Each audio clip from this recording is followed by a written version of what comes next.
So official. I hereby call this meeting to order at 7:06 p.m. and I hereby yield to Chair Regan. Pledge of Allegiance, Chair Mitchinson, Vice Chair Mitchinson, whichever one. Okay, please stand for the pledge. I pledge allegiance to the flag of the United States of America and to the republic for which it stands, one nation, under God, indivisible, with liberty and justice for all. You may be seated. The national anthem is not available tonight. Roll call and verification of quorum.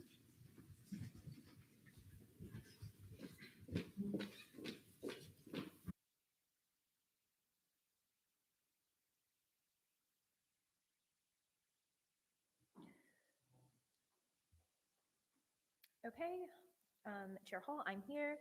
President Kehoe, Present. Senator Moule, Here. Chair Matan, Present. Senator Dench, Chair Bertram, Present. Senator Richard, Present. Chair Mitchinson, Present. Senator Hedman, Senator Temple, Present. Speaker Ananobi, Here. Chair Wanjin, Present. Senator Simcoe. Okay, absent. Chair Block, Here. Vice Chair Amin is excused. Deleg Bonifant. Okay, absent. Senator Foster, Present. Senator Guell, Present. Vice Chair Taylor, Here. Senator McElvin. Here. Okay. Senator Patel, Here. Senator Jacobs, Here. Deeser Magdadaro, Here. Senator Costas, Here. Senator Holmes, Present. Vice Chair Cerisi, Chair Duque, Ayala Huerta, ELA Jimenez, Present. and Vice Chair Boysen. Present. Okay, with 25 out of 32, quorum is verified. Thank you. Approval of the minutes. Take a look over the minutes from last week. And I will take a motion. Senator Temple. Move to approve last week's minutes. There's been a motion to approve the minutes. Are there any objections? Seeing none, the minutes stand approved. Approval of the agenda. Senator, go for it. Move to approve this meeting's minutes. There's been a motion to approve the agenda. Are there any objections? Seeing none, the agenda stands approved. Open forum. Are there any members of the student body who wish to speak during open forum?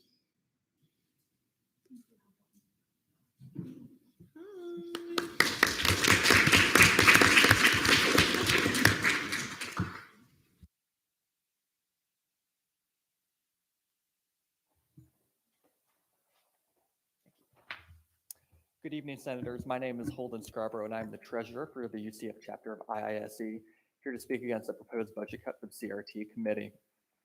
This year, IISE used an allocation and bill through CRT to send 26 of our members to 2 engineering conferences for Hispanic and women students. Funding through CRT made attending these conferences much more affordable for our members, as most would not be able to pay the full price to attend.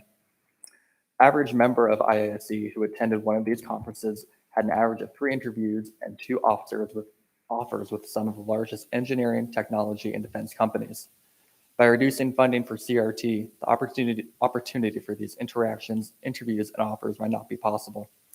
UCF IISE always attends our annual regional and national conferences, both held in the spring.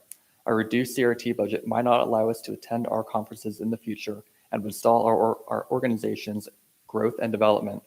On behalf of IISC, I ask you to reconsider CRT's budget and think of the impact it has for student organizations. Thank you.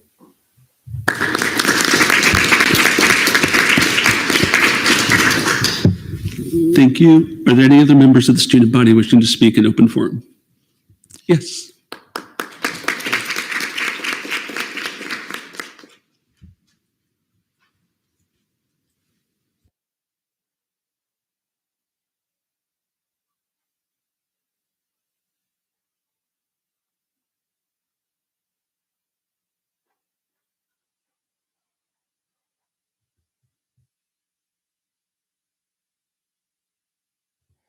Hi, everyone. My name is Nia Deltis. I am a part of Alpha Kappa Psi Professional Business Fraternity. I will be speaking in regards to the CRT, cut for the budget. This semester, we are trying to combat, COVID and the inactiveness in our brotherhood. So we have a very important conference that only takes place once a year, and that allows for our juniors and seniors to go ahead and network with top professionals within engineering, health sciences, medical, business, so they're able to secure jobs, interviews, anything to set themselves up so when they do graduate. With the funding that we were able to get this semester, we were able to send, well, we are able to send at least 23 of our members this weekend to PBLI conference, and we will be able to join workshops to grow as leaders, as well as being able to meet jobs, especially being that most of our seniors, there's like about 13 out of the 23 who are graduating this semesters, and at least 5 of them have already been able to secure jobs outside of that, just for being able to join a group chat with all the top professionals who would be there at the conference. So I would ask if you can reconsider the budget cut so that we can able to continue securing, jobs for our members so they can always continue to be successful. Thank you.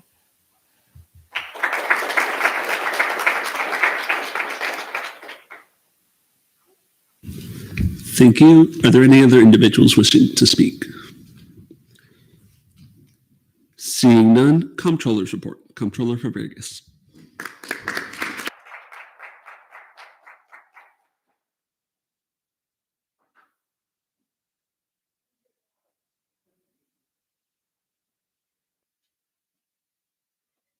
Hi, everyone. Okay, I'm going to keep it short today, so I know we have a lot to get through, but I'm just going to go over the numbers. CRT current account balance is $484,294.02, with a reversion rate of 15.724%. FAO's current account balance is $188,805.29, with a reversion rate of 25.455%.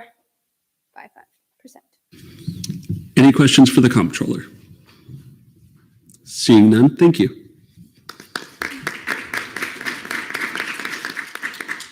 Announcements from the Supervisor of Elections.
Thank you. Up next, announcements from the ASF Committee Chair.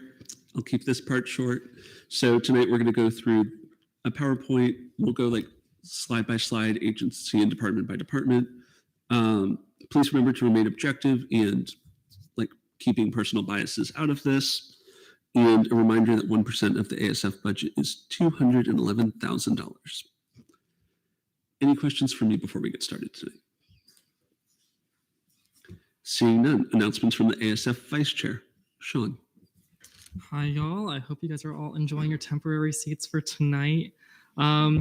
Attached below, I have included in my report on the agenda, attached below, I've included a resource that I created for the Budget Committee following the second day of budget hearings and updated following the completion of budget hearings.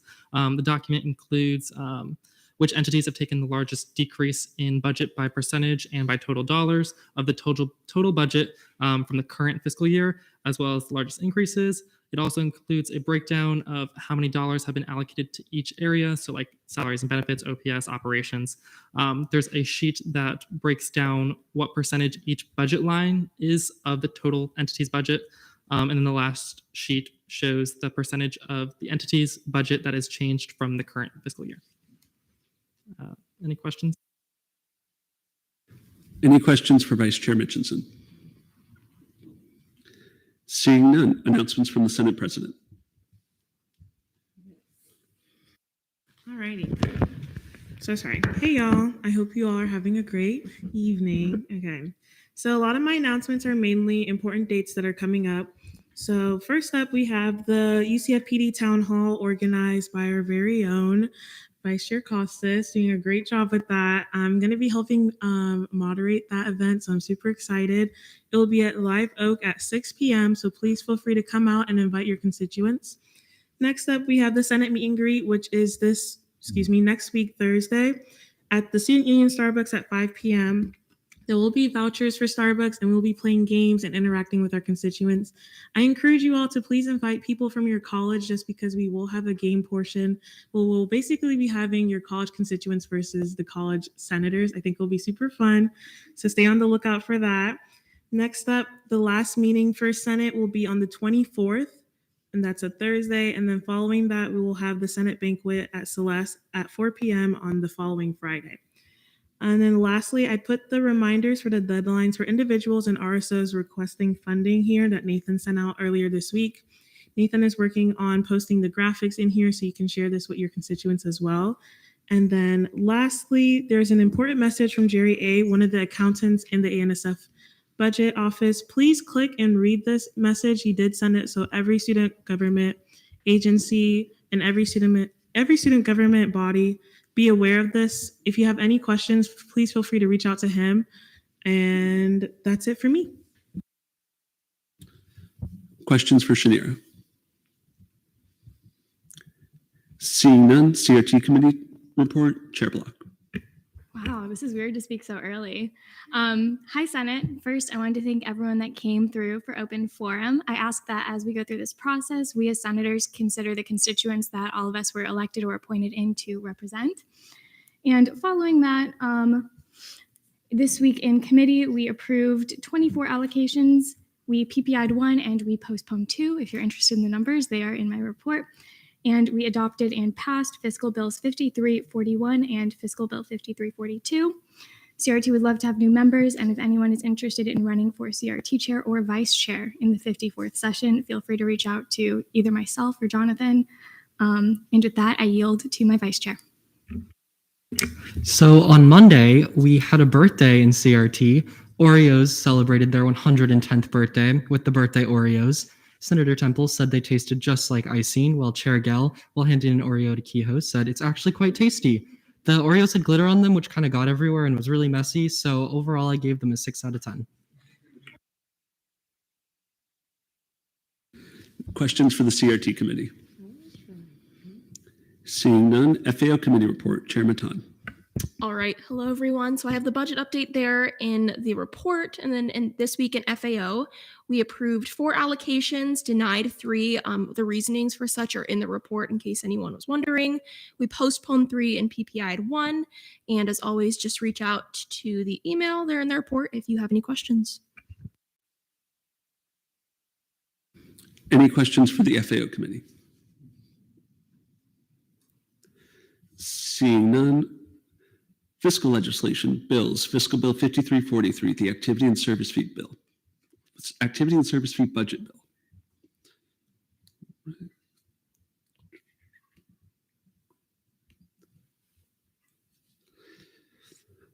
All right, so first we're going to go over like what the activity and service fee is, a little bit about like what it is in state law, what it is in practice at UCF, and then how this process is going to go, and then we'll get into it.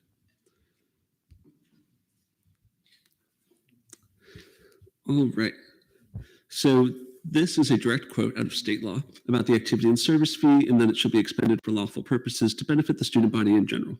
Gives a few examples of those things. And it may not benefit activities which an admission fee is charged to students, except for student government association-sponsored concerts. The allocation and expenditure of the fund shall be determined by the Student Government Association for the university.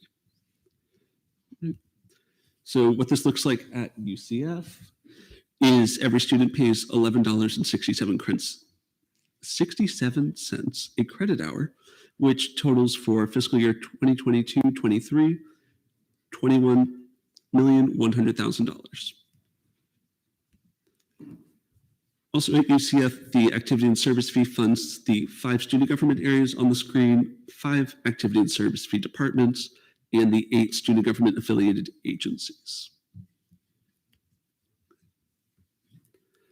Questions about any of that so far?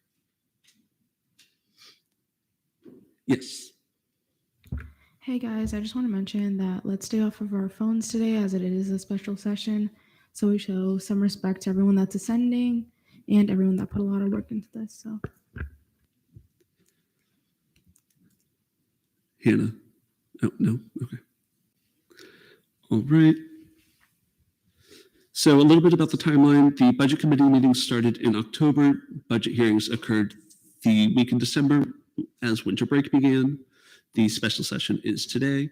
After today, the budget will go for approval by the student body president, the senior student affairs officer, so the vice president for SDES, and then President Cartwright. In the drive, you should be able to see Fiscal Bill 5343. So there's a Word document that's like the bill itself for the proviso language, as well as an Excel document for the budget itself.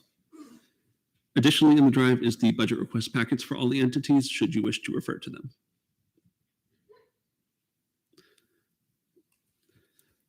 Right.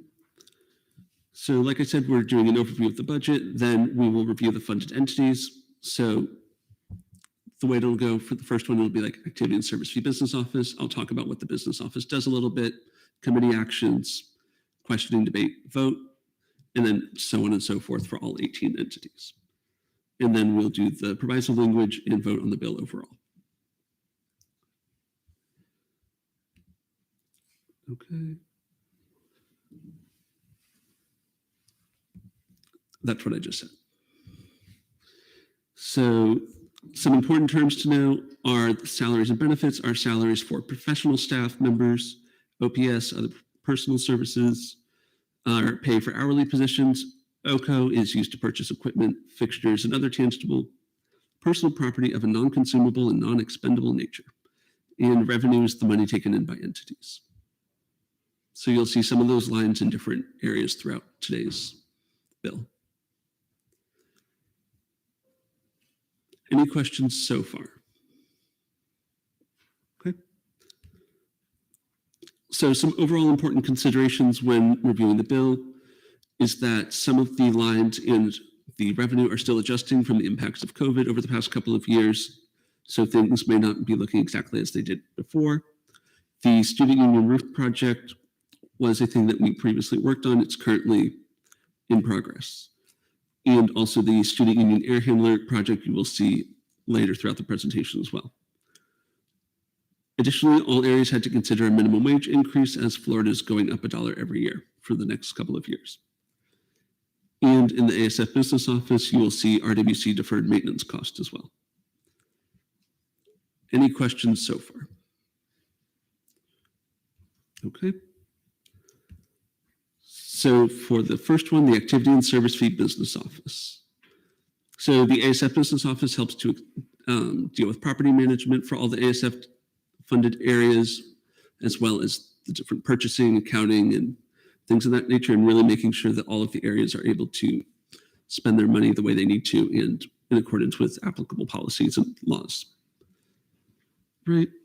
Line 6 was amended. So ASF repair and replacement contingencies budget.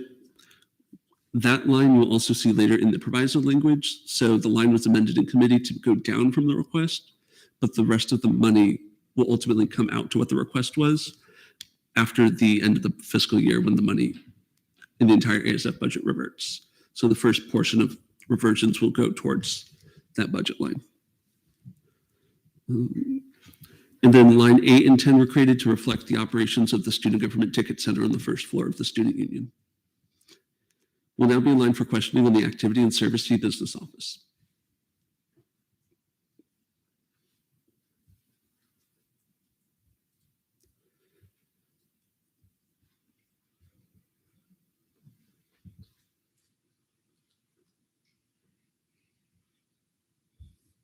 Vice Chair Mitchinson. So just a point of information, if anyone's looking for a place to get started, if you open their budget request packets, which are also in the drive that's in the Senate drive, that kind of shows you what each individual entity kind of requested and breaks it down a little bit more. So you can look at like the individual things within each of those big categories on the budget bill.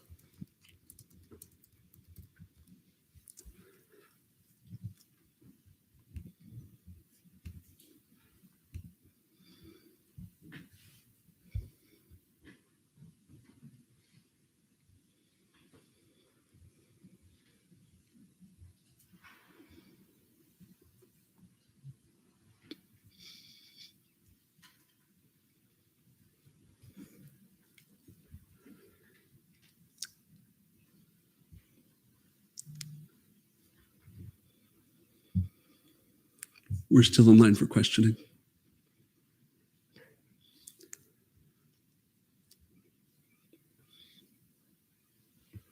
Yes. Do we have any information on why the Safe Ride program didn't request any money? It's a duplicate program. It was seen as a duplicate program with Lyft.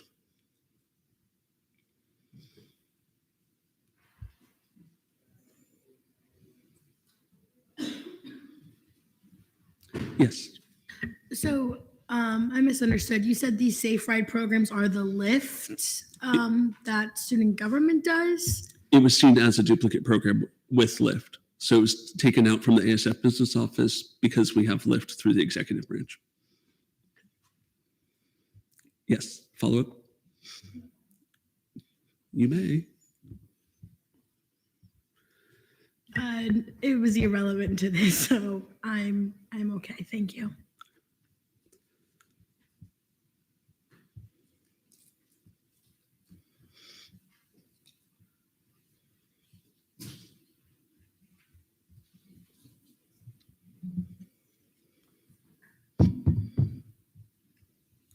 We're still in line for questioning. Pro Temp Kehoe, you're going to make a motion. Move to go to debate. There's been a motion to go to debate. Are there any objections? Seeing none, we're now in debate.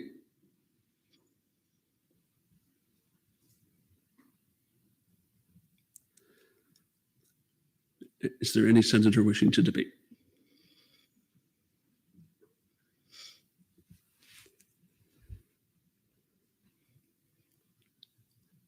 Huerta. Okay, yeah. Hi, everybody. So this is a pretty straightforward budget. I remember sitting in A&SF this past December, and everything like checks out and everything seems fine. May I retain? Never mind. No retain. Yes. Mute your mic, Hannah. Oh. Your mic's on. Oh, I'm so sorry.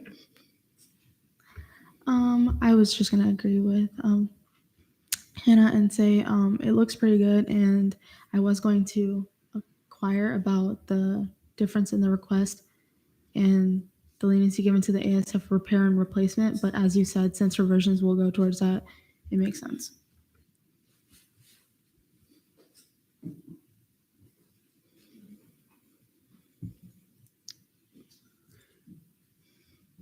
You may. Motion to move to vote. There's been a motion to vote on the activity and service fee business office as a whole. Are there any objections? Seeing none, we'll now be in voting procedure.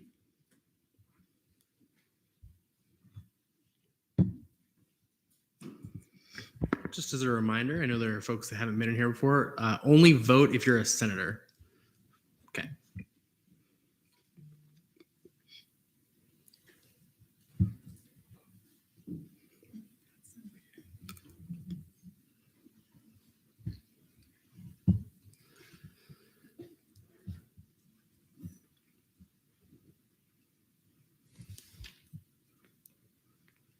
With a vote count of 25 to 0 to 0, the activity and service fee business office is approved.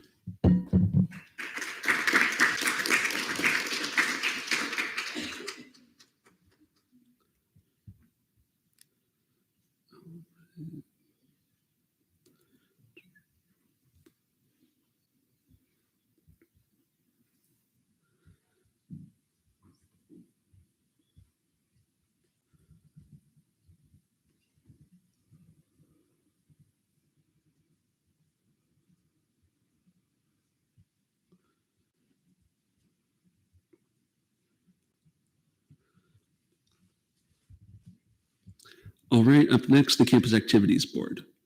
So the Campus Activities Board provides various different types of programming through its 7 to 8 committees that all have a different area. So cinema, comedy, concerts, and so on.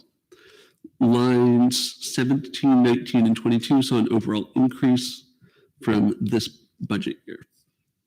We'll now be in line for questioning on the Campus Activities Board. Chair Block. This isn't related, but my question is, what order are we going in? Because we started with the business office. They're in alphabetical order. Okay. Thank you.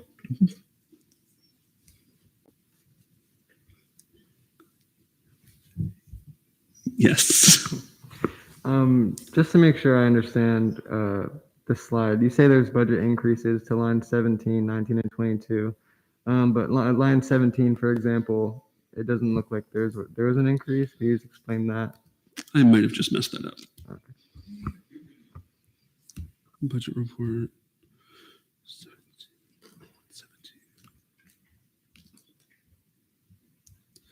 17's comedy.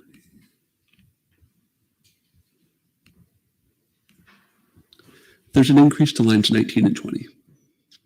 19 and 22. Thank you.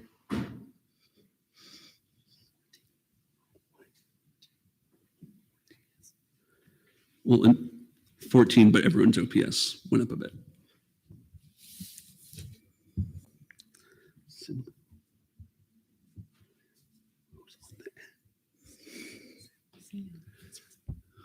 Senator. So why did the committee see a fit to increase budget lines 19, 22, and the other ones?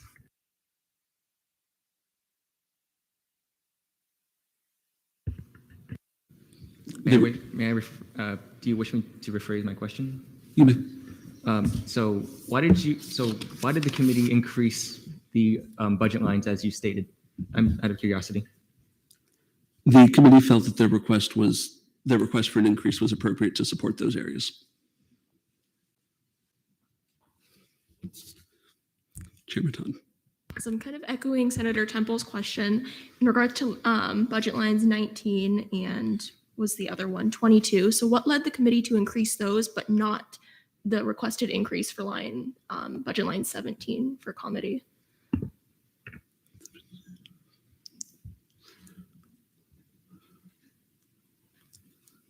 Ayala Huerta. I think, is that okay? Okay. Mm-hmm. So I remember they were talking about how for comedy and for speakers and concerts and stuff, prices are going up like crazy every single year. And they wanted to accommodate that. However, the A&SF Budget Committee felt like that the 134 was just enough. And when presenting the fine arts and was it 22? yeah, so speakers and such like that, the prices are going up like drastically every single year. And I don't know if any CAB representative is in here, but they were just saying that the prices are going up, and then yeah, and they want to be able to accommodate like good speakers and good concerts and good comedians and stuff like that. Historically, a few years ago, speakers was zero funded, and so it's building it back up a bit.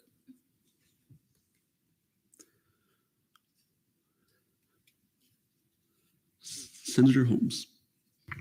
Could I ask a question regarding the revenue area? It's in the budget request packet, but it was just a question regarding like the revenue description.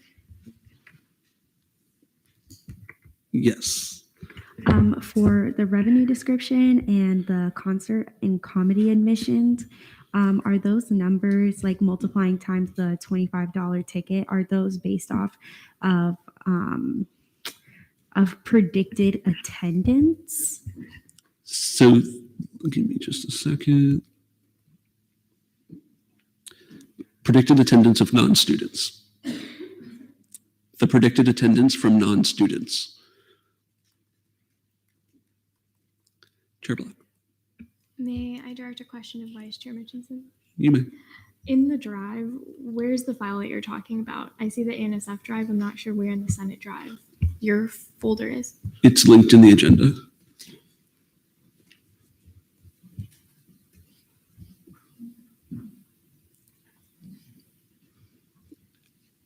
Any other questions about the Campus Activities Board? Senator Patel. Move to debate. There's been a motion to go to debate. Are there any objections? Seeing none, we're now in debate. Senator Temple. I would just like to say this is pretty straightforward, same as the last budget. So I would encourage my fellow senators to vote in favor.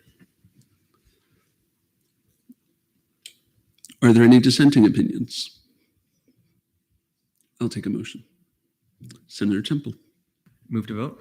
There's been a motion to vote on the Campus Activities Board as a whole. Are there any objections? Seeing none, we'll now be in voting procedure.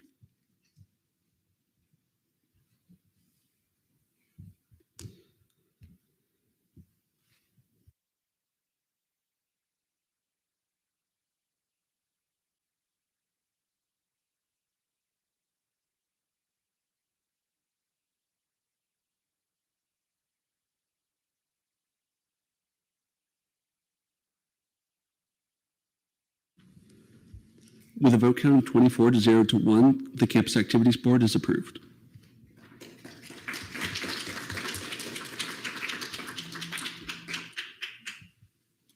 Up next is Homecoming. So Homecoming provides the programming for Homecoming Week held in the fall semester that ultimately ends up with the Homecoming football game. So things such as the concert, the comedy show, Night's Got Talent, fireworks, Spirit Splash, things of that nature. And in committee lines 31, so comedy, concert, and movie were all reduced. These were areas that were identified by the committee and Homecoming's representative.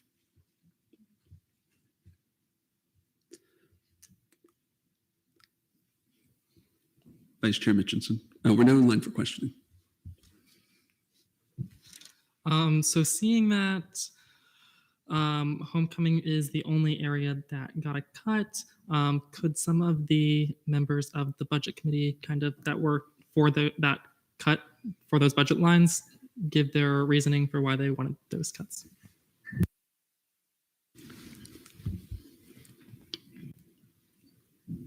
Is there a motion for a non-committee member to speak at the discretion of the chair for this bill? Any objections? Seeing none, Vice President Wilson. Embarrassing. So, from my understanding and what I remember from December, there was some concern with turnout for some of the certain events that Homecoming has put on at the arena. And so there was discussions for cost savings to not have that arena rental, which is why you see some of the cuts that you see in some areas, but I'm sure some other committee members have some other thoughts on why they potentially decided that.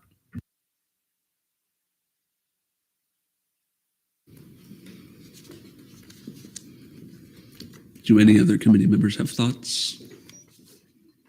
Great. Daisy. Can I direct a question to the A&SF committee? You may. Was attendance something considered in every single one of the agencies that you guys looked at, or was attendance just primarily focused on homecoming?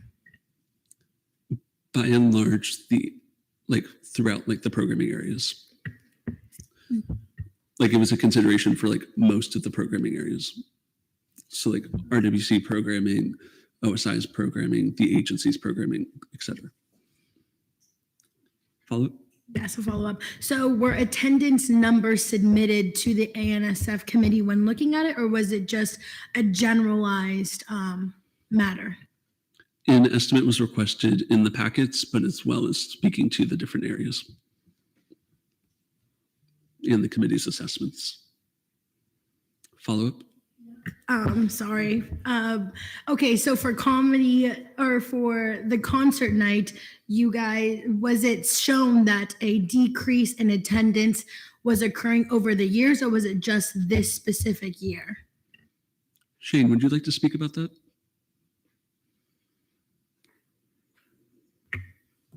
Good afternoon. The numbers this year were lower. A lot of that may have to do with, and the last 2 years as a result of COVID. But the budget numbers that you see are numbers that when the committee was looking at making some budget cuts, that we were comfortable being able to do.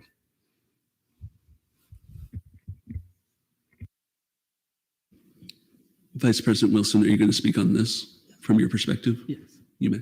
So I remembered something as you were asking about specifically for concert. There was also a concern within the committee, I believe, at least myself and I believe a couple other members, regarding the cost of the individuals for talent. And so typically sometimes homecoming and other agencies focus on two, different level talents and everything. So a discussion occurred whether or not we could put some of this money towards getting, better talent and, then thus increasing more attendance overall in future years and everything. So that was my concern personally as a committee member with the $164,000 going. If you pull it up, I had it just up a second. My apologies. Oh, you may have to come back to me. Sorry. I lost it. Sorry. 2 seconds. Any other questions about homecoming? Question? You may. Can I direct a question, Shane? You may. Okay. Shane, do you foresee homecoming still utilizing the arena for the movie night, despite the area getting cut, using wiggling around money from other areas? Or do you foresee them moving that event to a different venue? So based on the conversations and the cuts that were made by the ASF committee, comedy and concert will still, even though they had cuts, will still remain in the arena, because most years we would max out capacity of smaller spaces. But with the budget of $4,200 for movie, the biggest trim of that is cutting out the expense to the arena. But then there was additional expenses related to it wasn't a 1-for-1 cut, because we'd have to rent some equipment or things like that. So movie night is an event that will not happen with the current budget, would not happen in the arena. It would probably more likely happen outdoors with an inflatable screen on the memory mall, which it has done in the past.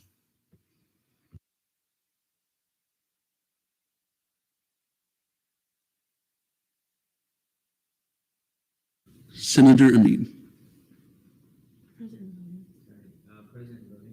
So noted at 7:45 p.m. Senator Moll. So it was mentioned that despite the cuts to comedy and concert, it would still be held in Addition Arena. I was wondering where then do the cuts come from?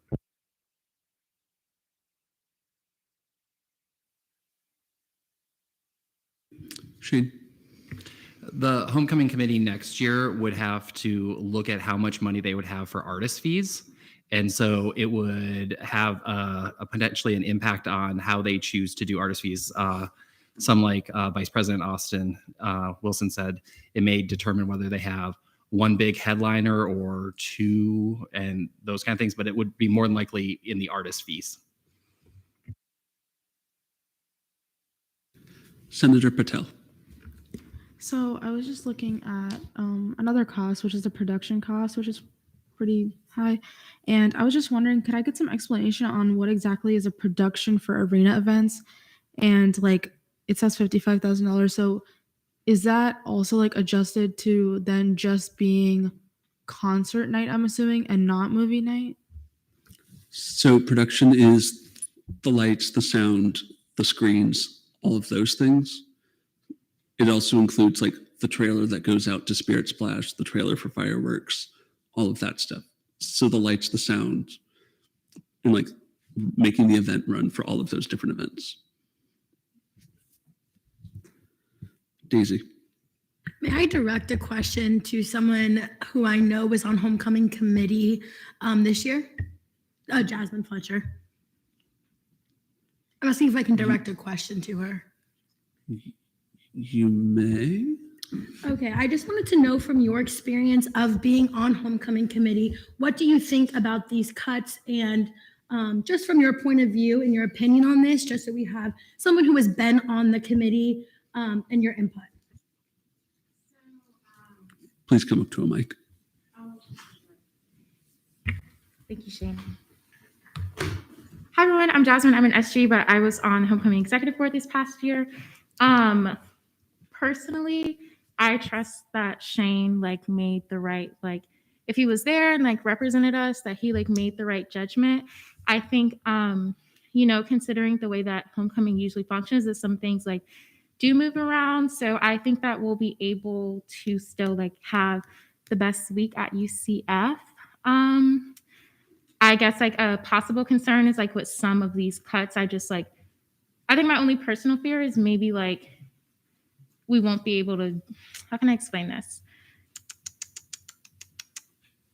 I know the concern is if movie night and certain things didn't have a high attendance, why are you paying for the arena? And I definitely agree with that. But I think if you move it to smaller scale, it kind of makes it seem is homecoming even that big, So I think that's my only fear. Like I said, I trust Shane.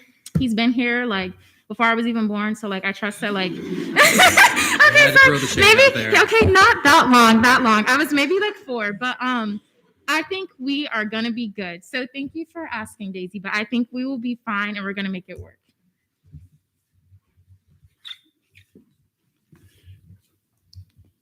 Shane, mute the mic, please. Follow up. You may. Move to debate. There's been a motion to go to debate. Are there any objections? Seeing none, we're now in debate. Really did Shane like that? That's crazy. Senator Costas. Costas. Okay. After attending some homecoming events, I would say it is these are reasonable cuts. COVID has definitely had an impact on the attendance of these events, and there were a lot of empty seats. So I think those are good choices. And I encourage you all to vote in favor. Any dissenting opinions? Shanira. Okay, so I'm not voting against because I hate homecoming. I think they're great.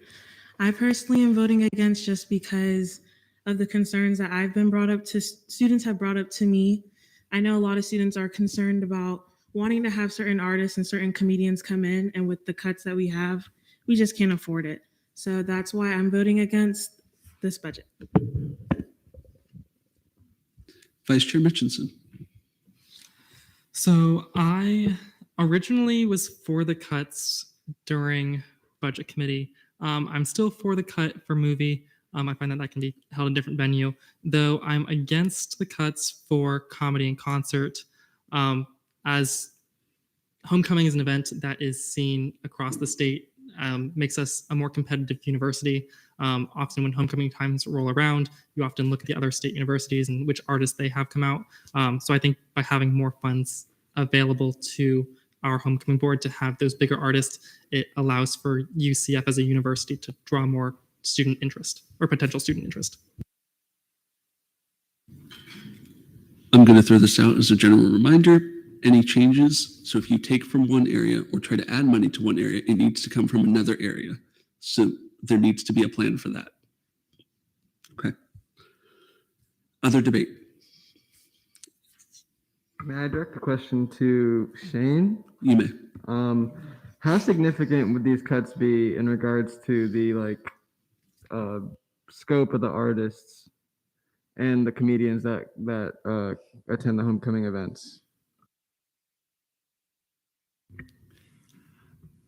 From year to year, it's really hard to tell. We clearly, even at the budget that we had last year, we don't have necessarily the budget to get some of the artists that our students want.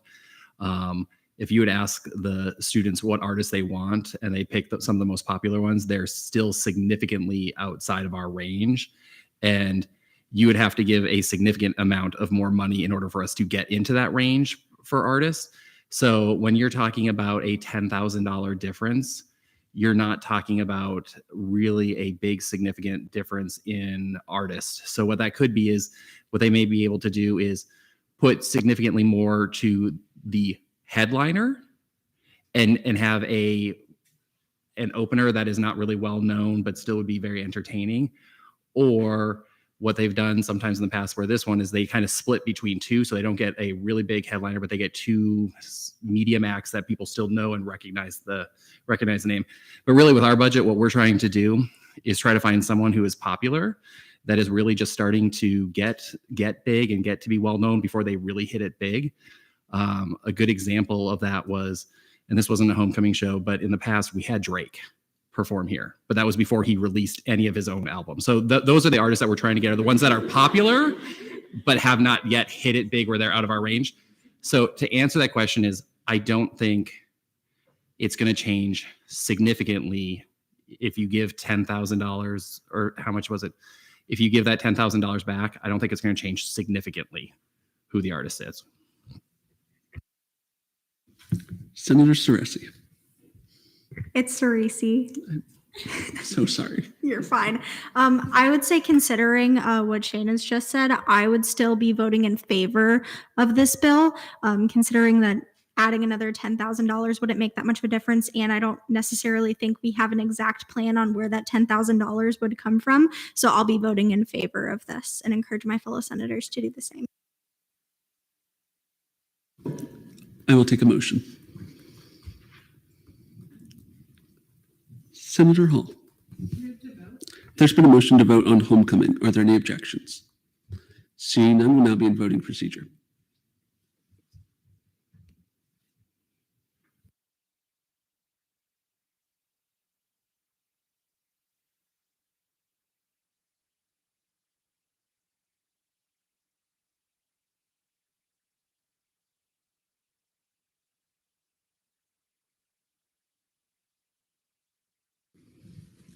With a vote count of 16 to 7 to 3, homecoming is approved.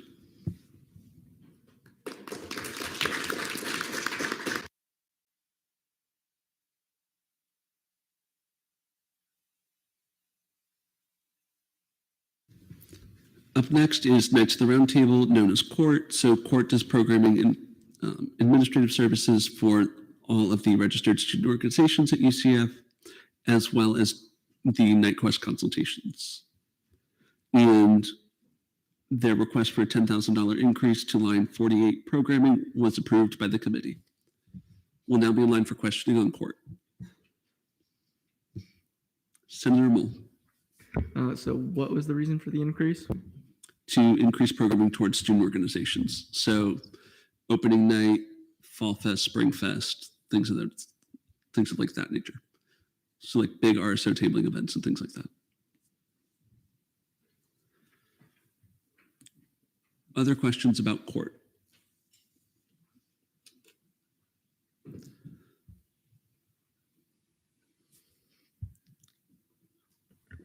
just gonna go. Yes, you may. I saw you look at me. So the funding you're talking about for these programming events, is that not money they could receive through student government? So court as an agency cannot request FAO or CRT funding. So they're like creating the event that student organizations then go to. So like opening night this year was held in the stadium, like 200 student organizations tabling, outreaching to students to get them involved in their organizations, those types of events. Follow up? But the organizations in the event could not come through student government to get A registered student organization could. Court Knights of the Round Table is not a registered student organization. They support registered student organizations. Brody? So I think what you might be getting at is like an RSO can request the money for promo items or whatever it might be to then distribute at that event, but no RSO is going to be able to get the money to rent out the arena walkway for the big event, right? So yes, the RSOs can get money from FAO to go to that event and have things to give out, but court is planning the event itself. Does that make sense? Chair Block. Yeah, so just for a little bit more insight, because I was in the budget hearings, a lot of this has to do with court wants to be more focused on programming in the future, and they traditionally haven't been an agency that was as focused on programming because we have a lot of stuff going through CAB and late nights and other organizations like that. If you look at Sean's doc, it does have the largest increase by percentage at 17.23% because of this. So. Daisy. Yeah, so I'm looking at the budget report and I just want the operations that court does. Can you give me an explanation as to what that is?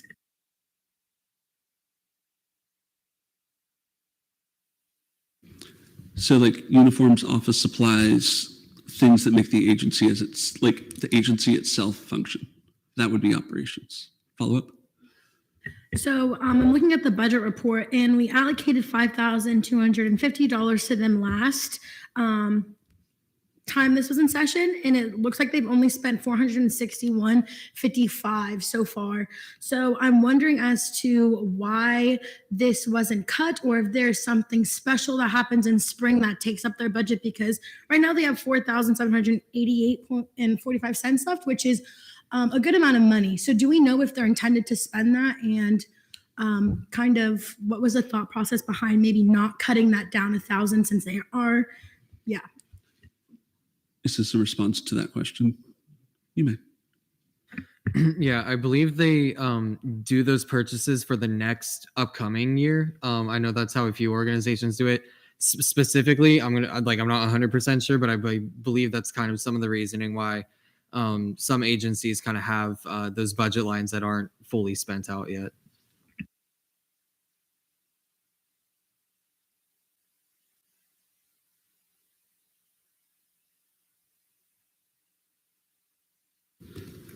Last year they used 2,200 of it. The year before they left $136 in it. So they didn't use $100 out of their operations budget. So it's varying a little bit, but also last year was still a COVID year. Follow up.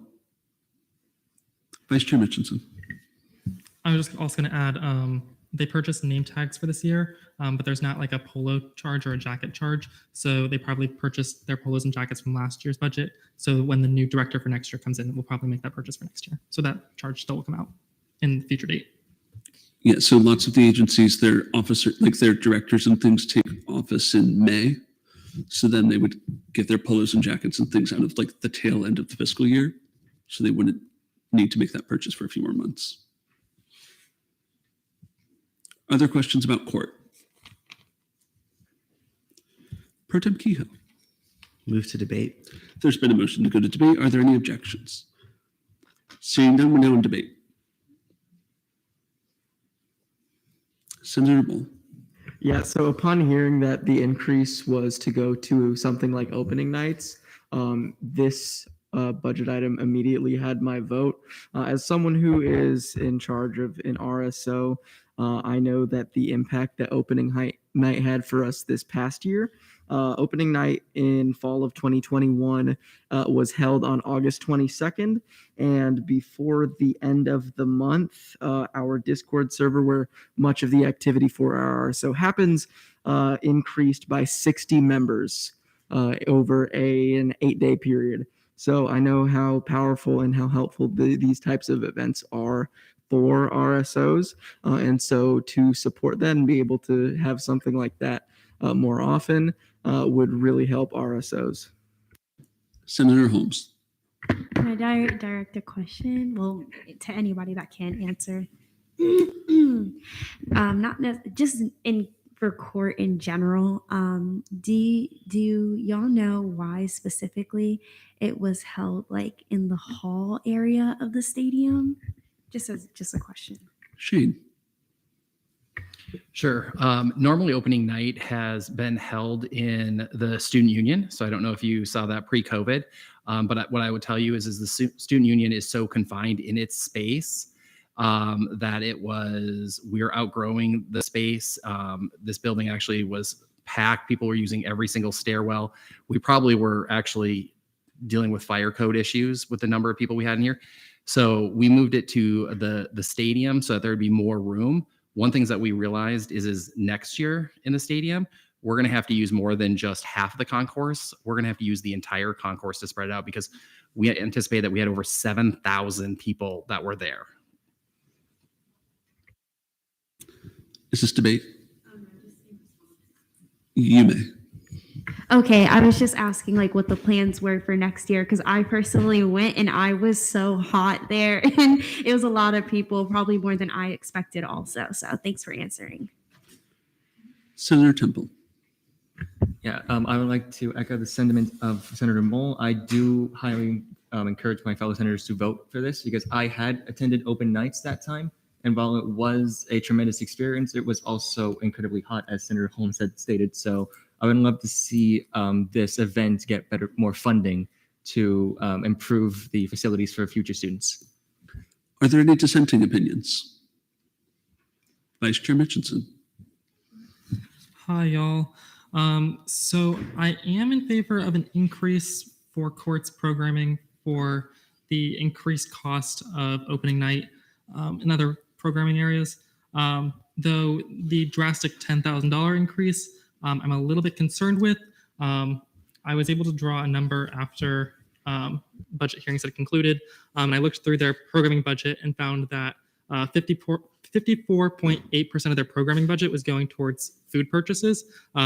So over half their programming budget was going towards food. So it does show a little bit of concern in that realm, but I'll leave y'all with that.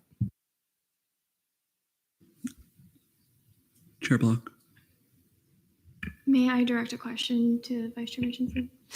You may.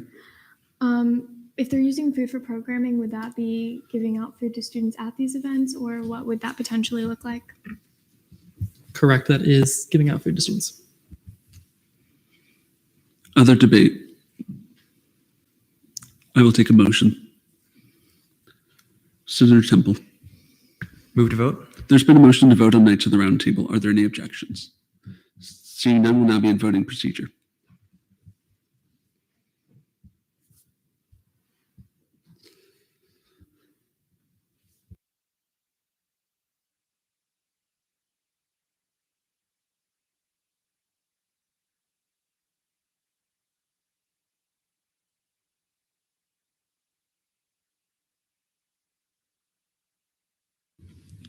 With a vote count of 17 to 3 to 2, Knights of the Round Table is approved.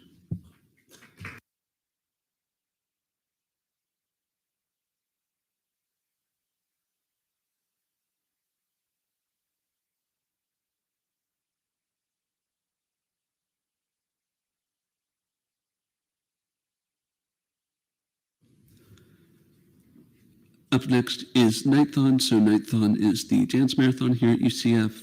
They do the main event as well as several smaller events throughout the year to raise money for the Arnold Palmer Hospital for Children. And saw an increase for lines 53 and 54. We'll now be in line for questioning about Nighthon. Senator Temple. So if I may ask, why were the lines 53 and 54 increased for Nighthon? And what were those purchases be going towards?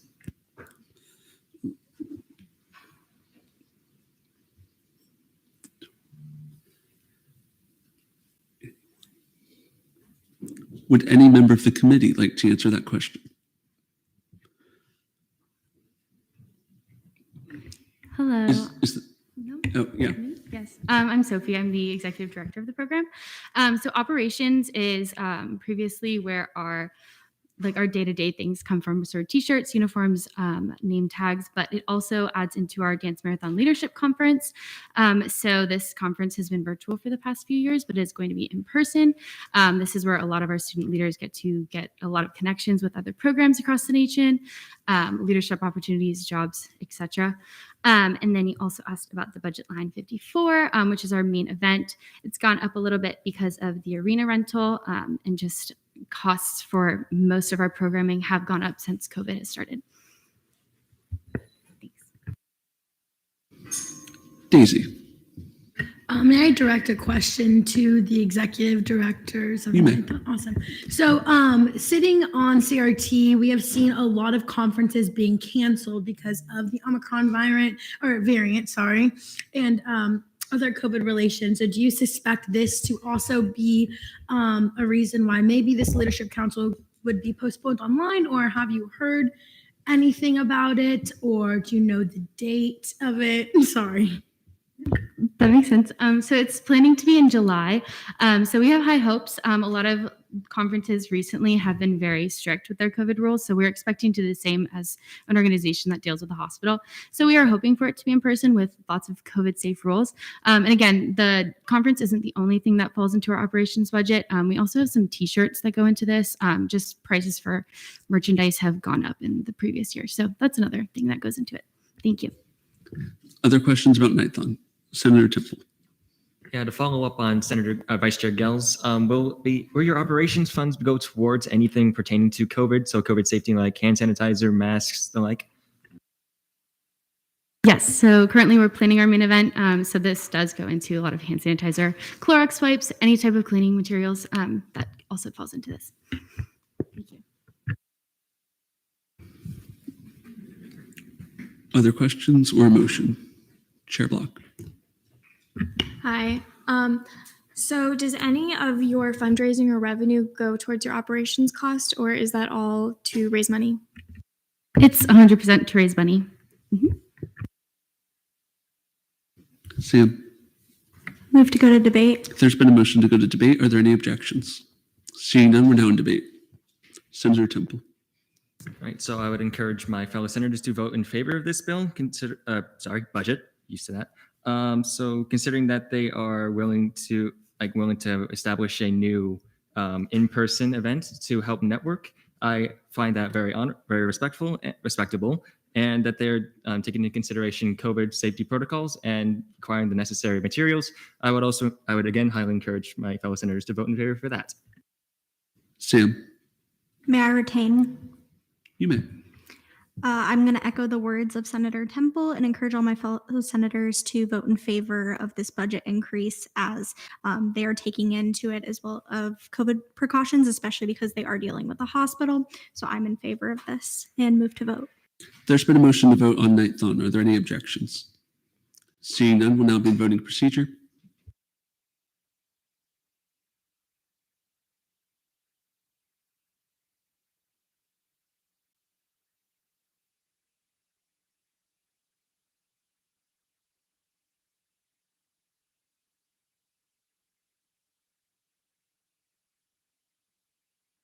With a vote count of 23 to 0 to 2, Nighthon is approved.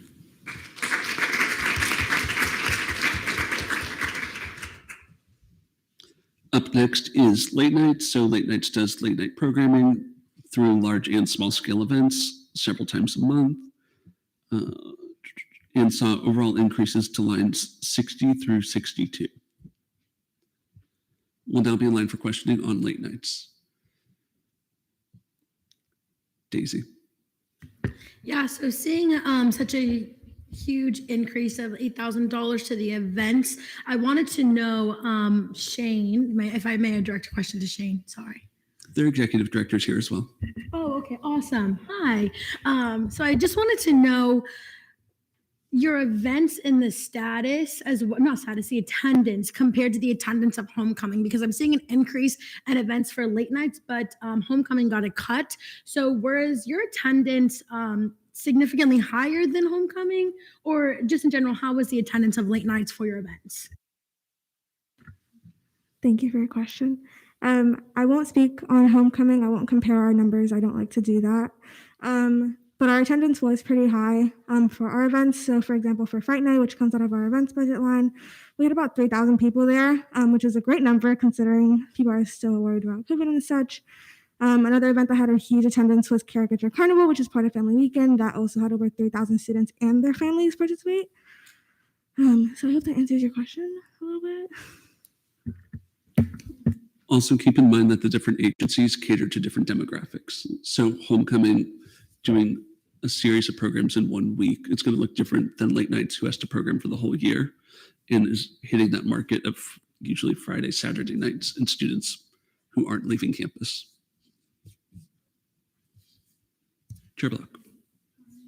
May I direct a question to the agency? You may. Okay.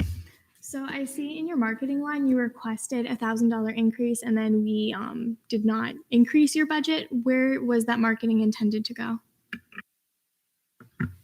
Thank you for your question. So originally we had intended for that marketing to go to higher quality promotional items because in the past we've had experience with some of our promotional items kind of breaking while students had them and students coming back to kind of complain about the quality of the item, which reflects badly on our agency. But also it was going to go towards t-shirts for promotional items to hand out, but as well for our volunteers to kind of increase consistency with our volunteers and making them feel like they are truly part of our council. Senator Foster. I can direct the question to the agency too. You may. Okay. With the $8,000 increase in events, do you have any idea what type of events late nights would like to host in the future? I know that one thing that I've had interest in hosting, but we couldn't host, unfortunately, due to just lack of money this year. We wanted to do like a rage room style event where students could come and like release their stress during like finals week or on that study day that we host in April. So that's one of the ideas that I have. We also want to make Pegasus, we want to bring bigger names to Pegasus Palooza on the one day that we host. So yeah.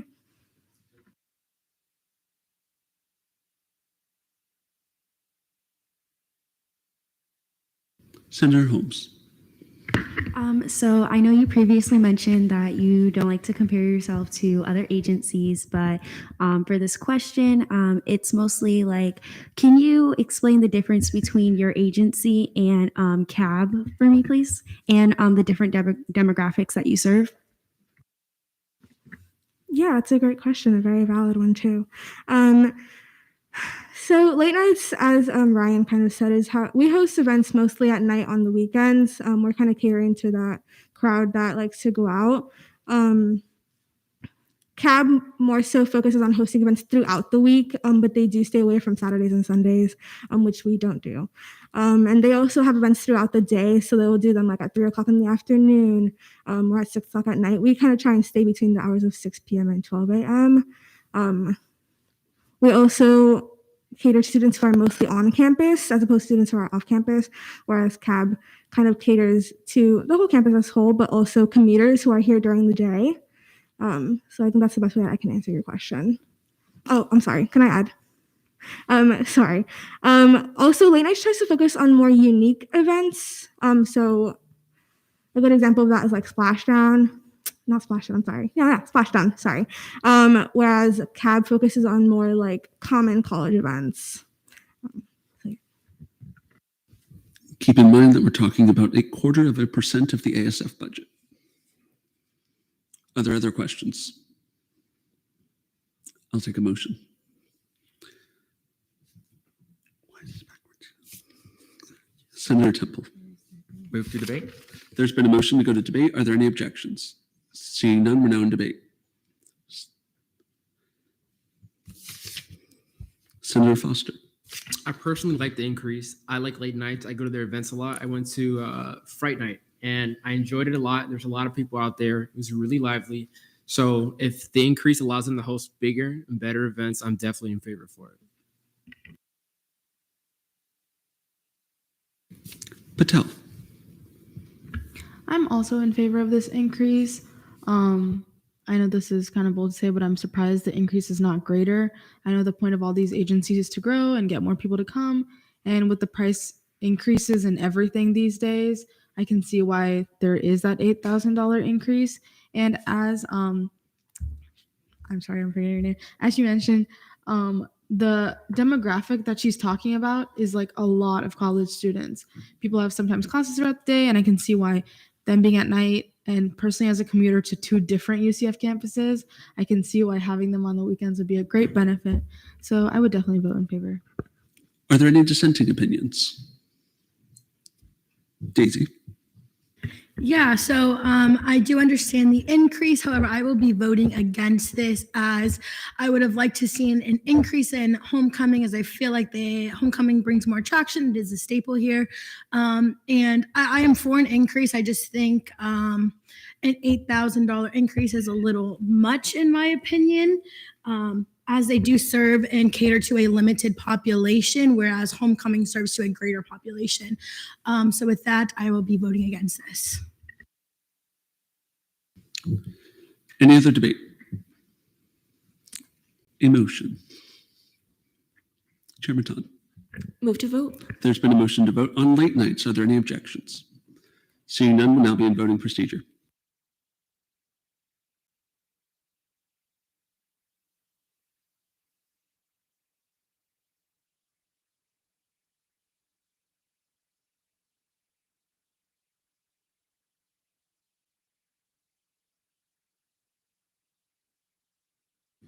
With a vote count of 19 to 5 to 1, late nights is approved.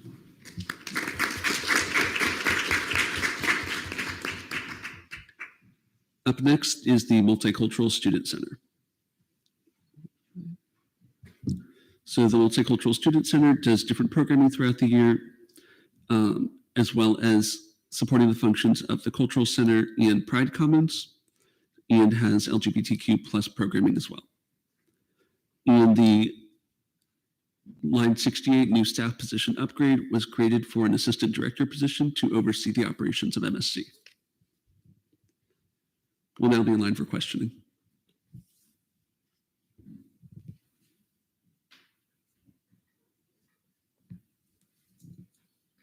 Sam. May I direct a question to whoever is representing MSC today? You may. I was just curious, with this new assistant director position, how it would assist your organization in their operations. Stephanie. Hello, my name is Stephanie, and the assistant director position will help our office by providing a professional staff who will be here for 40 hours a week, so a full-time staff to the cultural center. And so that's the benefit that I would have over like a coordinator overseeing the space.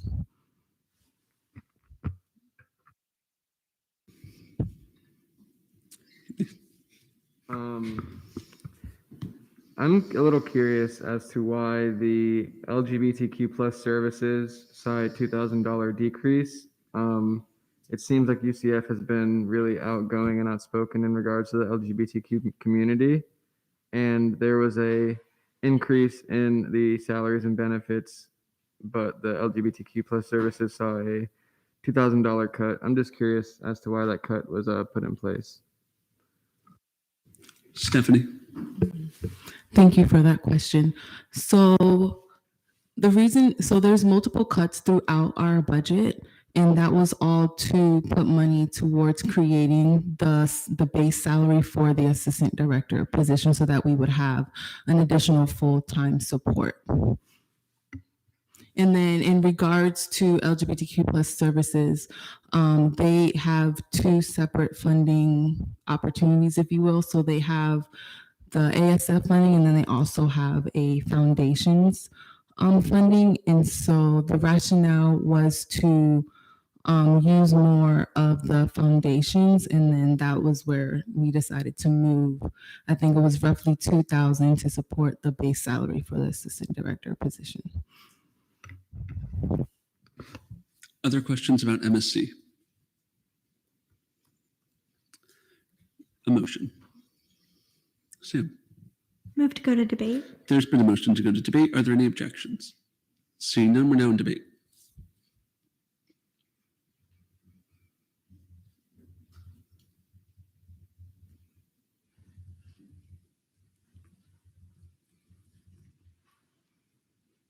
You may. Wanjin. I think this makes a lot of sense. The committee approved them for exactly what they asked for. I don't see any reason to argue with this. I will be voting in favor. Are there any dissenting opinions? Dissenting opinions. You may. May I direct a question towards the LGBTQ plus caucus chair? You may. Chair Bertram, what is your take on the alterations to the LGBTQ plus services line in the budget? Yeah, so basically the approach the committee took was that all of the entities know their budget the best. And so MSC came in saying that this new position would allow them to better allocate and be more efficient with the programming funding that they do have. And so I think those slight decreases is kind of that give and take that they're acknowledging when they came in with the budget requests. So I am comfortable with it if MSC is. Other debate. Senator Jacobs. Yeah, so I encourage you all to vote for this. Personally working at MSC and working alongside Stephanie, being the MSC coordinator, it is a lot of work. I think by having this new position, it allows to basically allocate more event programming for the students here at UCF. So I hope you guys all vote in favor, please. Thank you. Is this a dissenting opinion or a motion? A motion, you may. Move to vote. There's been a motion to vote on the Multicultural Student Center. Are there any objections? Seeing none, will now be a voting procedure.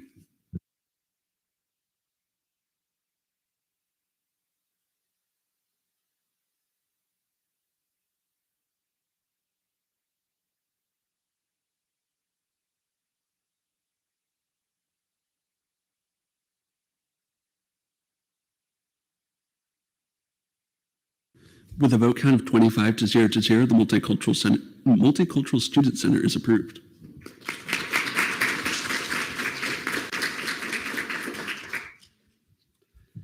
Up next is the Office of Student Involvement.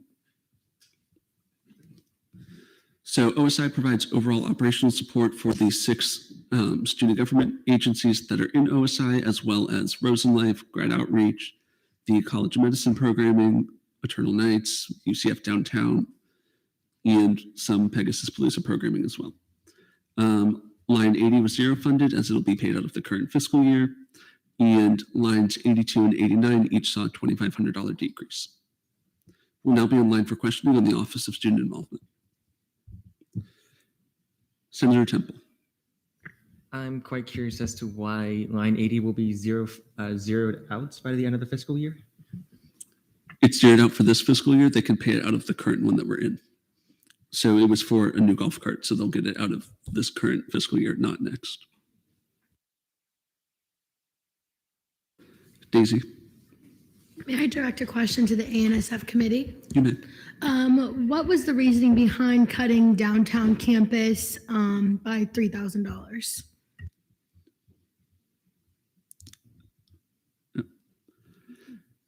That was the budget committee looking for different areas that we could find a little extra money, and OSI said that they wouldn't necessarily, that wouldn't make a huge impact on the downtown campus and the programming down there. Shanira. I think I remember a little bit of this just because I know for downtown and being a downtown student, there are a lot of services that they are trying to do. However, they don't have the people utilizing them just because it is relatively new and they still are I guess like trying to develop themselves in the services and see what students want down there. So the committee, from what I remember, felt more comfortable taking areas from that.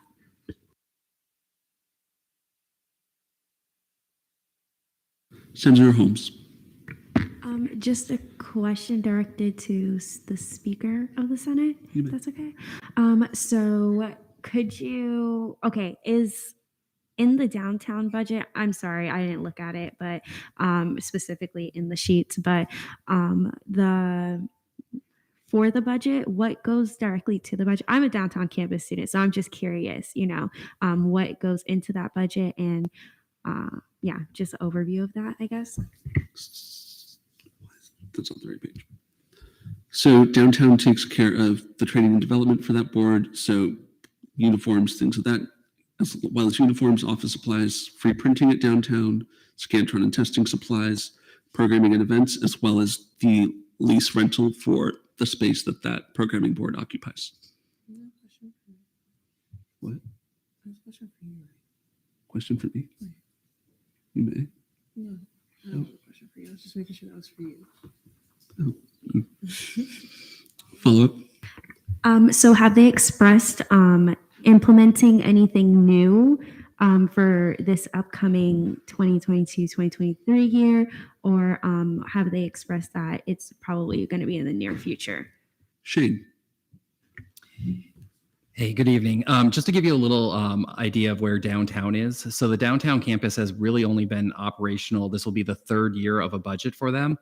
The first year, they didn't spend all their budget, but it was also a year where they were trying to get the board up and running and trying to go through it. The second year was COVID, and so a lot of our programming went virtual, and so we didn't spend a lot of the money in there. So the reality is in the downtown budget, we still don't have a really good idea of whether this budget is the right number, whether we need more or we need less. But one of the things that we know is that one of the expenses is the free printing was not going to the level of the $15,000 that it was. And so when the committee had to make cuts, and I think this is something important for you all to know, is that the committee as the whole during those 3 weeks had to cut almost $1 million out of the requested budgets. And so when they came to OSI to ask, where are areas that you might be able to trim that would have the least amount of impact on students at the university as a whole, this is one area that I think will have really zero impact on the downtown campus. We wanted to make sure to protect the programming dollars, which is the dollars that the students would see most, but we hadn't hit that cost for the free printing, so we felt very comfortable with that number coming down. Senator Patel. I noticed that there's specific things in this budget outlined for different things like Eternal Nights or medical school programming or Pegasus Palooza. So just in general, I guess my question is, how is it determined that OSI will be contributing to these specific areas? Shane. So the areas that you see up there are all areas that are overseen by the Office of Student Involvement. Eternal Nights is a program that our office created as a result of being able to recognize our students who have passed away over the course of the year. And so we felt like that was an important program to honor those students, at the same time to be there to support their family and friends and fellow students that were here that had been impacted by that. But all these other programs are areas where we work with that area to do programming for those students. Like the College of Medicine has a very niche group of students and the types of programmings they do. So we work with the College of Medicine, and the College of Medicine really kind of dictates a lot of the programming that they do through their student council and their student affairs, because they don't actually come and get money from student government as a whole. So that's there. Pegasus Palooza is UCS Welcome Week. That is a program that is driven by OSI. It used to be more collaborative with FYE and OSI, but is now a program that is mainly driven by OSI. And so that goes to a lot of facilities costs or production or other programming expenses to help support it. So each of these are designed to be programs that will impact students as a whole. Chairman Tom. Just to double check, I see there was a pretty significant increase in the request for budget line 81 operations. I was taking a look at the budget request packet, and I see the line about Phones Life, that previously being under ASFBO, but I just want to was wondering the reason behind such an increase in the request. Shane? So the biggest request that you are seeing in that is essentially for the phone lines. So one of the philosophies in the past is that the ASF business office took on some general expenses for the ASF world as a whole. Phone lines were one of those, copy expenses were another one of those types of things. But what we determined is it was better for it to be in the department that is using that to show the cost of what the expense of the department was versus the ASF business office having expenses that were in their budget that really weren't related to their area. So that really isn't an increase cost to ASF. It just was money taken, the cost was taken from ASF and brought over to OSI. And just so you know, the cost of our phones was actually more significant than that. By the way, this also includes SGA's phones. So OSI, as kind of oversees those spaces, takes care of that. But we've actually cut and trimmed some phones to actually reduce some of that cost to get to this number. Senator Temple. So I'm looking at the budget packet myself, and I've noticed that one of these at a downtown student assistant has its stipend was completely removed by the committee. It says here it was amended to 0. So I'm just curious as to what the committee's rationale was regarding that, and anybody can answer that. That decision was made with the advisement of Shane as the director of OSI. Shane can speak on it as well. Sure. So what the downtown student assistant position is we were looking at hiring a student assistant. This is not a member of the downtown student life board. So it's not a member of like the programming board, like where we have cab and late nights. It's not one of those positions, but it was going to be designed to help with some of the office coverage for the space. What we have realized is that we don't need that the downtown, some of the downtown areas, since it's a combined space, they have covered that without us having to. So that is really currently in this year's budget, we didn't need to spend that piece of it. So that is an unnecessary position. So it's not really cutting anyone's position, it was an unnecessary position. Daisy. Yeah, so does Pegasus Palooza get funding from any other area besides OSI? So from a department standpoint, no. But so Pegasus Palooza, you have seen and probably saw that there's a little money in CAB's budget. So CAB does a program within Pegasus Palooza, like a concert in there. The Pegasus Palooza budget is designed to pay for the overall production that's in the arena for that week, which is a significant chunk of it. But we also pay for a couple other events like Convocation and the overall marketing from it. But no, it does not receive funding from any other department. Follow-up? Yes. Okay. So I'm not sure if this is correct. I'm looking at the budget report. It's saying that, I just lost it. Pegasus Palooza was allocated $74,000, and it's saying that it was 86,000 was spent with 12,000 left over. I'm just confused as to how that is happening if there's no other money being allocated towards it. So you're looking at the current expenditures for this year. And I think what you're probably seeing is a 12,000 overage, not a 12,000 deficit. So we spent $12,000 more than what was in that line. And so what happens with that is the main production, instead of it being put a little bit in late nights, a little bit in cab and for their events, we house that in OSI's budget. And if there's some special type of production needs for like the individual artists, that would be part of CAB's budget. CAB then has to pay for that overage and expenditures. So where that $12,000 is going to come from is actually CAB has to transfer for their share of the productions and like the special backline needs for the artists and things like that to cover that cost. So we actually spent more than what we were budgeted for. Other questions for the Office of Student Involvement? Follow-up? You may. So if you spent more than, I guess this might be a question more to the A&SF committee, why was there a cut then? If we are spending $86,000 on Pegasus Palooza, why are we cutting it? Shane. So that's traditionally, that's how we work it with CAB's budget from a production standpoint if they have to go over. Unfortunately, I would love to have asked for more money, but you also I'm also understanding that you are in a time frame where there's not necessarily new money when you have to cut. So I would rather figure out how do we make it work within our budgets, because I'd rather you not have to take money from somebody else just because I maybe needed a little more money in OSI.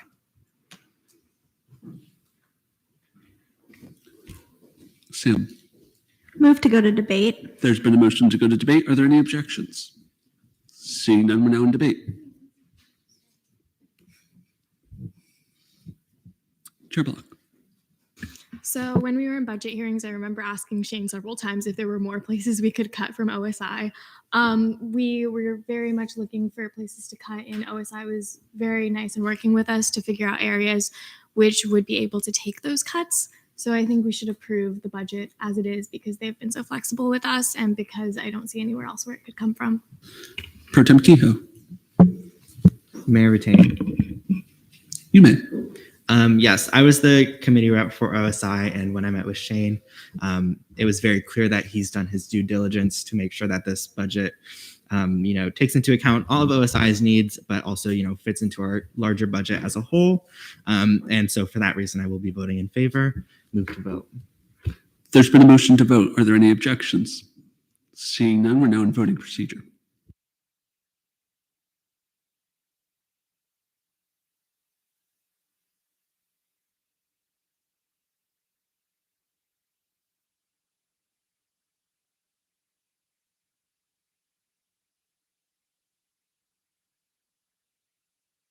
With a vote count of 25 to 0 to 0, the Office of Student Involvement is approved.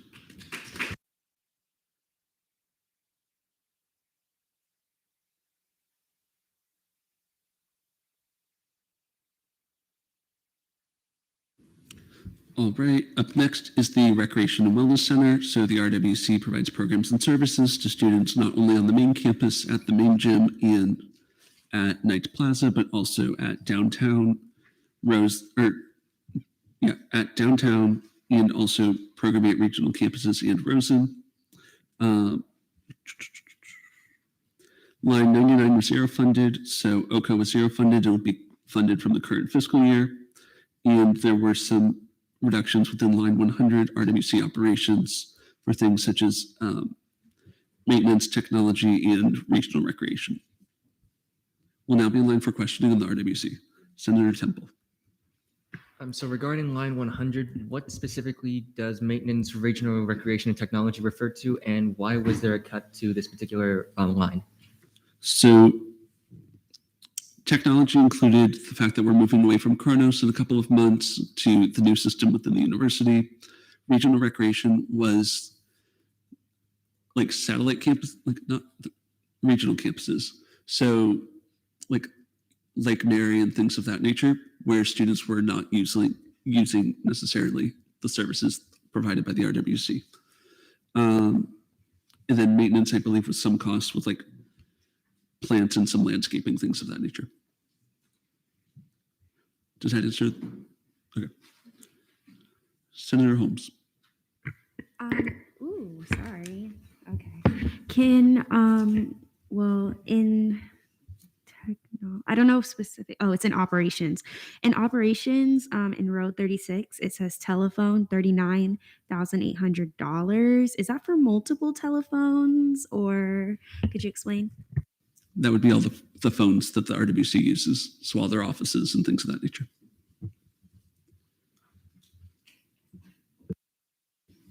Other questions? Chair Block. I see Sarah in the room. May I direct a question? You may. Sarah? Okay. Hi, looking at these budget lines, is there any other line you feel could be cut in any way, and what would it impact? And you're referring to operations, is that correct? I think our challenge was the amount of employees that the RWC has, so that wage increase really had to take a close look at the operations. And we identified, I think, some bigger pieces. So we would just have to trim from the operation lines has a lot of lines within it. So I would just probably trim small amounts from various, I have nothing specific in mind. So I think we drilled down additional cuts in addition to what we originally presented, but we would find some if we need to. I don't have anything specific right now, though.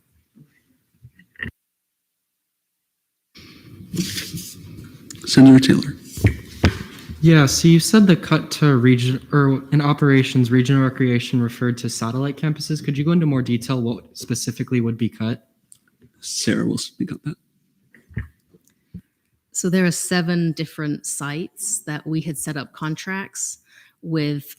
A couple of them, like Daytona has their own rec center, but we'd partner with a YMCA or a Life Fitness.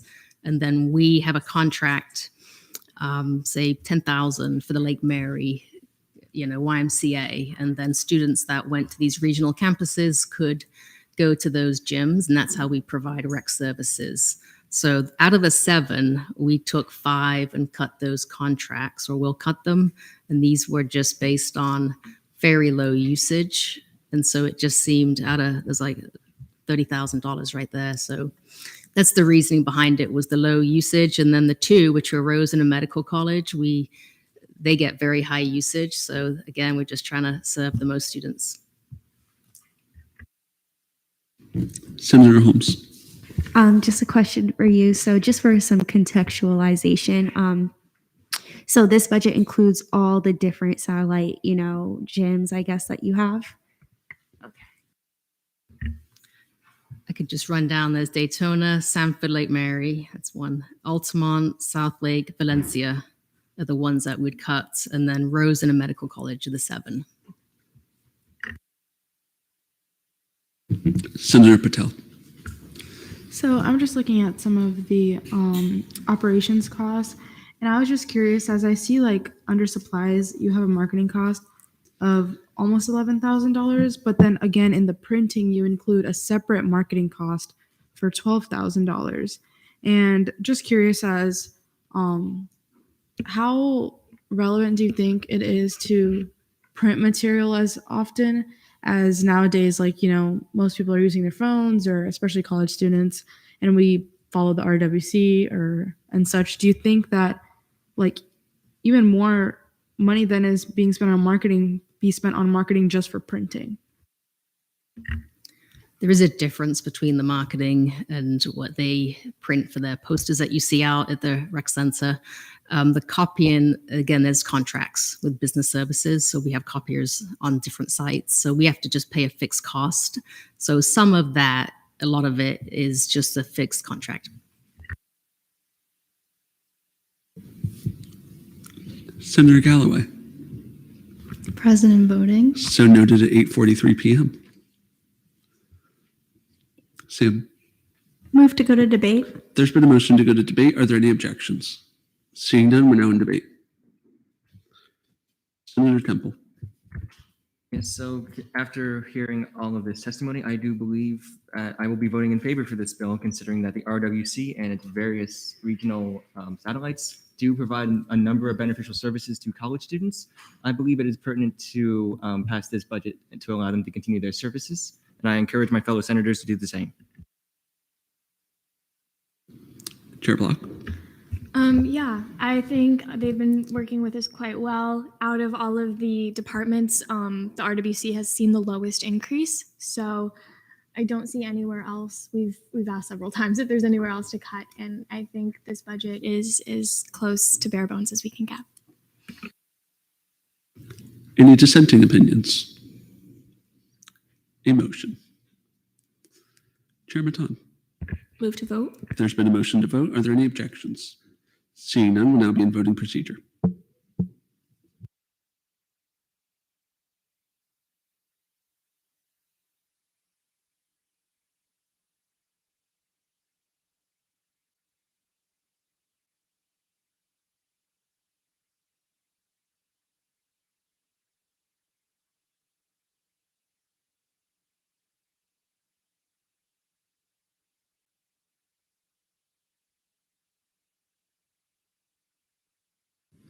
With a vote count of 22 to 1-0, the RWC is approved.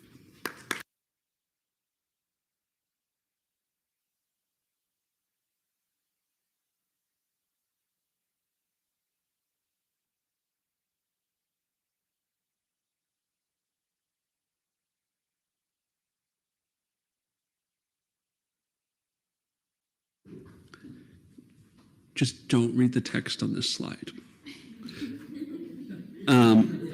Up next is Sports Club Council. So Sports Club Council saw a slight increase in operations. The OCO request was zero funded. It'll be funded out of this budget year. There's a slight increase to programming. We'll now be in line for questioning on Sports Club Council.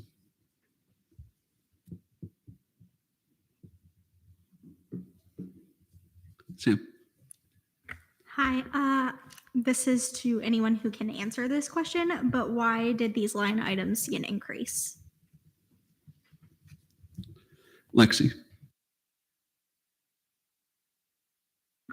So after working with Sports Club Council throughout the year, and over the summer, I actually sat in during their budget hearings because they give allocations to their different sports clubs to use throughout the year for different tournaments, things like that.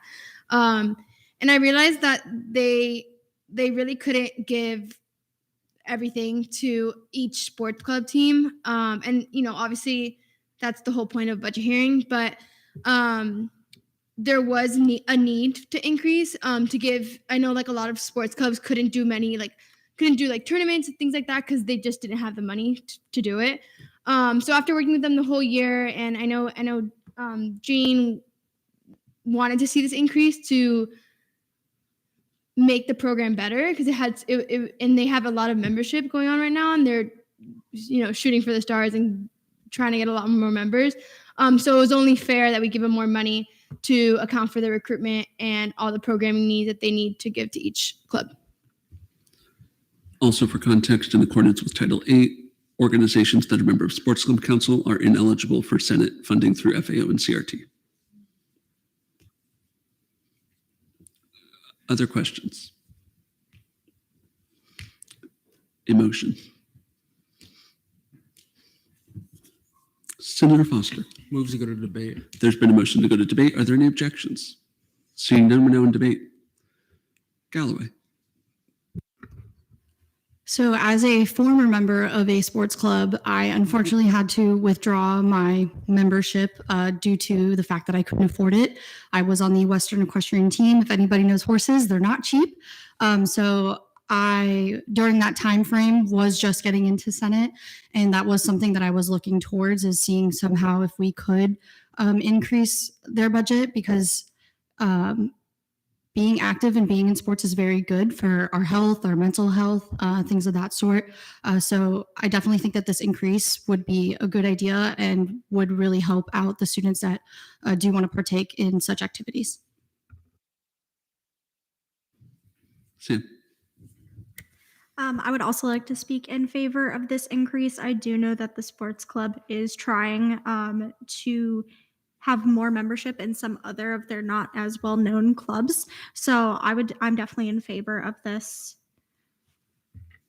Are there any dissenting opinions? Seeing none, I'll take a motion. Senator Temple. Move to vote. There's been a motion to vote on Sports Club Council. Are there any objections? Seeing none, we're now in voting procedure.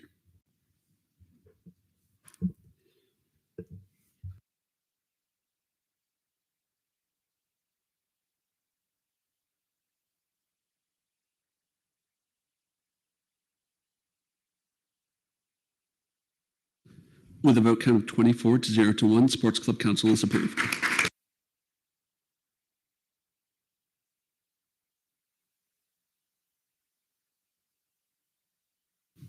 Up next is the Student Government Activity and Service Fee Budget Committee.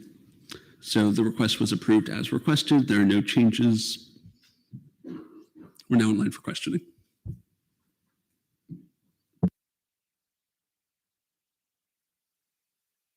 Chair Block.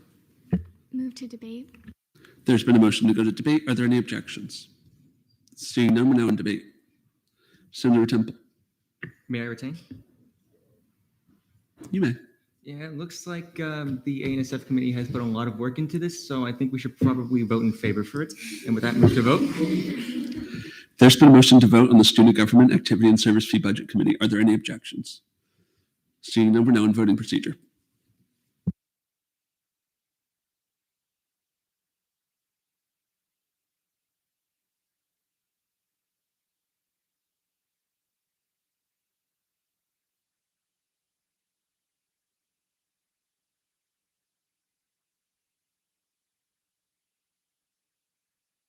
With a vote count of 23 to 0 to 1, the ASF Budget Committee is approved.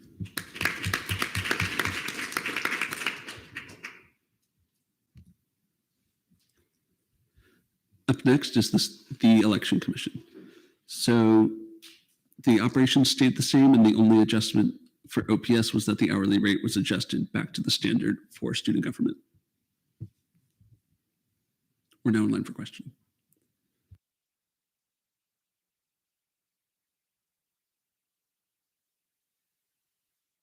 Jessica. Move to go to debate. There's been a motion to go to debate. Are there any objections? Seeing none, we're now in debate.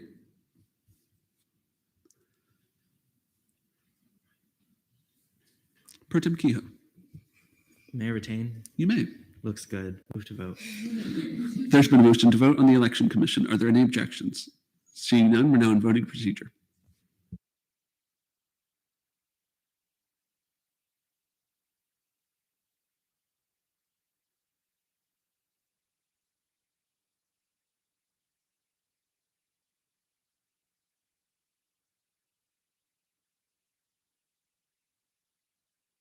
With a vote count of 25 to 0 to 0, the Election Commission is approved.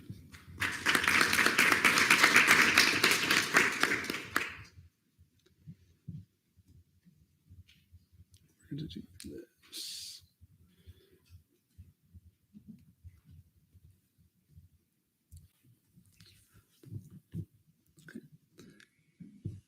Okay. Yeah. In the spirit of getting through organizations who have representatives here who aren't under some type of obligation to be here, is there a motion to go to the judicial branch? Are there any objections? Seeing none, we're there. So the student government judicial branch operations saw a slight increase, and then the hourly rates were adjusted in committee to be standard with the other branches. We're now in line for questioning on judicial.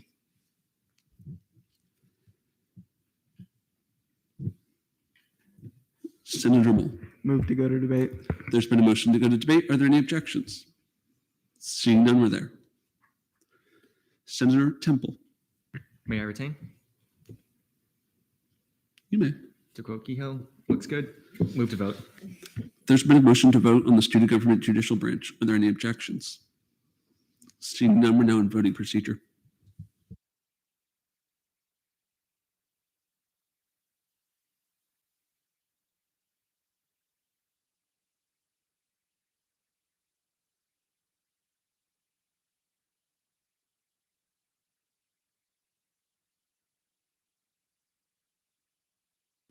With a vote count of 24 to 0 to 0, the judicial branch is approved.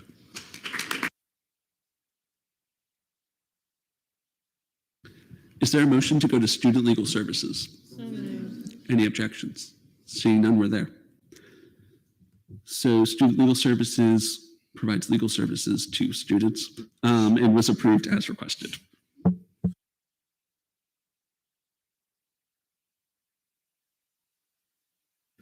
Senator Moll.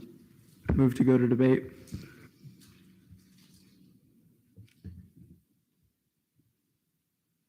I'll not see that just yet. Any questions on student legal services?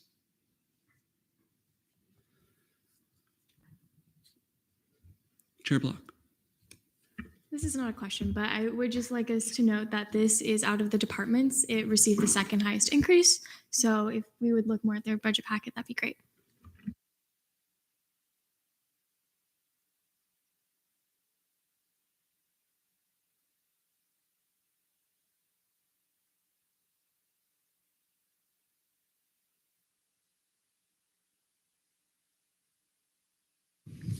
Are there any questions about student legal services? Chairman Tom. Just to double check, what was the reasoning behind the $30,000 increase in salaries and benefits? Patricia or Dr. Posey, whoever would like to speak on it. Oh, turn the mic on. The increase is basically the raise that we all receive. I guess all state employees, at least university employees, received a raise, which was 2% or 3%. I think if you're making below a certain amount, it was 3%, and if you're making over, it was 2%. So I think that was basically it. And then the OPS just because the minimum wage keeps going up every year. Any other questions about student legal services? Senator Moll, you were going to make a motion. There's been a motion to go to debate. Are there any objections? Seeing none, we're now in debate.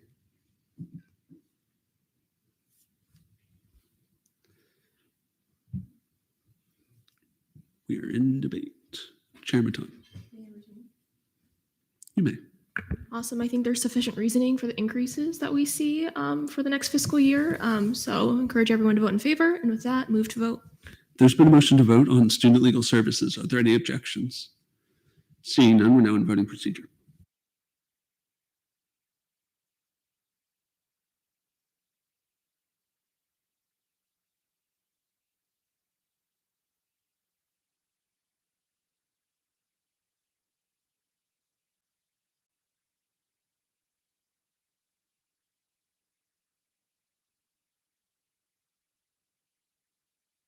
With a vote count of 25 to 0, student legal services is approved.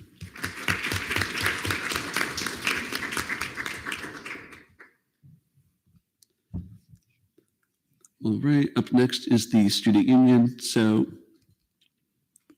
the student union obviously takes care of the main building and does some programming, marketing, and outreach, as well as both all-night study locations, Night's Pantry, Cypress Room, Live Oak,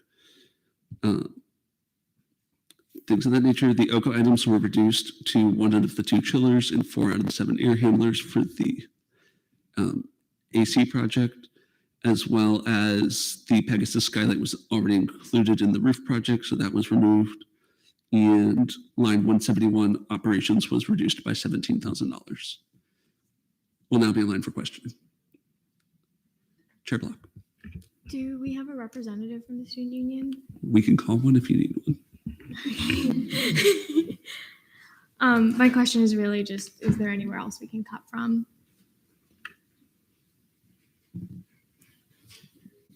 Stand by.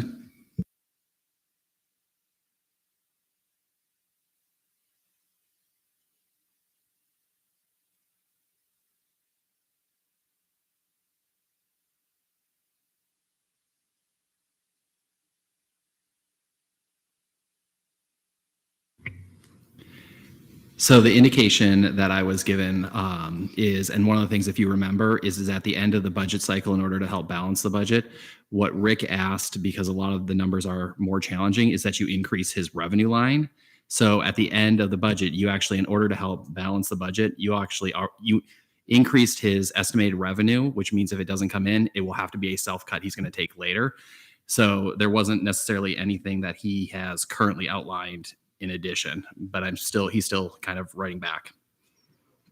He did say that one of the things is that they are going to probably struggle to get to that revenue line of the 723,000. So they will end up, as a result, having to make cuts in other areas in order to manage that as the year goes along. Other questions about the student union?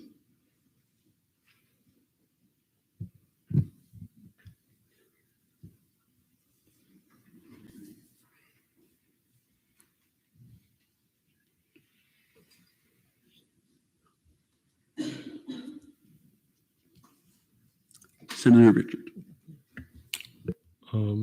Hearing that he's uncomfortable with the revenue total, why was it increased? This was the higher amount that he was comfortable with. Any further, he would be more uncomfortable. So this is still within the range of reasonable. It also has the flexibility for him to make the decisions later as the budget year progresses if they're not looking like they're going to hit that number or close enough to it.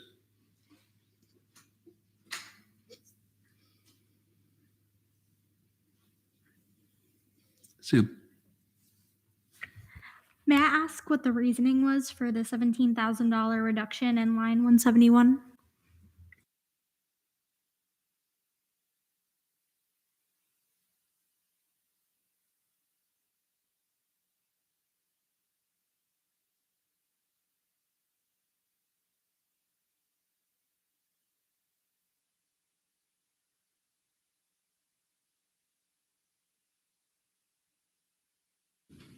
If I recall, it was removing Kronos and I think a blanket reduction of like $10,000.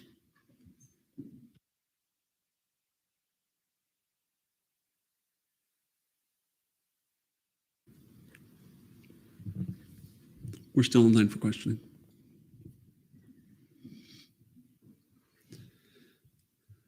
A motion. Pro Tem Kehoe. Move to go to debate. There's been a motion to go to debate. Are there any objections? Seeing none, we're now in debate.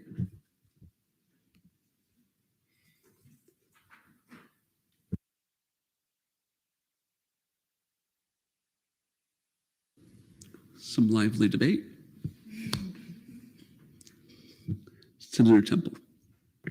I would encourage my fellow senators to vote in favor for this. I believe everything has been dutifully deliberated on, so I think I will be voting in favor for this, and I encourage everybody else to do the same. Are there any dissenting opinions? Seeing none, I'll take a motion. Sam. Move to vote. There's been a motion to vote on the student union. Are there any objections? Seeing none, we'll now be in voting procedure.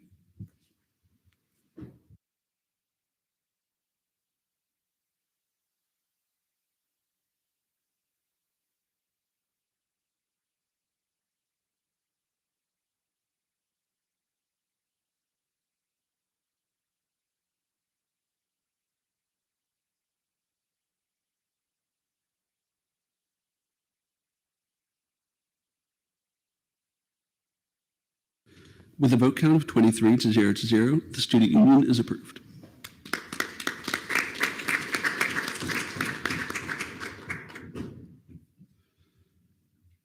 Up next, Volunteer UCF. So Volunteer UCF supports various service projects throughout the year, as well as the alternative break program and days of service. And the request was approved as requested, with a slight increase in OPS to account for minimum wage. We're now in line for questioning on Volunteer UCF.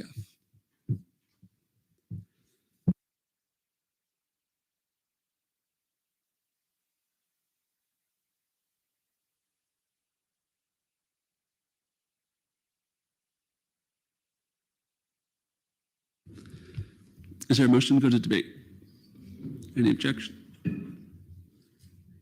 Yes. Senator Patel. I had a question. I know we just saw a Nighthon, which all their proceeds go to being donated. So I guess I'm just wondering how Volunteer UCF creates revenue since it's volunteer work. That is for the participant fees for alternative break program. Thank you. Pro Tem Kehoe. Move to debate. There's been a motion to go to debate. Are there any objections? Seeing none, we're there.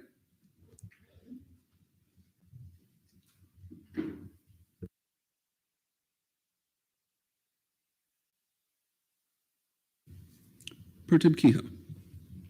May I retain? You may. Go volunteering. Move to vote. Your enthusiasm's overwhelming. There's been a motion to vote on Volunteer UCF. Are there any objections? Seeing none, we'll now be in voting procedure.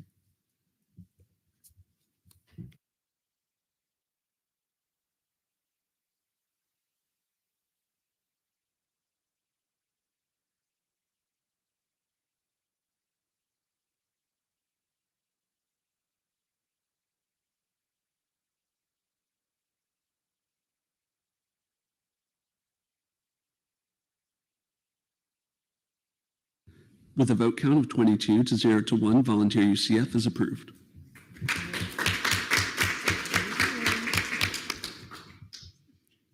Is there a motion to observe Senate Rule 4.04 with a 10-minute recess? So moved. Are there any objections? Seeing none, we'll reconvene at 9:15 p.m.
All right, everyone, please take your seats.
I reconvene this meeting at 9:18 p.m.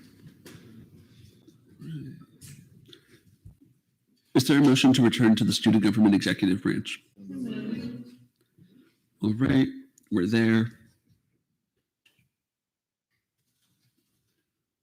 So aside from minimum wage increase, line 138, long-term contracts was reduced by $48,000.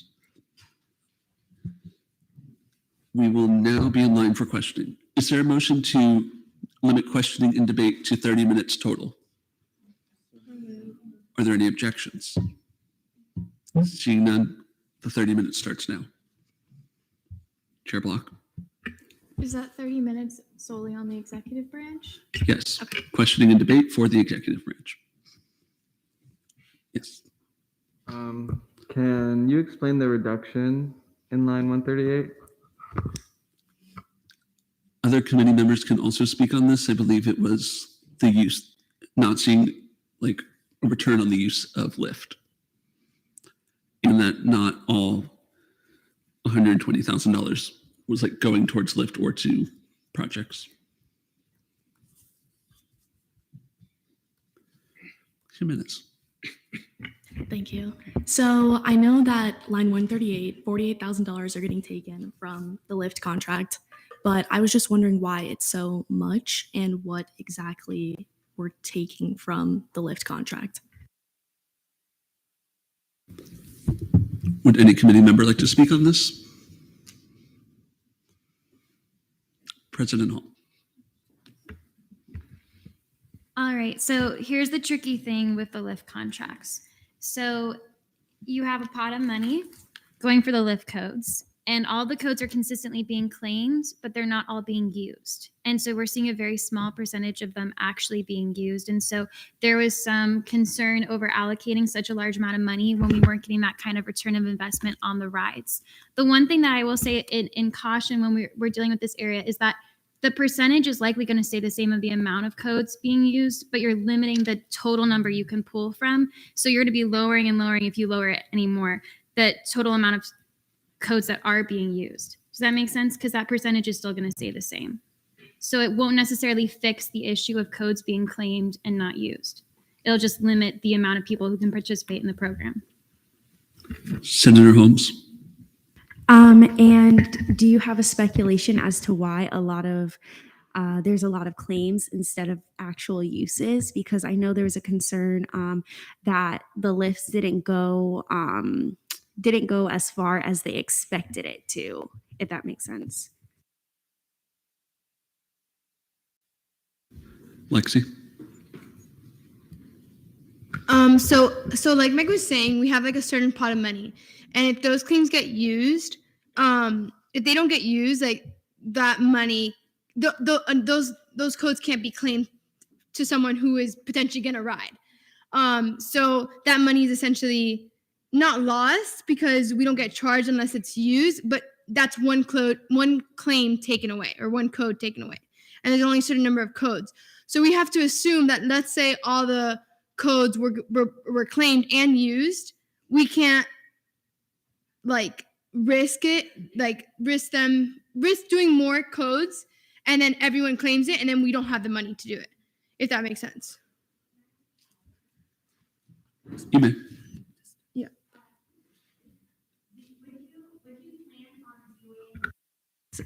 Plan on doing like a disclosure to students, because I know, like you said, a lot of them are being claimed but not being used. Would you, to even if not saying that you have to like change your budget or anything like that, would you include like a disclaimer of how far they can go from the UCF campus to avoid those claims, to avoid extra claims like being used, if that makes sense?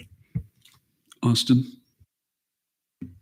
So the short answer is yes. I think, one of the things that we're trying to work out is the promotion of the different services that student government offers in general, Lyft being one of those. And so I would say yes to that question. And also that is something that has been of a concern to me ever since I got into this position, the distance you can go with Lyft codes. So we're trying to work on our end kind of with a Lyft 2.0, looking at how we can make sure those codes, if possible, distance-wise, can extend to Rosen, can extend to downtown, just so more of our campus can use those. I think the difficulty thing is when someone does take a code, it does take that opportunity from another student to claim one. So it's like you RSVP and you don't show up kind of thing. So that's something we just have to work out with, and letting the student body know that don't claim the code unless you're about to go on a ride or that you're going to ride soon with that code. Lexi? Sorry. So to the point that I was saying before, and to piggyback off of what Austin was saying, we can't increase the mileage or increase the, the geofence basically, because that costs more money. And since we don't have the budget to do it, if all the codes are claimed, we can't make that risk and open it up to then potentially get more riders and not have the budget to back it up. Other questions? Daisy? Yeah, so I'm looking at the Scantron and Blue Book services. I'm also looking at the A&SF budget, and it's looking like $30,000 were allocated, 0 were used. There's still a remainder of $30,000. So I'm confused as to why we are still funding this at such a high rate if there's no money being used. But also furthermore, since COVID, at least speaking from my experience, my exams are now online, and I'm sure that's the case for a lot of students. So why are we still funding Scantron and Blue Book services so high? So a year and a half ago, 2 years-ish, about the month before COVID hit, a bunch of Scantrons and Green Books were ordered. So there were 4 pallets of Green Books, wall-to-wall of Scantrons in the storage room. Going through that, really wasn't going through it last year, but that started to pick up again. Well, I guess some professors are saying, we'll make the test online things, so that not everyone is. So that's still coming back from it a little bit. And there's not a sense in using your budget if you have a supply room full of things already. Follow up. Yes, follow up. So if we have such vast supply of these things, why are we still funding it at the same rate then? If there is excess, I would be comfortable cutting that down then by $5,000 or $10,000 and allocating that somewhere else where we made cuts. Lexi? So that excess that we're basically still using is funded from prior years, not this year. So that supply is going to run out, and we're going to have to go back to normal Scantron use. And actually, I will add that the Scantron line outside the student government office has been insane all semester. And I know some of you are in the office can attest to that. So I do foresee that those $30,000 once we run out of the COVID supply that we had excess from COVID. Once we run out of that and we go into the normal Scantron use next year or next fiscal year, I do foresee us using that full budget. Other questions? Senator Patel? Does anybody have an estimate on you were saying that all these Scantrons and Green Books were ordered. How much did that cost? So I can get an estimate of what that cost and how long it's been running. Give me a moment.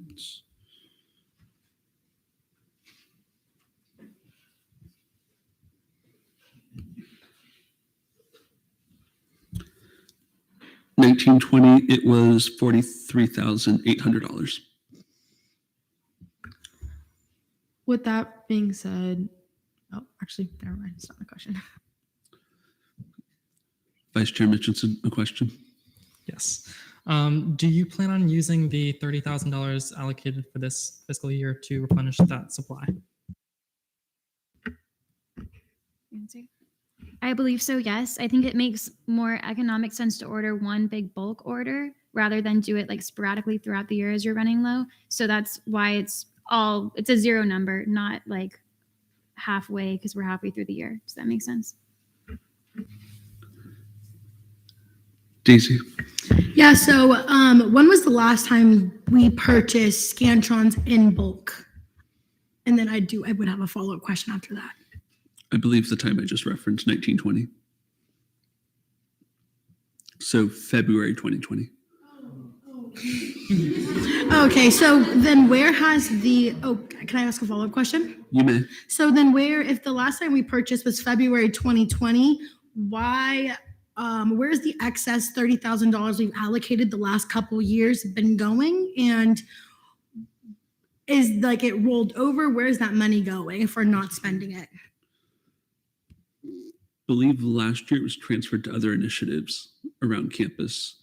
So like the end of the year IDTs to it's like usually like care services and things of that nature. Meg? Yes, I know we gave a large portion of money to NPHC to help fund their plots in recognition of their fraternities and sororities. That's an example of where money was transferred to at the end of last year. Austin?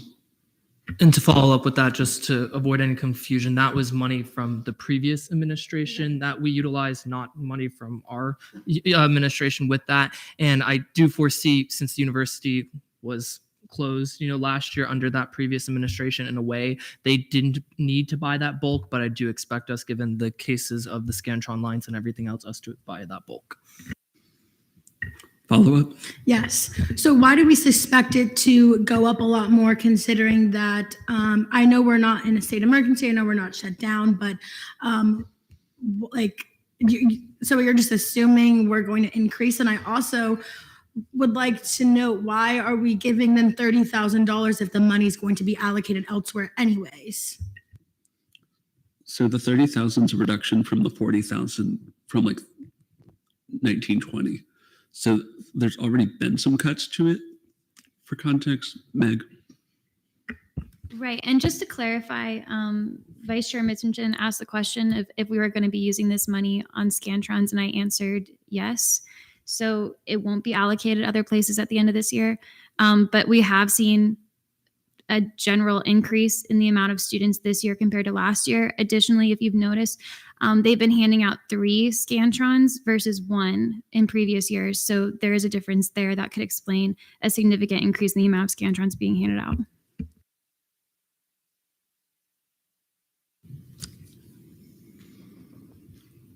Shane. Just to give you a scope, since we're talking about the service quite a bit, I just pulled the data up on it.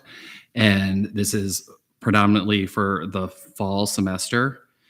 You had 40,405 students take advantage of that service.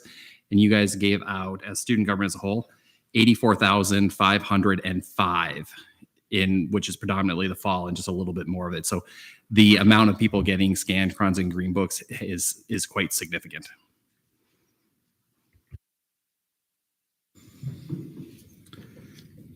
Sam. Hi, I had a question regarding the spring event, as I've seen that this has been a yearly thing. And I was wondering if anyone could elaborate on what the possible attendance was like at the last event and what is presumed for this event. So spring event is Universal Nights. Last year was 10 or 12,000? 11,000. See? In the middle. And I believe, what's the number anticipated for this year? 11 again? 11 to 13. 11 to 13,000. You may. And I guess my question for this was that budget sufficient for that event, considering you're projecting the same attendance? Meg. So Shane is here, so he can correct me if I'm wrong, and I know JP is here too. It's my understanding that due to the new, what's the dinosaur movie? Jurassic Park ride. Thank you. Thank you. In Islands of Adventure, that fed into the contract being a little bit more expensive this year. And so this is a contract event. This isn't like, oh, we're spending this much on this much on this. It's a contract with Universal. So that was a number that was and is currently in debate. But it's my understanding because of the new ride, that's why it's increased.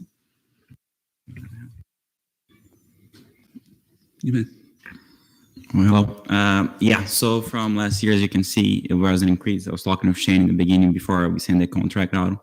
When I first negotiating with Universal, and they sent us the first quote, the increase from $215,000 to $224,000 this year. Part as Meg mentioned, the Velocicoaster ride adds to the total amount, and every year we've been seeing an increase in the amount of the contract. So we probably foresee as well an increase for next year towards the contract for Universal, as we've been seeing that as an yearly basis. The rest of that road, just go in order. So just for clarification, within that contract, I'm not sure if you can disclose this, but does it include like closing out the park for other individuals and then allowing us? And I'm a first year, I've never been to Universal Nights. So does that include like food and all that jazz, like for students? Shane. So the contract allows for us and the students who get tickets, and so we get 11,000 free tickets. Well, they're not free because we pay for them, but we have 11,000 tickets that are given to students at no charge. And that includes their ability to get in the park starting at 4 p.m. on the day of the event. It also includes free parking starting at usually 3 or 3:30 that day, so the students won't have to pay for parking. The park is not exclusive to us until 8 p.m. So at 8 p.m., no new visitor is able to, like non-UCF guest is able to come in, and those people that are on the rides just have to, once they get off the ride that they're on, then they have to escort the park. So the park is exclusive to us from the hours of 8 p.m. till 1 a.m. And it does not include the cost of food or anything like that. And it's actually a pretty good deal because if you take the price and you divide it by the number of tickets we get, imagine going to Universal for a park that's exclusively to you at on average about $20 a ticket.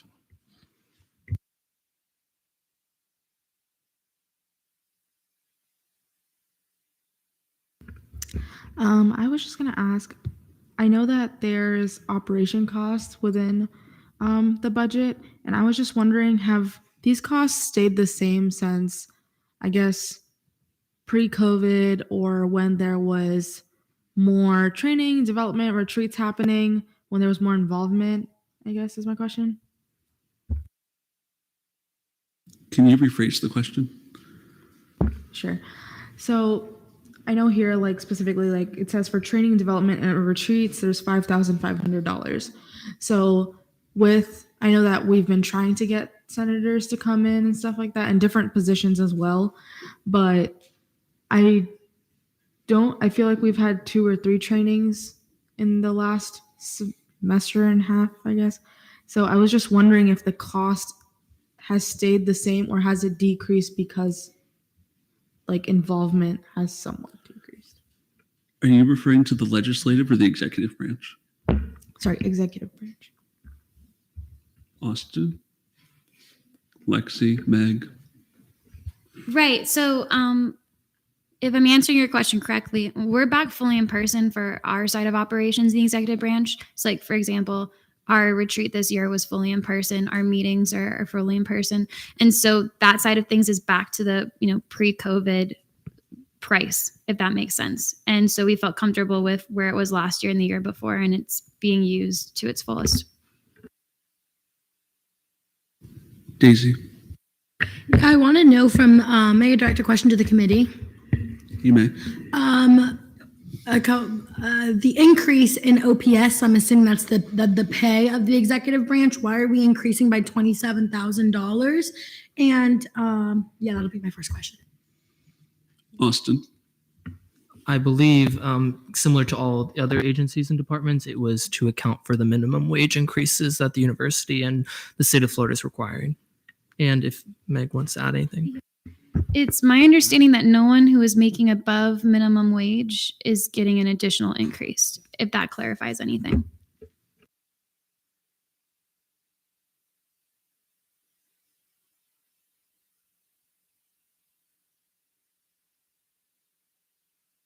We're still in questioning. Sam. Move to go to debate. There's been a motion to go to debate. Are there any objections? I withdraw. Can somebody please explain what passing of the gavel means? That's an event that in previous years has been combined with the Impact Awards, and it's a ceremony. I guess it's a recognition ceremony, kind of passing off the torch, for lack of better words, between the previous administration and the new administration. So last year it was used transitioning administrations, recognizing the work of all three branches and EC, and was also merged with Impact Awards, so recognizing student organizations. Daisy. Yes, so I'm inquiring about the Adobe license. I'm looking at the packet right now. It says need to renew our license for Adobe every year, but there's no total cost for that, as well as I didn't even know that was a resource from student government or from the executive branch. I would just like more information on that. That was for the Creative Cloud license for the graphic designers and like the communications team, but they've been getting it through OSI, so it was no longer needed. It was not like a requested cost because OSI can cover it. Follow up? Yes, so that's the Adobe license is only usable by student government or just the executive branch? It's an operational cost for the communications division. Okay. Sam. Move to go to debate. There's been a motion to go to debate. Are there any objections? Seeing none, we're now in debate.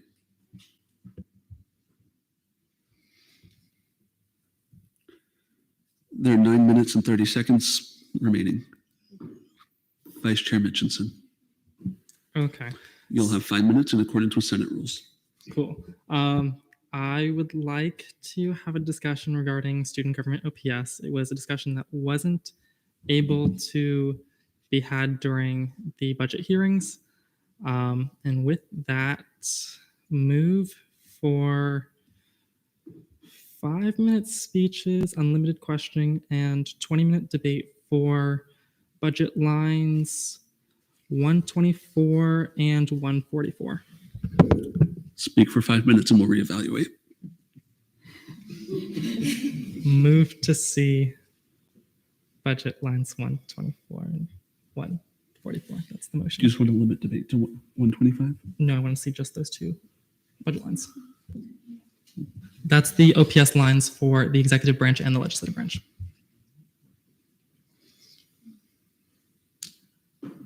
Can you keep it to exec?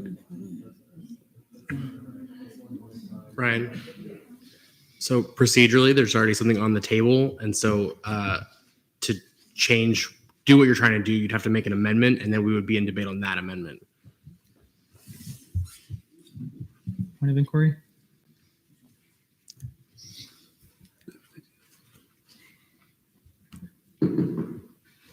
Point of inquiry? Question mark? Brody, can I just not see the motion and then go to Senate deliberations?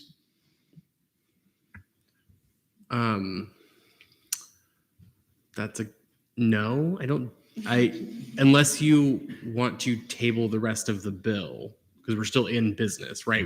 Something is on the table right now, so you can't go to a different portion of the agenda while you're in the middle of a set of business.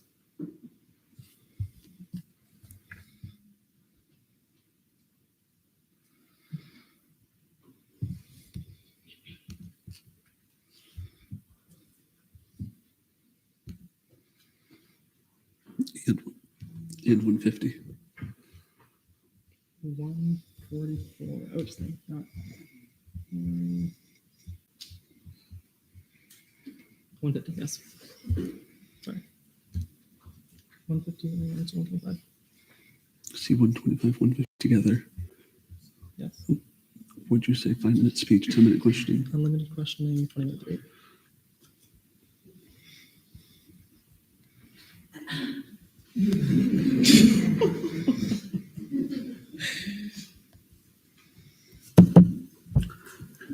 There's been a motion to see lines 125 and 150, legislative and executive branch OPS, simultaneously with 5-minute speech, unlimited questioning, 20-minute debate. Are there any objections? Seeing none, we're there. Your 5 minutes begins when you're ready. Perfect. Sorry about that confusion, everyone. So basically, I wanted to have a quick conversation about student government OPS because I think it's a very important matter that should be discussed within our body of people who represent students across campus.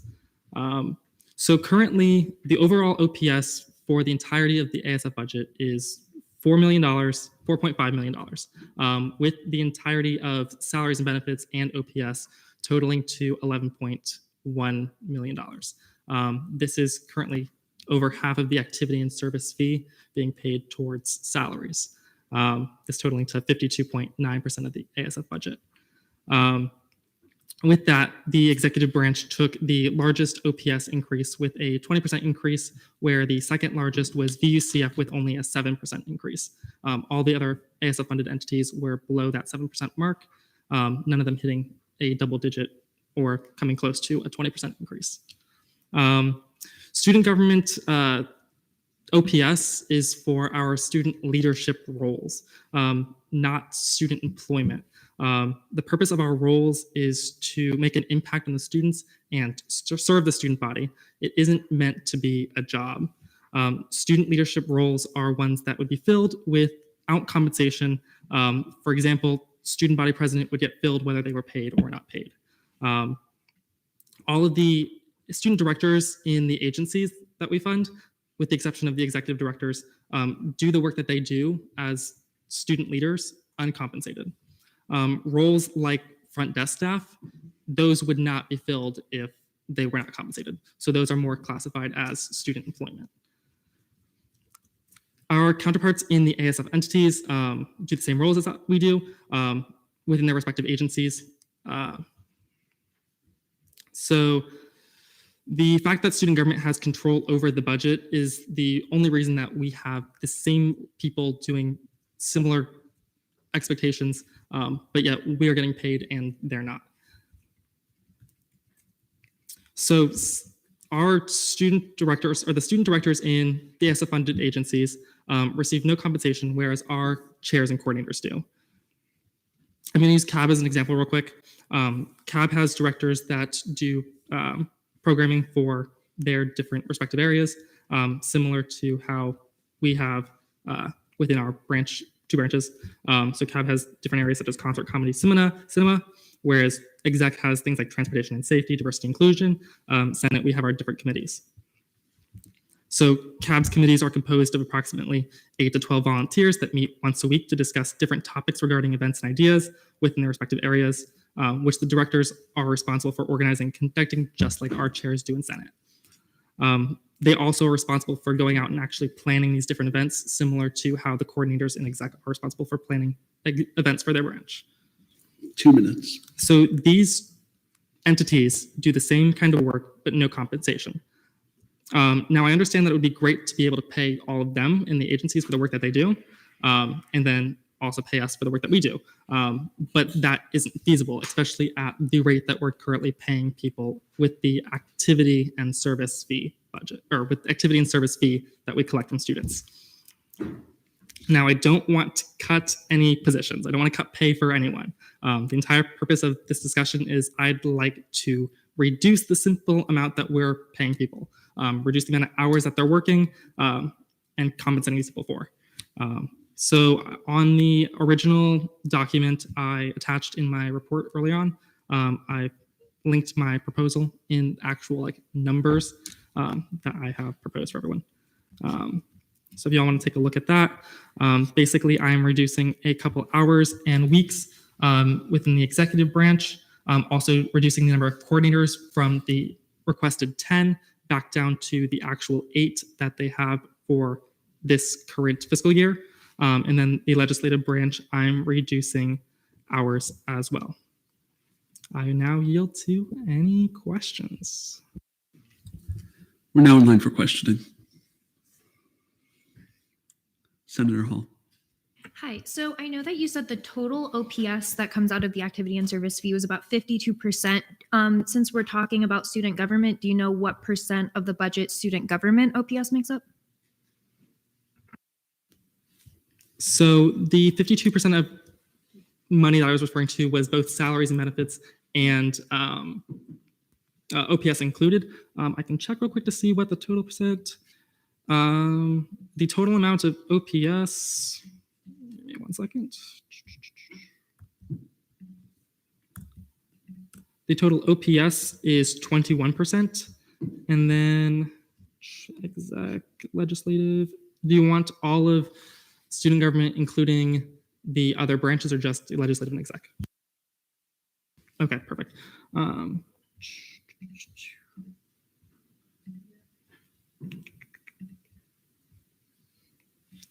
I can get back to you on this question. Chair Block. All right. I just want a little bit of clarification on the hours worked between the two. Exec's budget is $160K approximately for 19 people. Senate has approximately $60K for 26 people being paid in each of our respective branches. And I think a majority of that comes from certain members working more than others in their weeks. Can we get a little clarification? How many did you say are paid for legislative?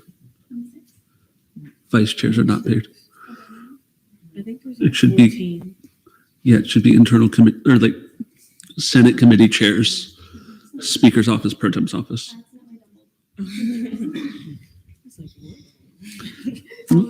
Sam.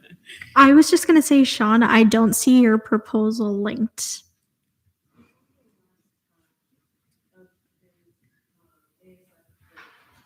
Okay, thank you.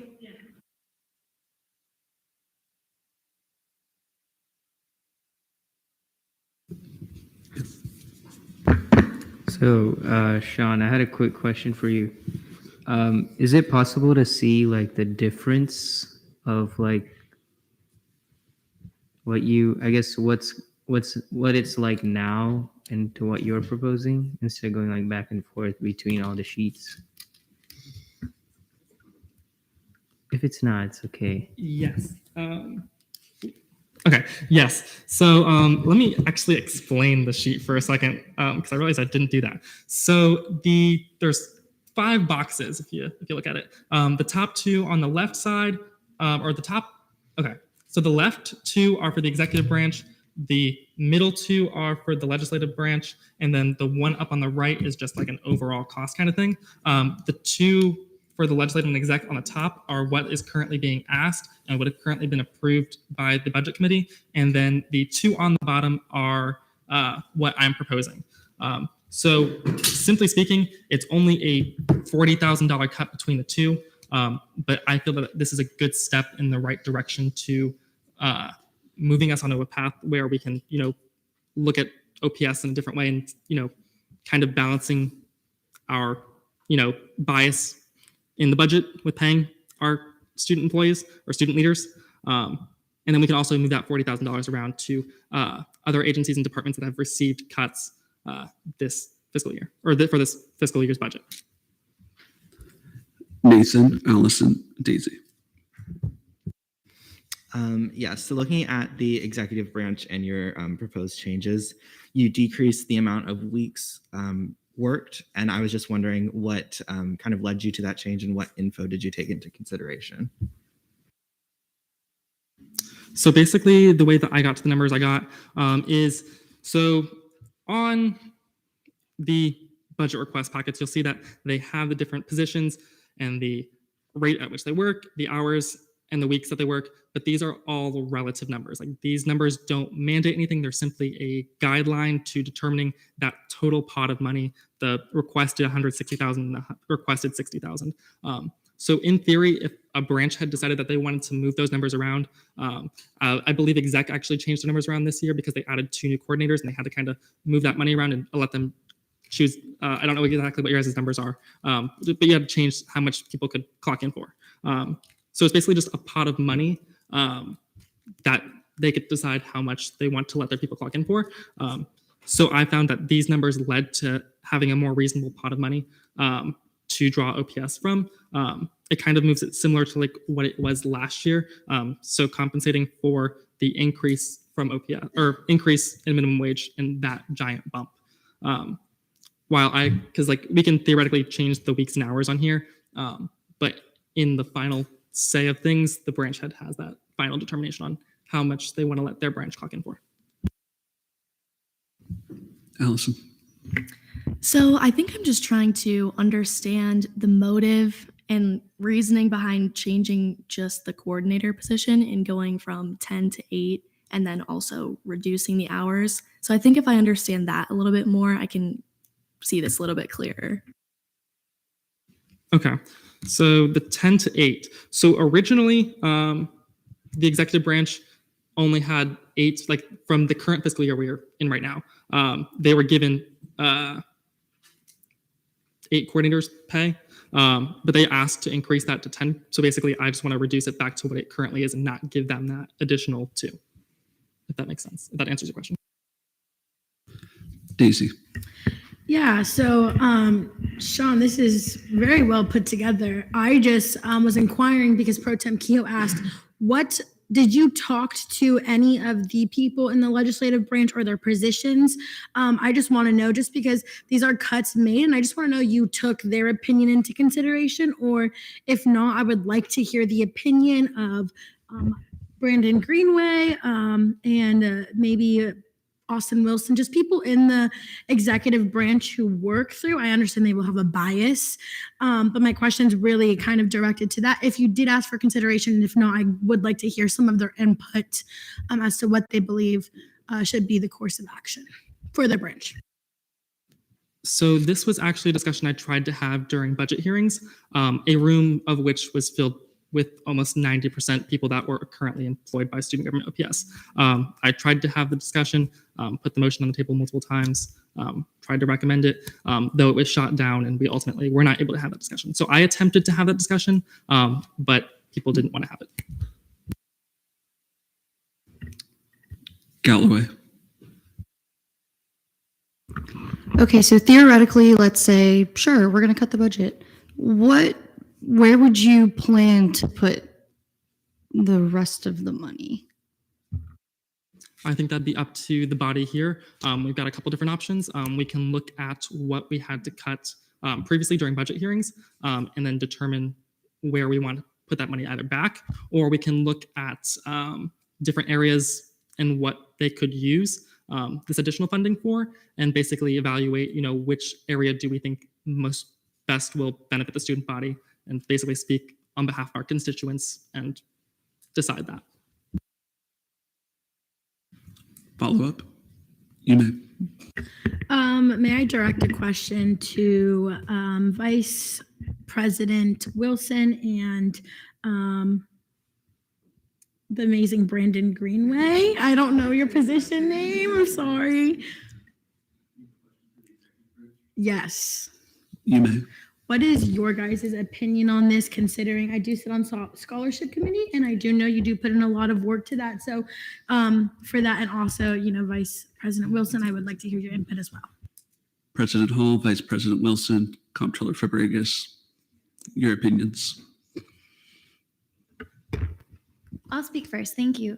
So, yeah, unfortunately, we weren't able to have this conversation prior to this, and that partially falls into sunshine law that we're not supposed to be talking about things like this outside of budget hearings. But if we had been able to have that conversation, I think we all would have responded unanimously with that we do not support this. And I'm sure that VP Wilson and Brandon can speak on that too, but we made the decision to add the 2 coordinator positions for a reason this year. And I don't think that any of us would agree that we can complete the amount of work that we have been in a reduced time frame. Respectfully, I know you said that this isn't a cut because it's a cut to hours. That's still a cut, right? I mean, whether it's positions or pay or hours, it's a cut. And it would make doing the jobs that we do currently more difficult. And likely we'd have to reduce some services or some programming that wouldn't be able to happen. I first of all would echo the sentiments of Trustee and President Hall regarding this matter. I think, frankly, the prepared speech and this whole breakdown and everything is kind of catching me off guard in a way, because we were not expecting this as far as, and if so, we would have done a lot more to prepare and defend the individuals who work tirelessly, like Brandon Greenaway, JP Vartanian, Daniela Lopez, Zelly Martinez, and others in our branch, because we do value the work that they do. I believe the student body does as well. It's not easy, as everyone in this room could probably attest to be a student leader. I mean, one, you have to meet the minimum 2.5 GPA requirement to be in student government on top of all your classes. You have to balance everything personal life-wise. And so overall, I don't believe you would see the productivity, the commitment, unfortunately, because the fact of the matter is, if some of these people did not have the ability to do this in this way, they probably wouldn't be a part of student government. And I never want to turn away someone for their commitment or, their financial situation. I know Meg has another thing she wants to add as well, and Brandon, of course. Oh. Just briefly, I'll add on to that you can't conceivably expect someone to have this kind of job. Like, for example, I know Austin and I treat these like full-time jobs, and it wouldn't be possible to have another job on top of that to supplement your income if you weren't receiving an income. While I know you mentioned, Vice Chair Midgenson, that you could find people to do these positions without pay, I agree that you could find people who want to very, very badly, but might not be in the position where they're fortunate enough to not receive pay. I know this year we've experienced a couple issues where the hours were not always accurate, and students on our team weren't getting the pay that was representative of the hours that they worked. And in the time between their lack of pay and getting it fixed, we were receiving many, many concerns from students who weren't able to pay their rent, weren't able to pay their bills because of things not being completely accurate. So that's just examples of messing with this even a little bit can have significant impacts on students who come to fill these positions. Chair Block, is this a question about the matter at hand? A motion? You may. I just wanted to say that Vice Chair Mitchinson has had this proposal since the beginning of budget hearings. It's been available. It was available in his announcements at budget hearings, so everyone was aware that this might be a conversation today. Questions about the matter at hand? I haven't answered a racist question anymore. Is it going to repeat anything that's already been said? It's the viewpoint of the coordinator.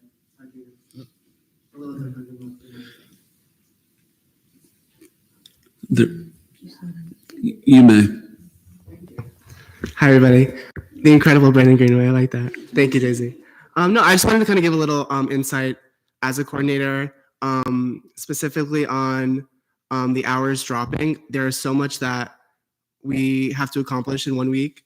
And some examples of that are our weekly cabinet meetings, our weekly one-on-ones, our division meetings, meetings to speak with administration, completing the actual initiatives, so sending emails, scheduling things, and then also other committees that, so I'll speak on my position, for example, that I personally serve on, that meet bi-weekly, monthly, weekly, and examples of these are like Persistence and Progression Committee, Graduation Success Team, Academic Calendar Committee, Textbook Committee. These are all committees where I serve as the student voice to advocate on behalf of the students, planning a Jones High School takeover, just different things that cannot be accomplished in a 10-hour work week. And just again, what Megan and Austin were saying about that we simply would not have the time to put in the effort that we do because we'd have to pick up another job to pay for all these other expenses that obviously we're all students, we all have the same expenses that we have to pay. And then again, like this just, we're with these administrators, they see us as employees. They schedule their meetings around their schedules, but again, we have class, we have other things going on. So just another thing to take into account. And again, cutting the number of coordinators also cut the amount of work that needs to get done in a year. Every coordinator is so important, so different.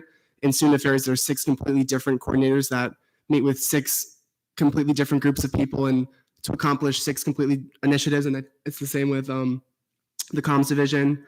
And again, just it would lead to decreased productivity and a decreased commitment. Chair Matan, is this a question? You may. Really simple question. What 2 coordinator positions were added this year? President Hall? So there was a little bit of a rearrangement in comms. So we expanded the communications department to have an outreach coordinator, marketing coordinator, and visual media coordinator. And then later in the year, we brought on Ayana to be a videographer. And I think it's important to note that that communications department services all the branches of student government, not just the executive branch. However, we did have one person resign, but instead of hiring a new person into that role, instead we had a discussion with comms and reallocated those hours to the remaining members of comms because we thought that made more sense than going through a hiring process and adding someone else. So it's still the same amount of hours, just redistributed differently. Vice Chair Mitchinson, is this a question about the matter? It's a response to Reese's question. You may. Okay, so I calculated your question. So the total so basically between legislative and exec, it totals to $220,000 for both their OPSs, which is equivalent to 1.04% of the budget. Just to put that into perspective, if you add Knights of the Round Table, Nighthon, and Late Nights, that's still more than all 3 of those agencies combined. Is this a question about the matter at hand? You may. So Sean, seeing as this is your proposal, is there anything based on the responses from exec that you would like to elaborate on? Yeah, perfect. So basically, I'd like to touch on the fact that the proposal doesn't... Keep this factual and not debate. Yes. The proposal doesn't touch the branch heads or vice branch heads. I felt that it was unfair to interfere with these type of positions as the executive directors of the agencies are paid as well. I only wanted to change the coordinators, chairs. Let me check real quick. I believe I also changed the deputies and assistants. Yes, I also changed the deputies and assistants and the directors. But I also wanted to just kind of touch on that a lot of them, told us what their job responsibilities are and how they feel that, they wouldn't be able to do that in a less amount of time paid.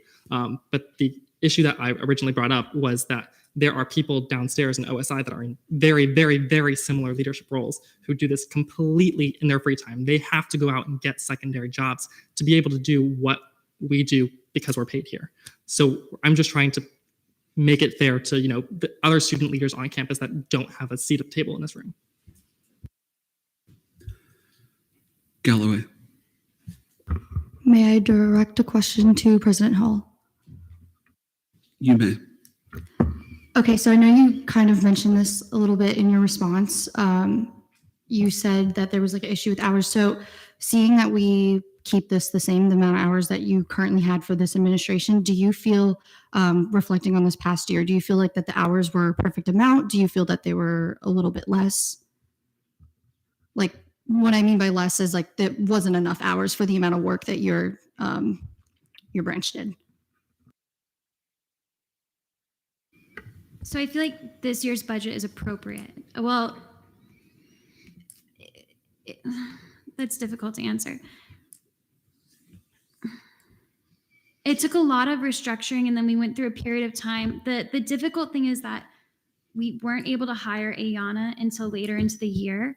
And so we wish we had had her earlier on. So if we could have gone back in time, we would have moved forward with the new structure that we have proposed here. So that's what is ideal, is what was voted on in the last A&SF budget hearings or the December break.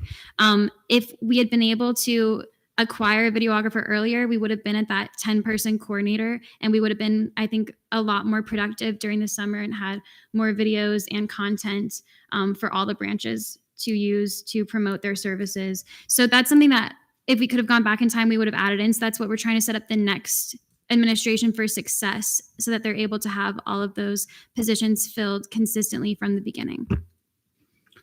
As a reminder to the Senate, this is 1% of the budget if you combine OPS from legislative and executive. This is also the part about remaining objective, seeing all sides, and not just influencing things that directly affect you. Bertram, is this a question about the matter? You may. Yeah, I understand the intent and I understand the rationale. And I'm getting to the question. I'm not necessarily sure that I'm feeling that cutting down some student leaders for the supposed benefit of others is necessarily the right way forward. So just to confirm, do you really think it's worth cutting pay for 26 student leader positions to save less than 1/3 of 1% of the budget?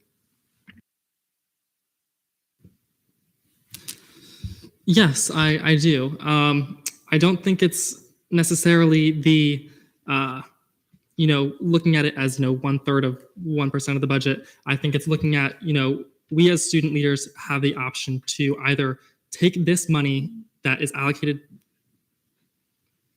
We can either take this money that we've allocated towards putting in our own pockets, or we can turn around and use it to provide other services and programming initiatives to give the student body. We've been talking about 1% of the budget for over a half hour. Pro Temp Kehoe, you were going to make a motion. Move to debate. There's been a motion to go to debate. Are there any objections? Seeing none, we're now in debate. As a reminder, debate is limited to 20 minutes.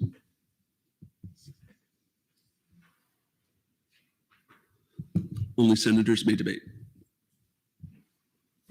Chair Block. All right. So I think for a lot of Senate, this was a little bit overwhelming. I know I've spoken to a lot of senators and a lot of us didn't even know our chairs were paid.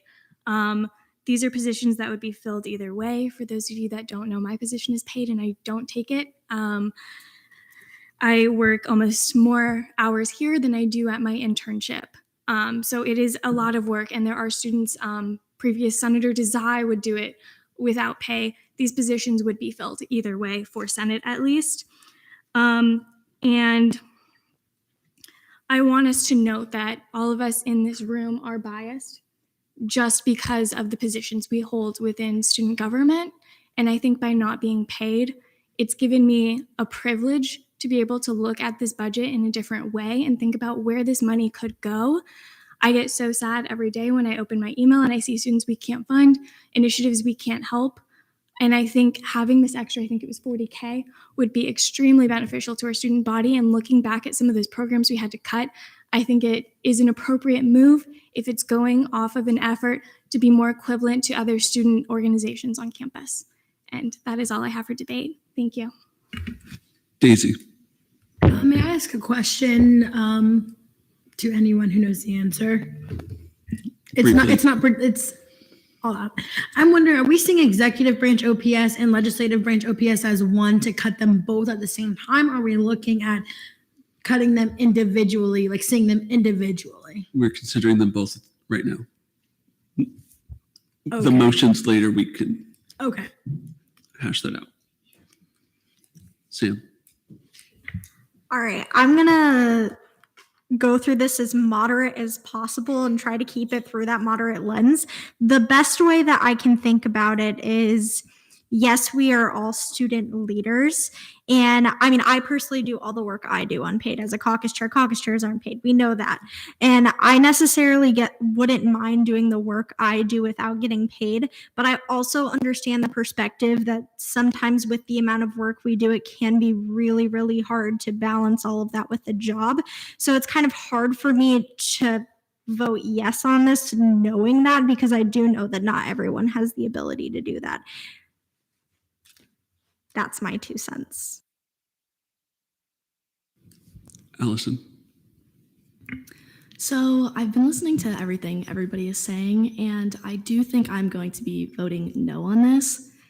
Just seeing the reduction in hours for assistants, I require at least a minimum of 10 hours each week to get everything I have to do done. And, just from, I think we've been talking a lot about filling a role, and I have full confidence that, you can fill a role. I think President Hall spoke about this earlier. You can fill a role with anyone, but in order to attract a high quality candidate, I think we're cutting off a large chunk of high quality candidates who would rely on pay for this position. So for those reasons, I'm going to be voting no for this. Pro Tem Kehoe. I would just like to start off.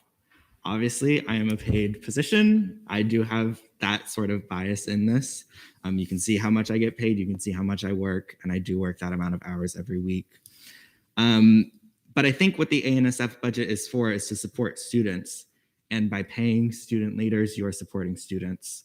I think that this is kind of these positions, especially on cabinet, this is a testament to, figure out what you love and learn how to get paid for it.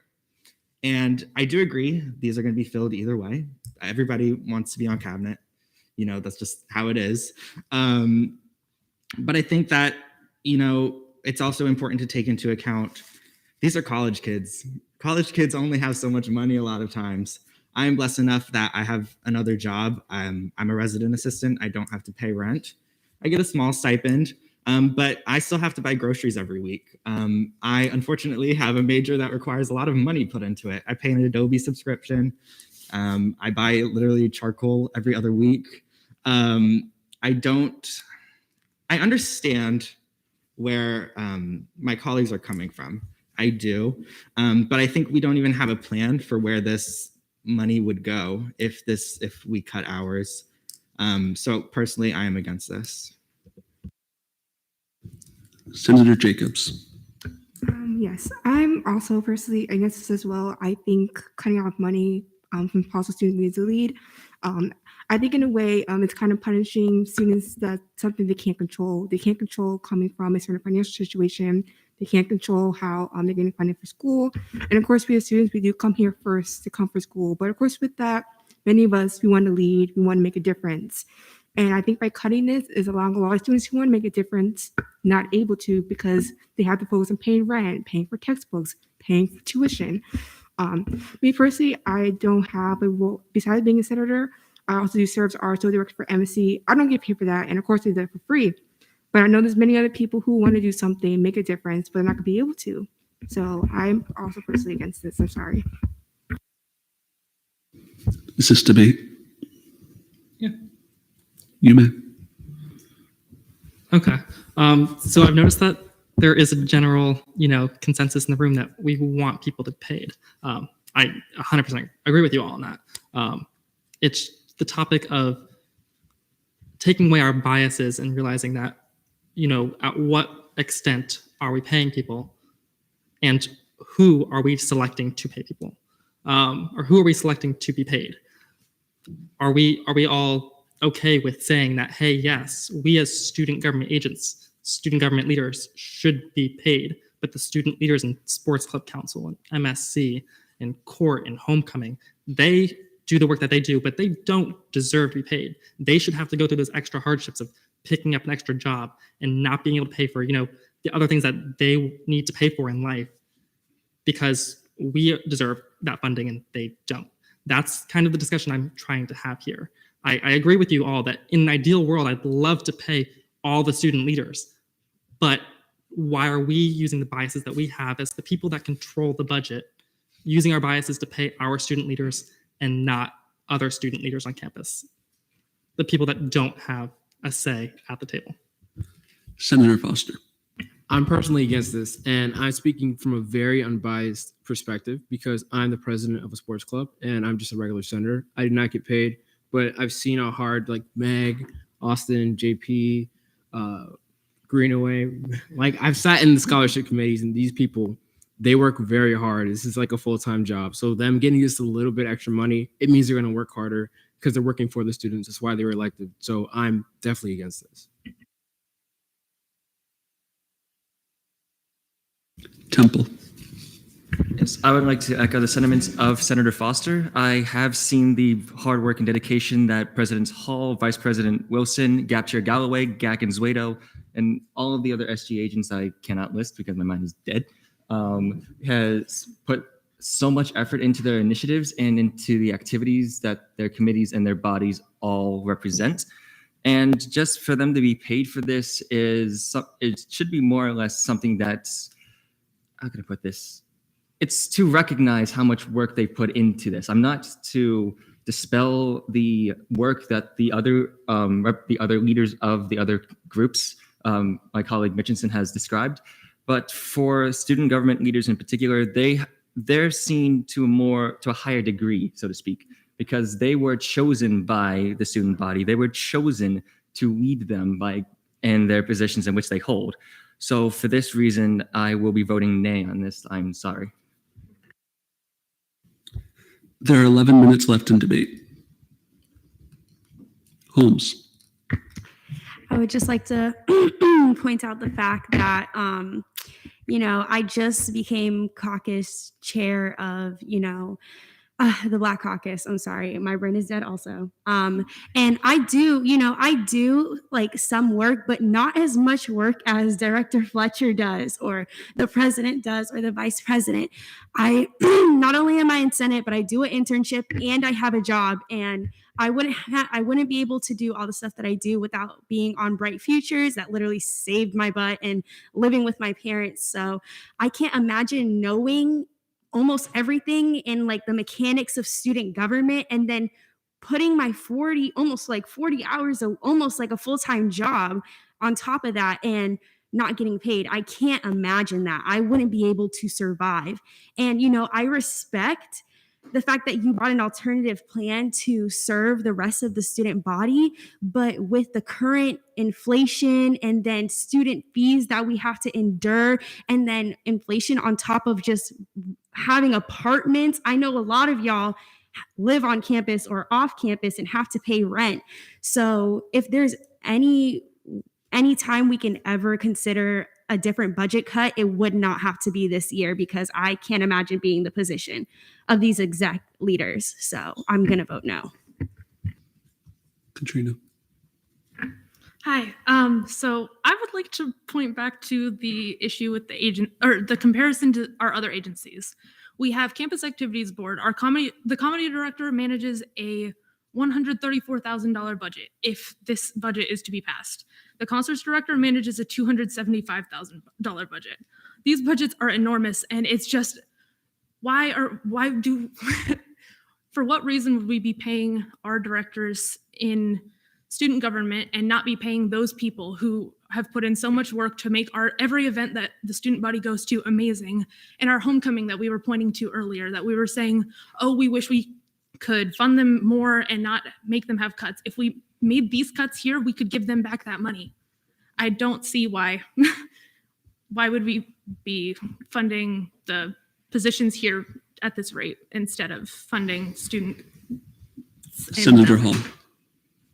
Yeah, so there's been a lot of debate about this, and I guess there's a debate to be had about whether or not student leaders should be paid, but that is not what this resolution would do. What this resolution would do is decrease the hours. It would expect the people that were already employing to do the same amount of work in less hours, which we're probably asking them to have a job and still come in and do their work either in less hours or get paid less. And I think when we're talking about student services, that would result in a decrease in the quality of our student services. So I really think that that's something that we need to take into account outside of this larger conversation about whether or not student leaders should be paid and the biases that we all have, what the actual result of the proposal would be in the next year. And that's why I will be voting no on this.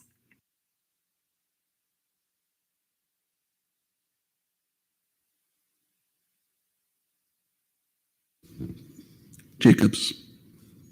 Yes, I want to further say I am coming from also an unbiased standpoint. I also do work at MSC. I did not get paid.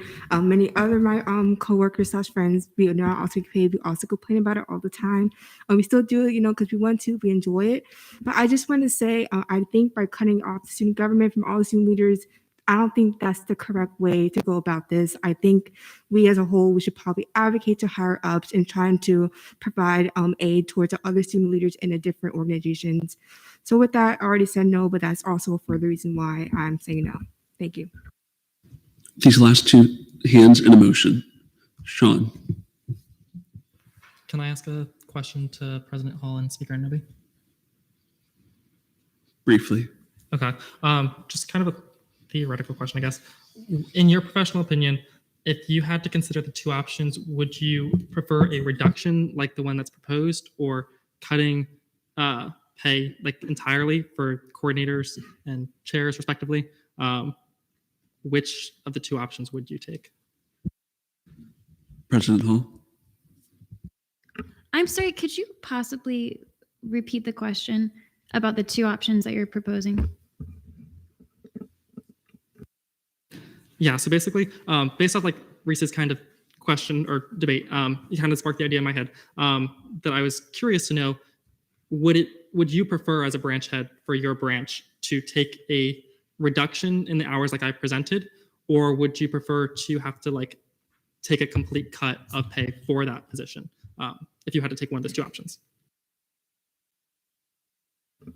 Are you saying like lower the amount of money that each person, like the hourly rate that you make? Reduce the amount of hours that an individual can work, or reduce the amount of people that can work? That's difficult because you just allocate the same amount of tasks to different people either way. I kind of feel like it's the same thing. That's a little tricky to answer because you would just assign tasks to different people, but ultimately like you would still have to cut tasks. Like things wouldn't be happening. Like a certain event would still need to be cut because whether the person has less time or you're giving it to someone else, you can't allocate it differently. Speaker Ananobi. Okay, so this is kind of hard just because I can't predict how certain people will work. I can't predict people's work ethic. I just know me, myself, I would be here whether I was paid or not, but I can't say the same for everyone in this branch, and I can't speak for them. Is this a follow-up question? Yes. Briefly. I just kind of wanted to I feel like the point was kind of missed. So I'm kind of looking more for, would you prefer to kind of have to ask your branch to work partially paid, partially unpaid, or ask them to do jobs similar to like how the other student leaders do and ask them to work without compensation for that work? So basically asking them whether they'd prefer a reduction in hours, so having, less hours that are paid, or having the positions unpaid, like for instance, having coordinators unpaid similarly to how the student director is downstairs underneath the executive director. So basically keeping the branch heads paid, but keeping anyone that's underneath the branch heads paid not paid. So basically like how the other agencies function. Are you talking about telling someone to work 20 hours a week and paying them for 15? No. Like something like that? No. State it again. Basically,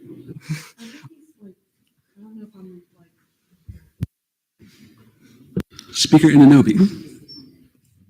Okay, so if I'm understanding your question correctly, you're basically asking, would you prefer us do what we're doing now or to do what other agencies and departments are doing? Now with reduction. Proposed reduction or what the other agencies do. Does that make sense? I think it does. It makes sense.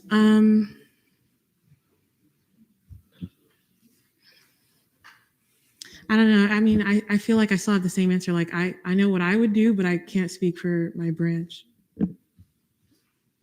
Senator Foster, you have a question. May I retain? You may.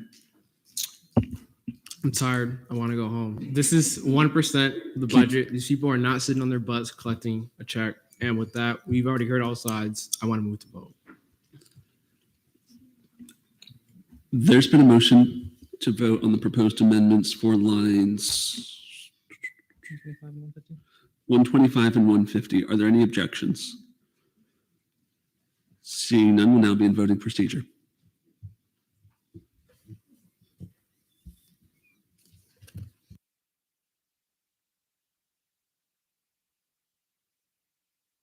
Okay, I know this says executive amendment, but this is the amendment for both lines because I can't change the titles. So just understand.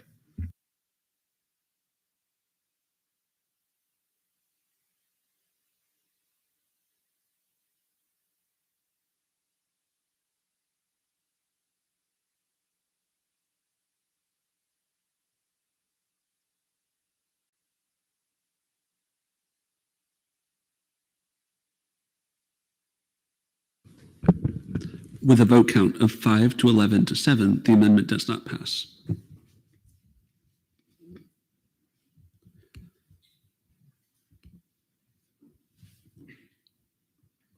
Is there a motion to return to the student government executive branch? Any objections? We're now in debate on anything with lines 126 to 141. Daisy. Oh, sorry. I would like to hear some debate from senators as to why they believe that we should or shouldn't cut the Scantron and Blue Book services. Senator Bertram. Honestly, it's something that came up during the budget hearings.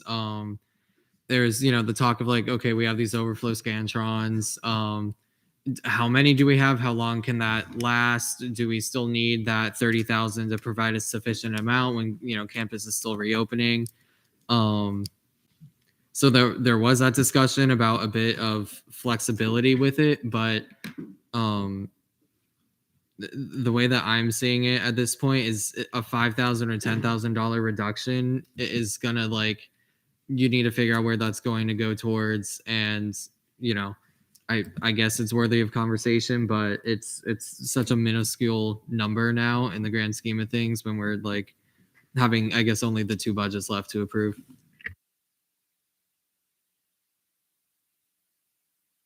Chair Block. Yeah, I do know $20,000 doesn't seem like a lot in the overall budget. However, to a lot of our students, this could be a big deal. I want us to consider our students that we heard in open forum today.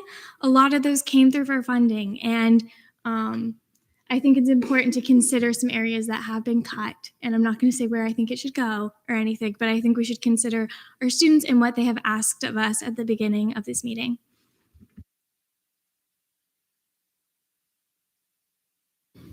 Is this new debate? No. Okay. Any new perspectives? Sam. Hello. Okay, so I know we heard from Shane earlier some numbers regarding the Scantrons, and I do believe the demand for the Scantrons was quite high. So I personally see no reason to reduce the Scantrons considering there was considerable demand for it last semester. And I don't know what the demand for it has been like so far at the beginning, but I do know there has been a lot of lines. So I don't really think that there's any kind of reason to reduce this, because if they do find they're going to be in a higher demand and they run out of them, then they're just going to have to purchase them again. So I think that it's fine the way it is. Boysen. May I retain? You may. I also agree with Senator Shreese that either way, we're going to eventually run out of Scantrons and we will have to buy them again. So I agree that we should not touch that number. And with that, I move to vote. There's been a motion to vote on the student government executive branch. Are there any objections? Seeing none, we're now in voting procedure.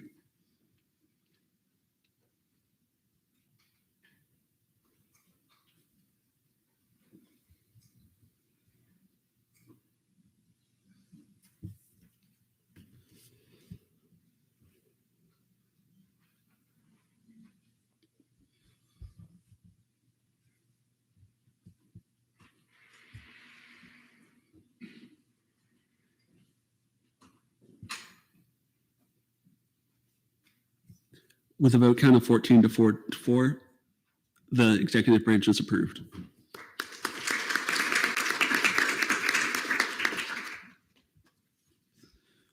All right, student government legislative branch. Lines 152 and 153 were reduced in committee. and lines 154 through 156 were consolidated into lines 151 and 157. We're now in line for questioning on the student government legislative branch. Jessica. May I address a question to the CRT committee? You may. Okay. So I see that there is a significant cut in the registration and travel fund.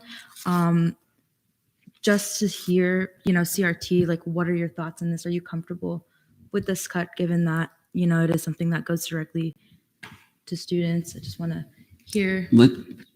Let's keep questions to like factual things, and then you all have the right to debate later. Factual questions about the legislative branch. Sam.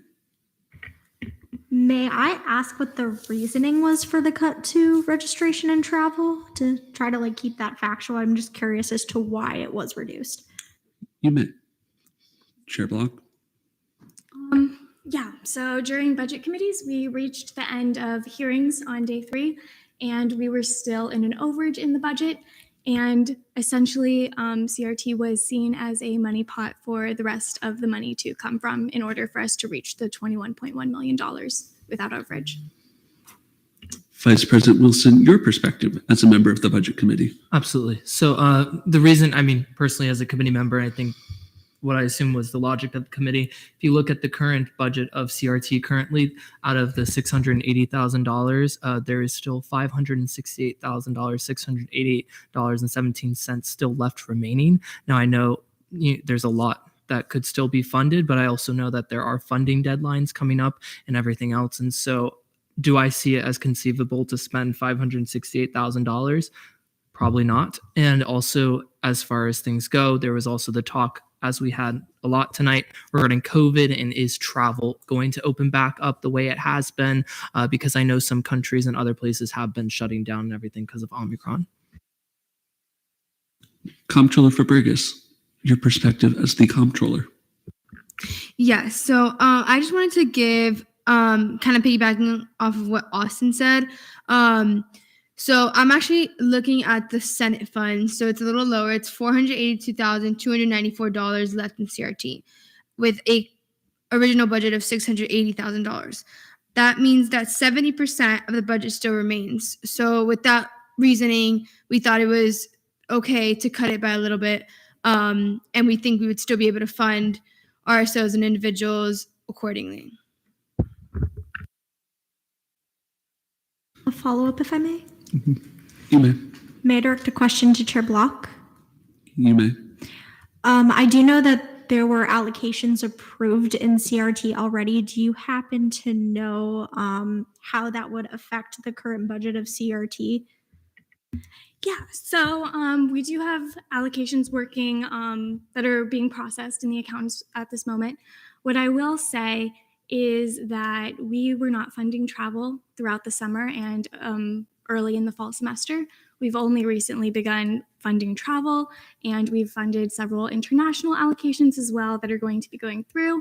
We did have some fiscal bills that y'all got to see these past few weeks. So our account won't be largely impacted.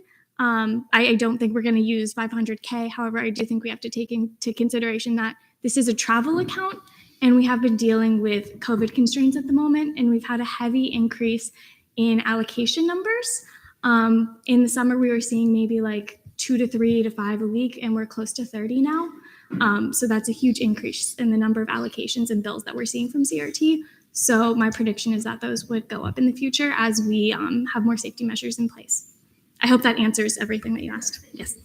Keep in mind that this budget does not affect current allocations, as all of those accounts will close on July 1st. Daisy.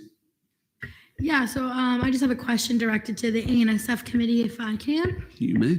Awesome. So I heard that we were taking COVID into consideration when cutting the CRT balance, but after talking about, not to bring up the Scantrons again, but we're talking about the Scantrons, we are saying that we're predicting that we're going to use them more, but now we're saying we're predicting conference registration and travel is going to decrease because of COVID. So I would just like to hear from the committee why, when was COVID considered and when was COVID not considered?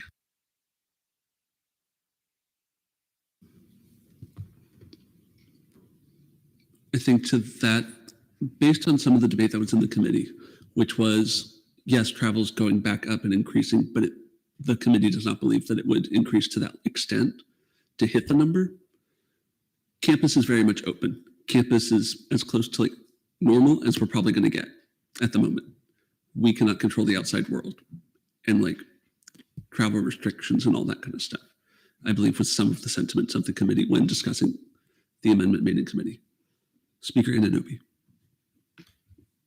I was just going to say to that point, I know we've had discussions in budget hearings, but also in A&SF committee to not really use last year's numbers to give a fair testament of what is to come. I think COVID has definitely skewed the realities and perceptions of how money is spent. So I think that's something across the board, whether it be legislative, executive, CAB, late nights, that I think is something that people should consider, that COVID has affected everyone in every way. So to really kind of pinpoint certain things, I don't know if that's a fair analysis for every agency or department because everyone has been affected by it. So just looking at 1 year, I feel like is not realistic. I encourage people to look at a multitude of years to get a more accurate representation of how money is spent.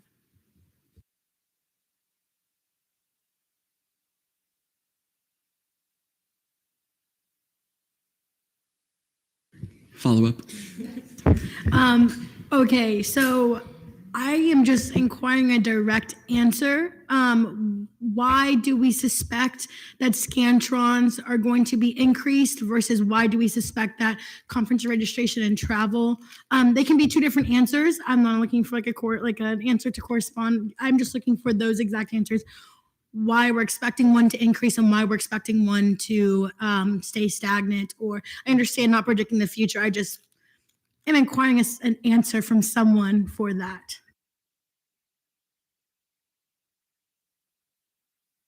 Ben.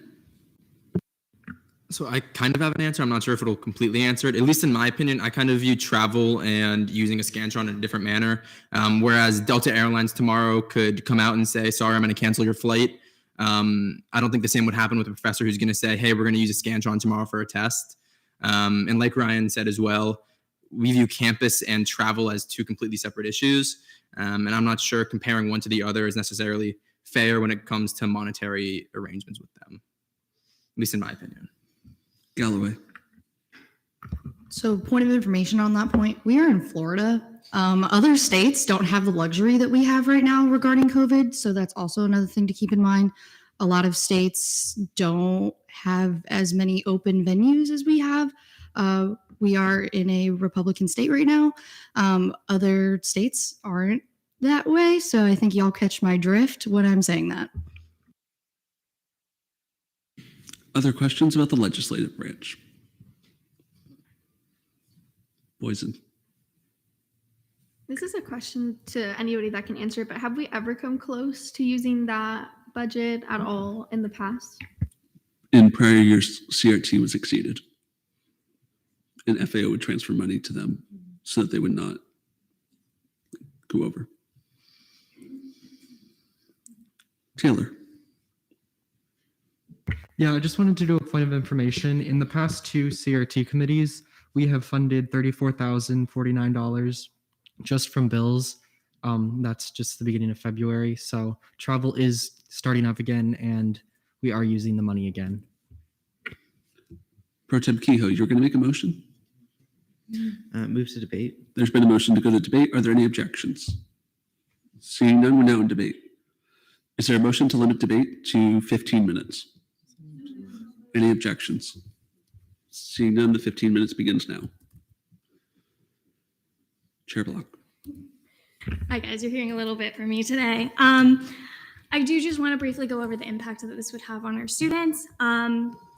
Traditionally, CRT would, in 2018-2019, we had a $650K budget. We ended up transferring funds from FAO, and we ended with $713.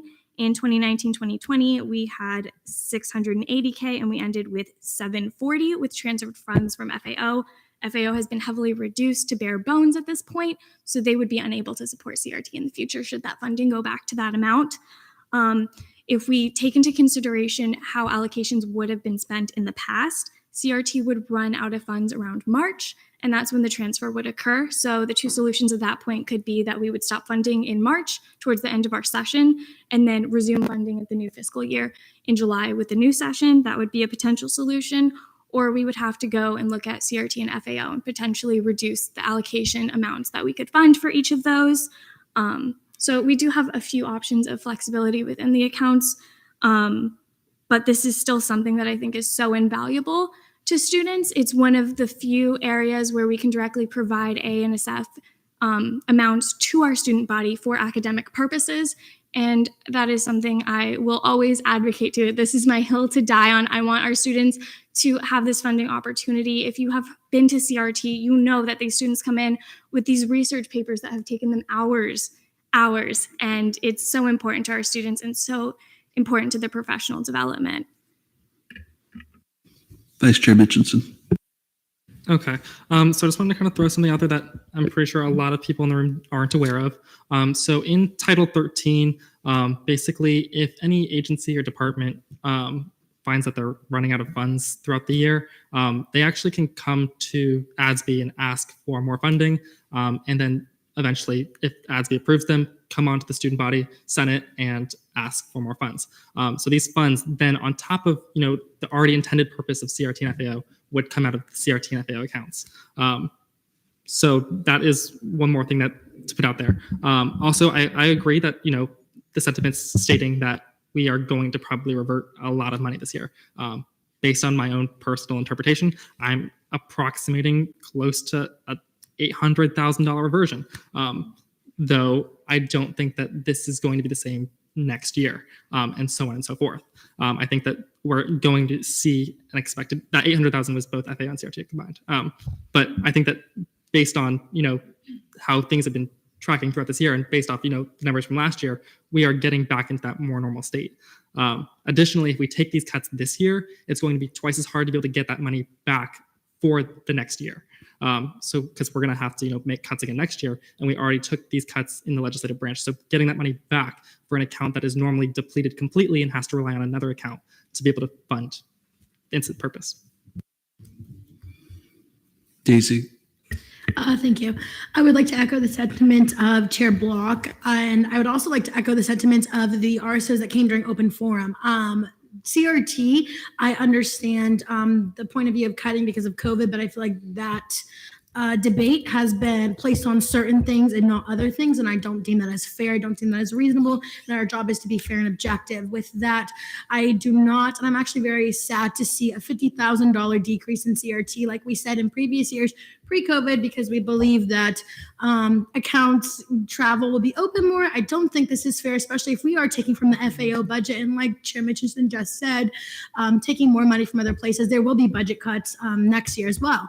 And continuing to see cuts in this is cuts in students, cuts in the student body. And what are we all here for? To represent the student body, to speak for the voices that can't be seen, the voices that can't be heard, the RSOs that don't know about this, RSOs that are going to continue to learn about this. So honestly, I really encourage you all to really think about this and try to put yourself in a position of other students, understanding that you do represent thousands of students.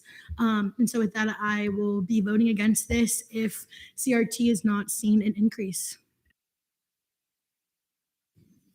Temple.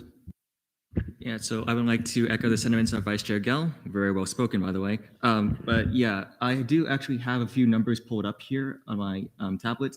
And it does show a trend in the number, and like travel is going to increase following 2022 with time. Of course, that is going to taper off, but it is going to return to normal levels in travel. Bless you. Man, I lost where I was going to be at. Shoot. Anyway, to get back on track, yes, we are the purpose of a student body senator is to represent the student body as a whole and the constituents therein. And I have been sitting on CRT ever since I was an SGLCer, and I have seen the number of RSOs and individuals who have gone through the process, and the amount of opportunities that they are being exposed to and we are funding is nothing short of breathtaking, in my opinion. And to see that CRT is going to be for lack of a better term, to be defunded roughly roughly $80,000 is something of a it's something of a sucker punch, really, for those students, because that deprives them of their ability to network with potential professionals in their respective fields, to gain jobs, experience, so on and so forth. So I would urge my fellow senators to consider this intently. I'll take a motion. Vice Chair Mitchinson. Move to amend budget line 152 from 600,000 to 640,000.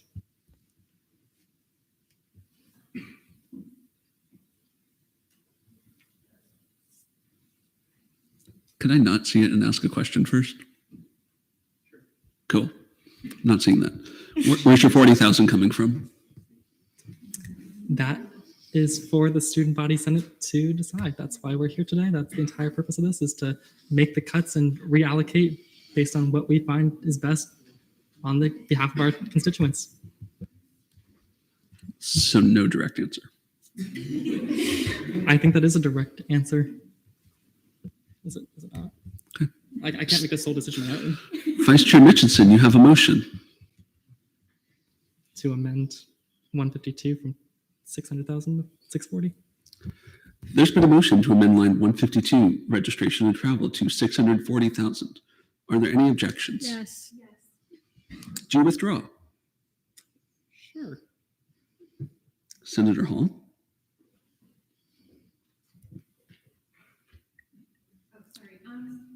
Mute your mic, please. Yes, so I understand that there's a lot of RSOs that get funding through CRT. I think that's really, really important, but also hundreds of thousands of dollars that are getting reverted at the end of a year. That money is not going to help students. Another thing that I think was brought up is a lot of the COVID debate, and a lot of people have been talking about biases. I think this is a situation which we can all examine our own biases. We are all senators. We're talking about the legislative branch budget. Furthermore, with the whole issue of the Scantrons versus travel, I'm just from personal experience, I have fully in-person classes, as Chair Galloway so eloquently stated earlier. We're in Florida, we're in a Republican state. I had to cancel overseas travel just this winter break because of the changing travel restrictions. So I think it is disingenuous to assume that travel will be back 100% up to normal by next year. Additionally, if we were to pass this amendment, we would have to find $40,000 from somewhere else in the budget. So far, we've gone through and we've seen strategic cuts that were kind of painful to make already. Trying to cut $40,000 more from the budget right now is probably not a good idea and will probably not be beneficial to students. Is this new debate? It's a motion for a non-committee member to speak. Who? Vice President Wilson. You don't want to speak? Do you have a question for, like a specific question for Vice President Wilson? He is not debating. No, but can I now put my opinion in to the objection? May I? Sorry. Is it a new point about the objection? Yes. Briefly. Yeah, it's super brief. I don't agree with $40,000. I agree with $20,000. And so that's why I objected. Chairman Ton? Oh. Senator Bertram. Okay, I feel like Senate is kind of finding the place where the budget committee was during the hearings. We got to the very end and we were stuck because we were seeing legislative branch, had cuts taken, and now, yes, we want to add it back. I completely agree. I'm going to go home and probably like cry myself to sleep about cutting CRT and FAO, like for real. But then we go back, it's where's it coming from? Is it RWC? Is it union? Do we, pull out, agencies, things like that? And so I think everyone's seeing how kind of like we're at a bit of a standstill. So unless there's some type of proposal, I don't know if it's worthwhile to kind of be pursuing this question anymore. May I direct a question? President Hall. You may. Okay.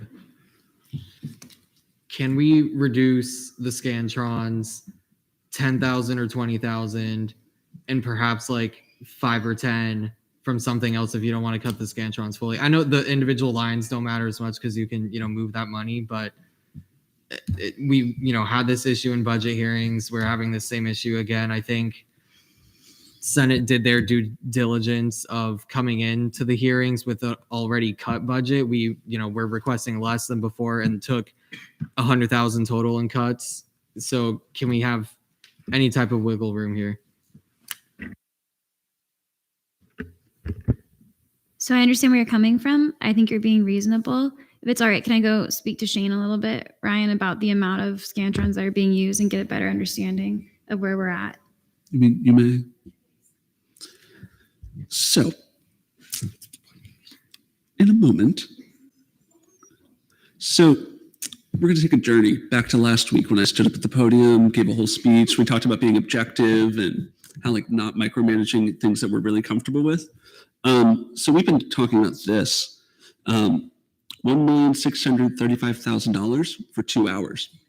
In the other 2 hours of this meeting, we passed $19,465,000. I'll take a motion. Vice Chair Mitchinson. Can I make a point of information first? You may make a motion. Okay, move to amend budget line 152 to 620,000. There's been a motion to amend line 152, registration and travel, to $620,000. Are there any objections? We're now in voting procedure.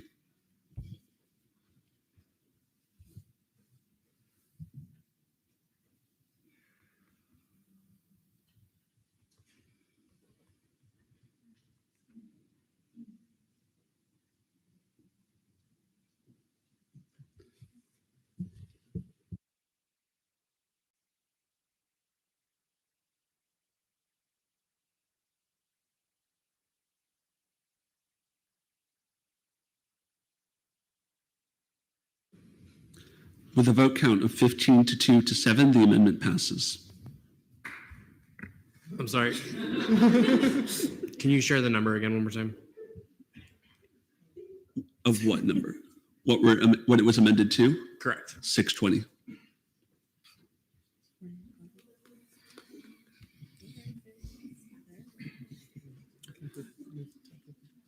I'll take a motion. Vice Chair Mitchinson. Move to approve the legislative branch. There's been a motion to approve the legislative branch. Are there any objections? Seeing none, we're now in voting procedure.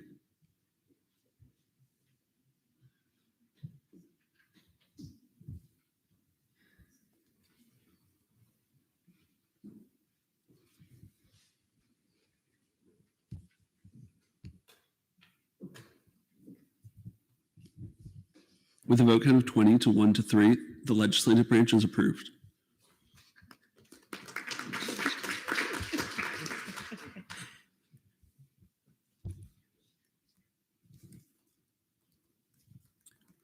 We are now $20,000 over budget.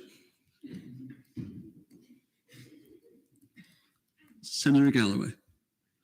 Okay. I'm just a little confused because I know you said we are over 20,000, but didn't we already approve everything else? And this is the last thing. So are we now going to disapprove everything we already approved, or? Somebody's going to pick an area that we're going to reconsider. We're going to do it. But we already approved it. Let's reconsider it. Okay, got it. Makes That sense. entity or budget line.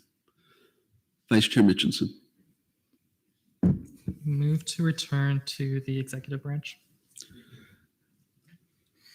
Do you have a line in mind? What is Scantrons? I don't There's know. been a motion to reconsider line 140, Student Government Executive Branch, Scantron and Blue Book Service. Any objection? Brody, Hey. or do I have to do the whole thing? No, just not to be a jerk about it. I don't know what your vote was. It has to be somebody that voted in favor of that area to vote to move to reconsider it.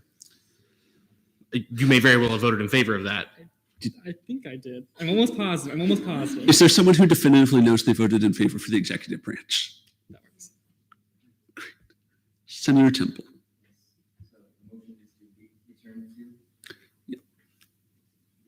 reconsider yet. Yes, move to return to the executive branch. There's been a motion to reconsider the student government executive branch. Are there any objections? Seeing none, we're there.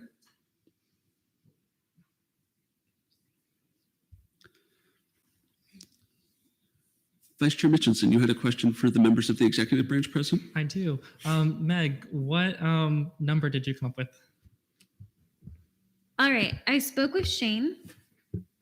If we're able to stretch this year's resources and order a little bit later, we could allocate 15,000 instead of 30,000 in that budget line. But there is a little bit of a caution here, and that's that for the next budget year, it would need to be funded back at $30,000 to maintain the amount of output. So if there's any way we can add that kind of language in. Proviso. Yeah, like kind of what we did with finance Like the office. reversions go to Scantrons. Part of the reversions. Well, That wouldn't work. And also there's a sentence in the proviso language that we'll see later that this bill does not set precedents for future ASF budgets. So that would be the other issue. Because it doesn't. Shane. I would think that there should be a statement that in approving it, that this committee recognizes that $15,000 is not enough to sustain the Scantrons annually, but that would be part of the record of just the minutes here. President Hall, would you consider cuts to other areas in your budget? Respectfully, that's the cut that I think is the best way to move forward. And I hope that, this is being recorded and I'll still be around a year from now. So not here though, hopefully. But if we could all just keep that in mind, that'd be great. Vice Chair Mitchinson. Can I debate and then make a motion or ask a question? We're in questioning. Okay. Would $10,000 or 10,000 like reduction, so like 20,000, would that be all right with y'all? Comptroller Fabricus. As much as I want to go home and go to bed, so I would love to be like, okay, let's take $20,000 from Scantrons. Like I really genuinely would love to do that.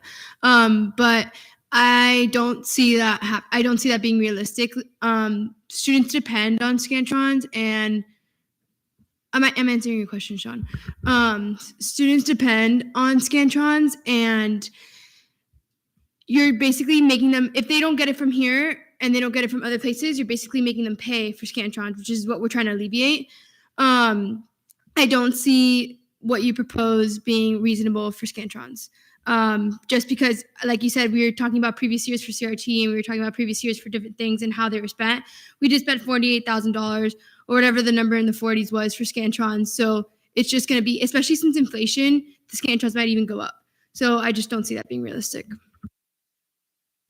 You may follow up briefly. So I don't think the question came out correctly. I don't want to cut it 20,000. I want to set the amount at 20,000. So I want to only cut it by 10. So less than what Meg just said. I was wondering if that does that work with you? President Hall. I guess a follow-up to your follow-up, where would you get the other 10 from?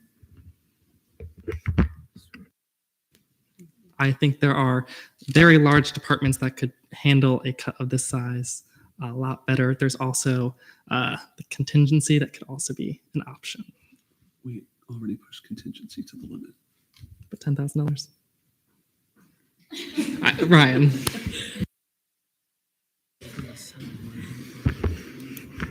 Chair Block, a question.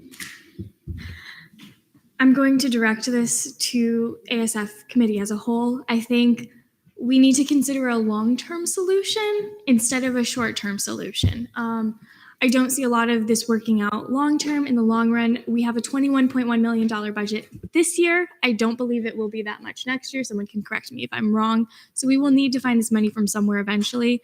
And it doesn't sound to me like Scantrons would be a long-term solution in this case. The ASF budget is projected to go down. Boyson. So I'm not sure if this is the right time to ask this question, but how would we feel? Because obviously Scantrons are something that are necessary for education, and we're all here to be educated at this university. So what if we take this money from somewhere of something that we want versus something that we need, such as I don't know exactly, like, don't hate me for saying this, but going back to like the cab budget, their comedy night or comedy is $134,000. I'm not super big on like the comedy people, so I don't know how much they cost. But as like from a student perspective, I don't know the comedians. I've never been to the comedy night. I thought it looked fun, but not fun enough for me to go. Like, sorry if somebody's super into that. But what if we take it from there, something that we want versus Scantron, something that we need, and then we can just find like some different headlines and then build off from there. I feel like that's more of a long-term solution and something that could be possible. Just a little, put it up. We're in questioning.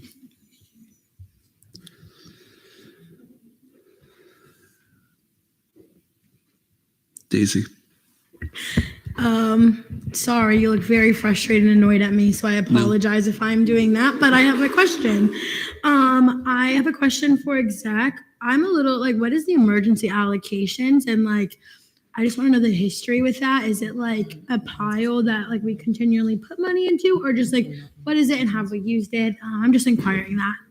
Emergency allocations is used for like when a student organization or individual goes through Senate and something potentially happens with the allocation and there's like a shortfall. So the student needs the money quickly. And like the Senate funding process would not work for that. For example, there was an organization 2 years ago, so like right before COVID, where they were going to go to like New York or something, and something happened with the hotel.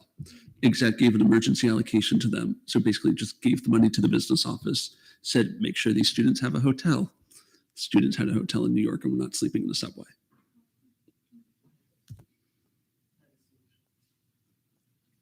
Sorry. Briefly. The student union director just reached out to me and let me know that he would be comfortable with the 10K OPS cut, and we would be okay with our 10K Scantron cut. Amazing. Vice Chair Mitchinson. Perfect. Move to Go to debate. There's been a motion to go to debate. Are there any objections? Seeing none, we're there.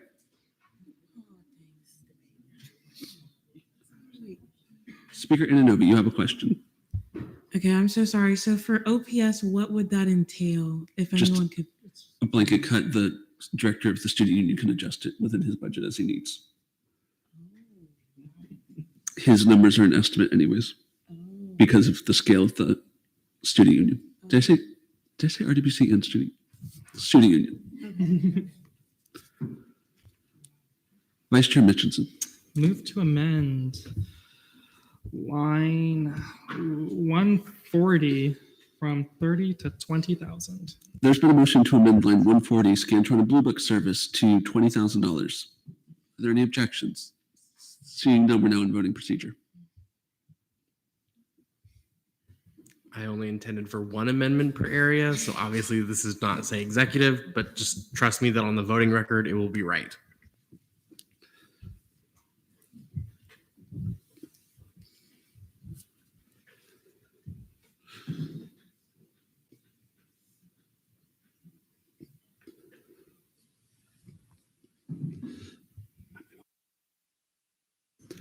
With a vote count of 19 to 2, this amendment passes. Is there a motion to approve the student government executive branch as a whole? Any objections? Seeing none, I'll take that as general consent. Is there a motion to reconsider the student union? Are there any objections? I object. Vice Chair Mitchinson. Can I just speak for a minute? Ever so briefly. Okay, cool. I just wanted to see how much wiggle room we could get with the student union to possibly give some money back to homecoming. That's all I wanted to consider. Vice President Wilson, you said the director of the student union said a $10,000 blanket cut to OPS was what he was comfortable with? Yes, that was the only thing he said he was comfortable with. Thank you. Pro Tem Kehoe. I still have an objection before. I withdrew. I let you speak. I still object to the motion. Right, you. Okay. I asked for a motion. You objected.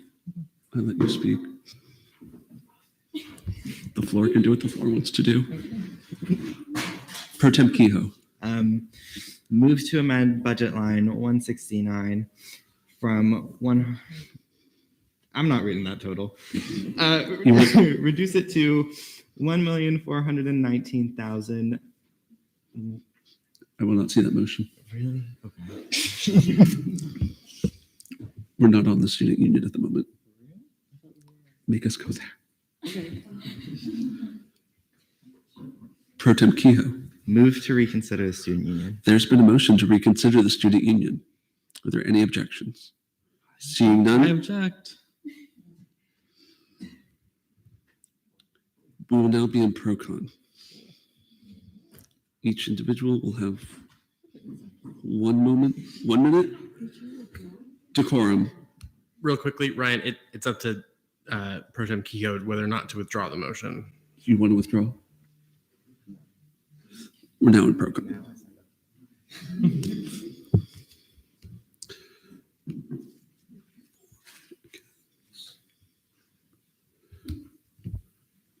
Sean, your 1 minute starts when you're ready.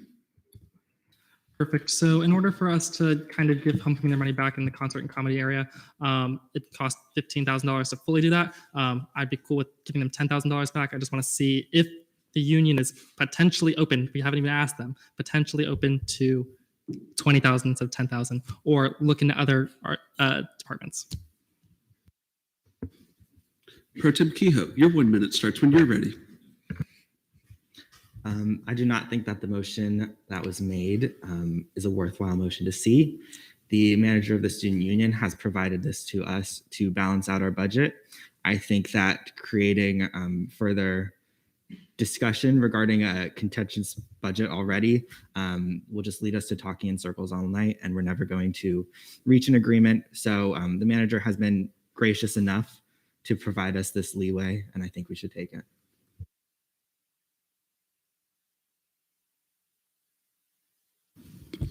We will now be in voting procedure. So 4 is for the objection. Bless you. Sean. Against is for the motion. Nathan. Then to abstain.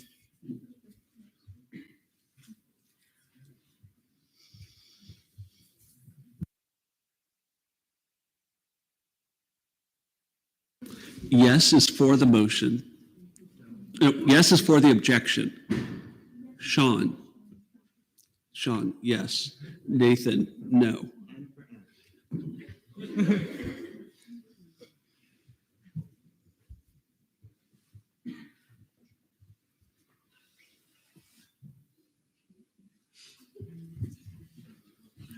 With a vote count of 3 to 17 to 2, we're now at the student union. Literally.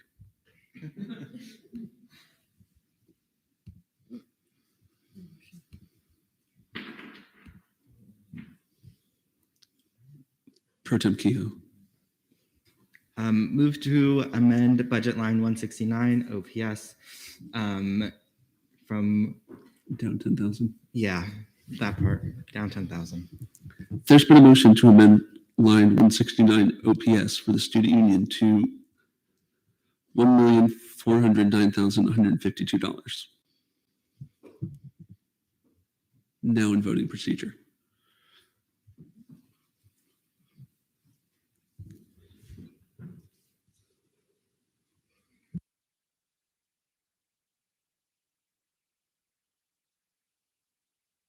With a vote count of 17 to 2 to 5, this amendment passes.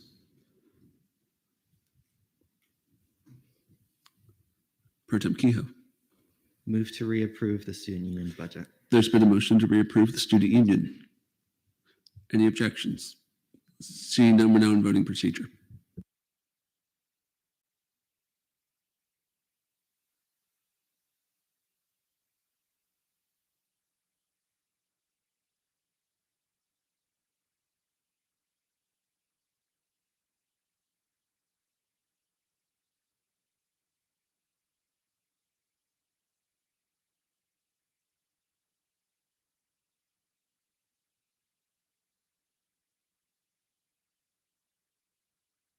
With a vote count of 18 to 1 to 4, the student union is approved.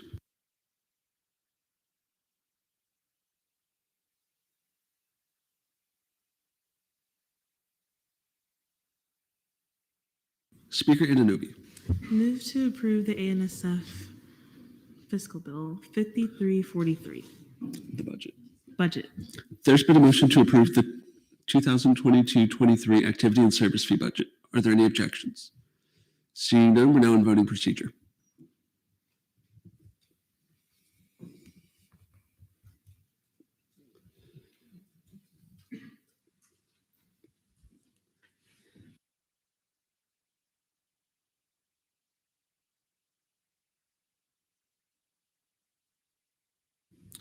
With a vote count of 20 to 3 to 1, the activity and service fee budget is approved.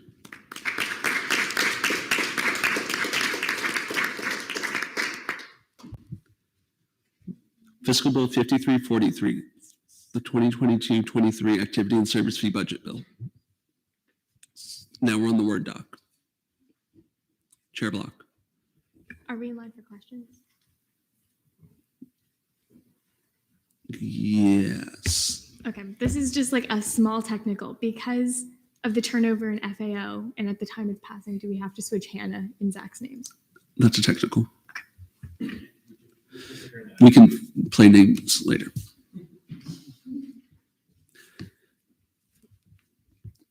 Questions about the contents of the 2022-23 activity and service fee budget bill?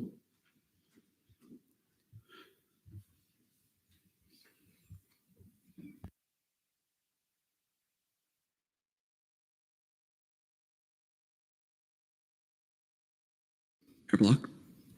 Move to debate. There's been a motion to go to debate. Are there any objections? Seeing none, we're now in debate. Senator Temple. May I retain? You may not. Right. I was just going to say then that this bill looks in order and I will be voting in favor. I highly recommend that everybody here does as well. Galloway. Hi, so I do have experience on writing legislation. However, this is a little bit different. I know President Hall had mentioned putting something in writing about the Scantron funds, whatever. Would that be able to be added here so that way in the future? Or is this not the appropriate area to do it? I believe we moved past that.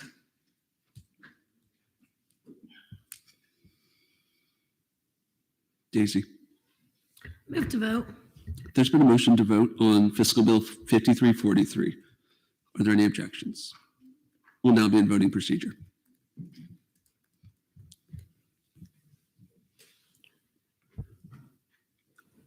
This vote's on the proviso language, right, Brody? Oh, that's fine. It's on the bill. It's the whole thing.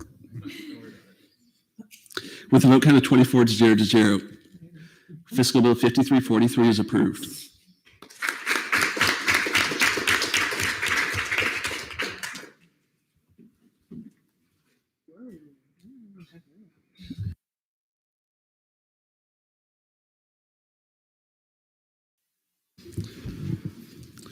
To our professional staff, enjoy your half day tomorrow. Senate deliberations. Do any senators have anything you wish to discuss during Senate deliberations? Seeing none, advisors report. Brody. All right. Good evening, everyone. I do have just a couple of quick things. I Thanks. just want to say we need to give it up to Brody because he had to do all this for you all. So he deserves that.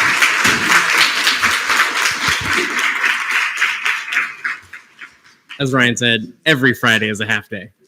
Okay, so I do have just a couple of things really quickly. This is a long process, so I'm proud of you all for doing it and rocking it and doing your due diligence on a variety of areas, having discussion. Good work to you all. A quick shout out to Ryan for running this. I try to give him, I try to give him as little shout outs as possible because his ego is already huge, but good work tonight. Okay, and then before we get into the shout outs, I'm going to give a shout out of my own. This Monday, I and many of OSI and many others attended the Black Faculty and Staff Association's annual mentoring breakfast, which was wonderful. And at that event, one of our own was celebrated and honored with the Dr. T. Collins Scholarship Award. So let's give it up for Eliana Jacobs.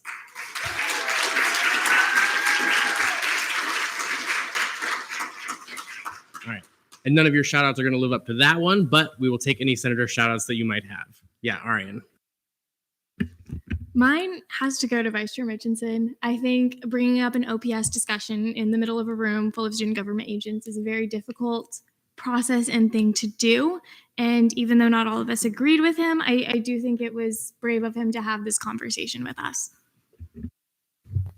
All right, very good. Galloway.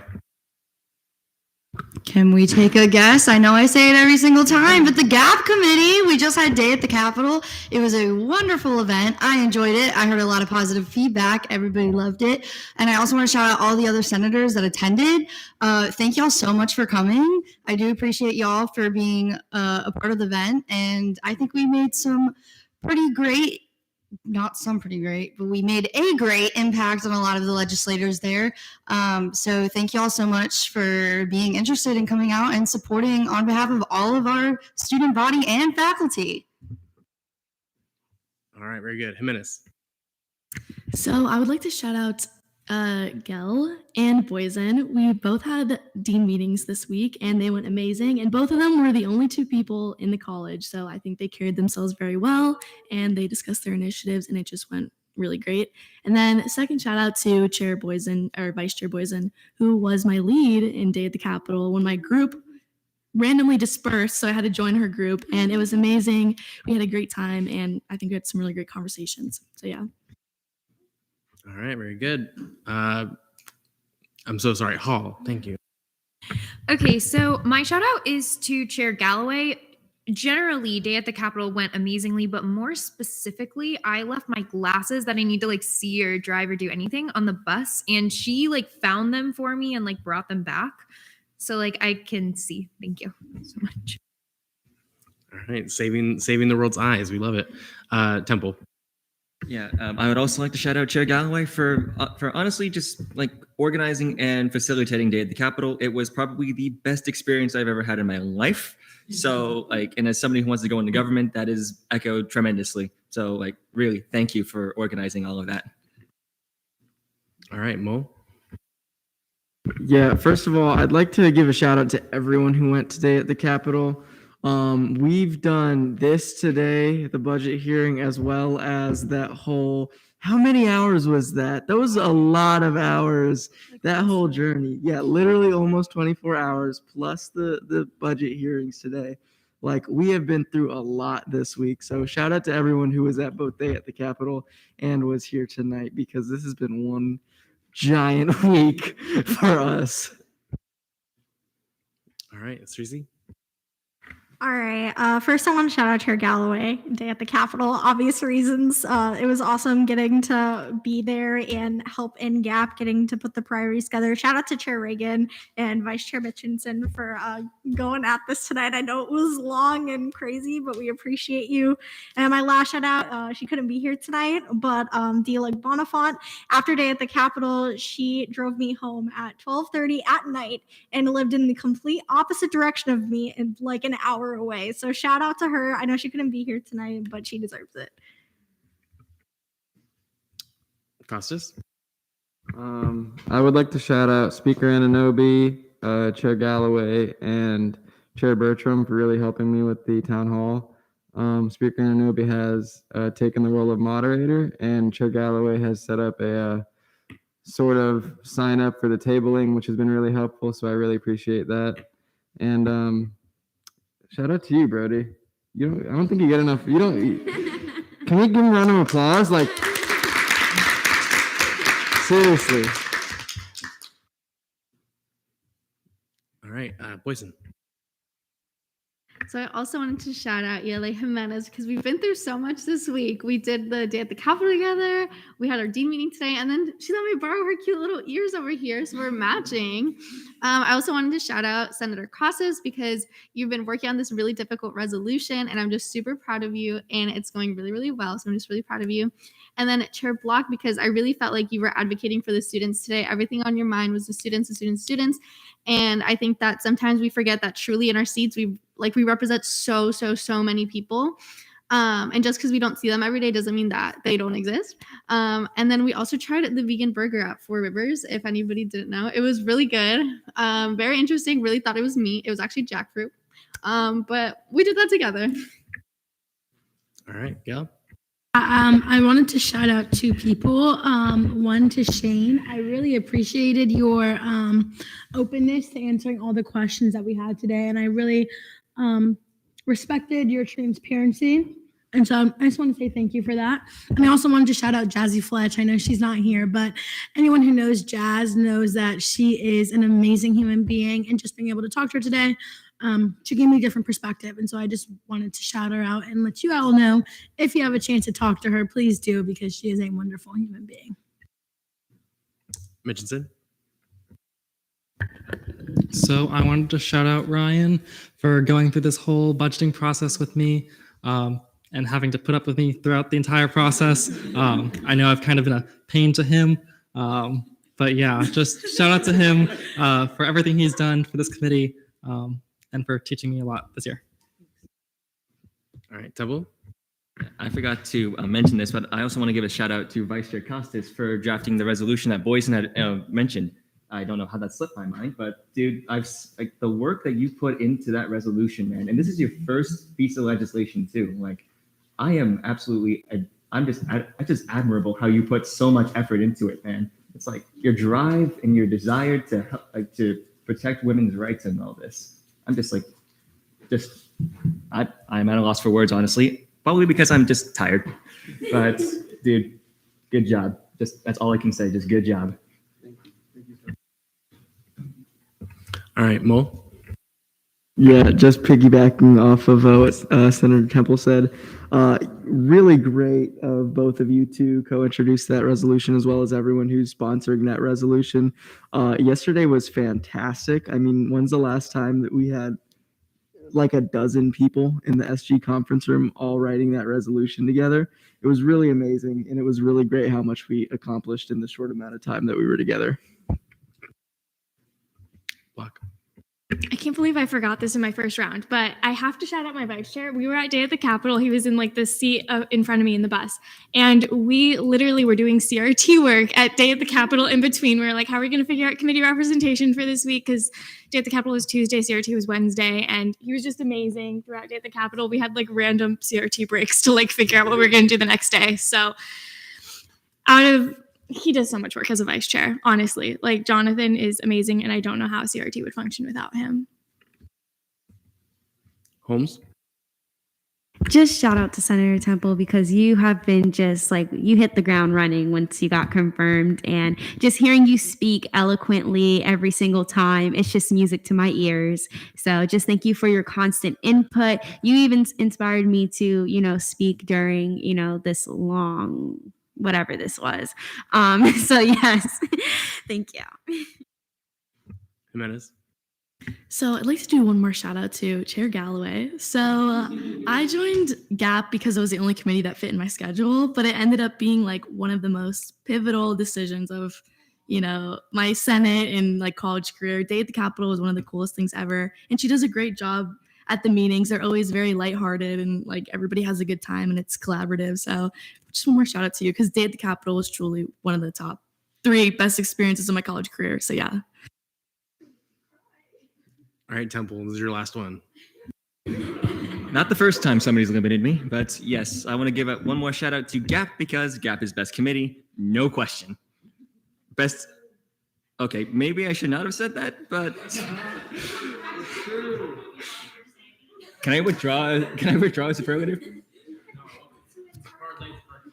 I think I've just made myself enemies. Whoops. All right. I think if there are any more shout outs, Shane might start just removing Senate as a whole. So I will pass it back to the chair. Any questions for Brody? Seeing none, miscellaneous business. Resignations. Chair Holmes resigned from SBA and Chair Gell from LGBTQ+ caucus.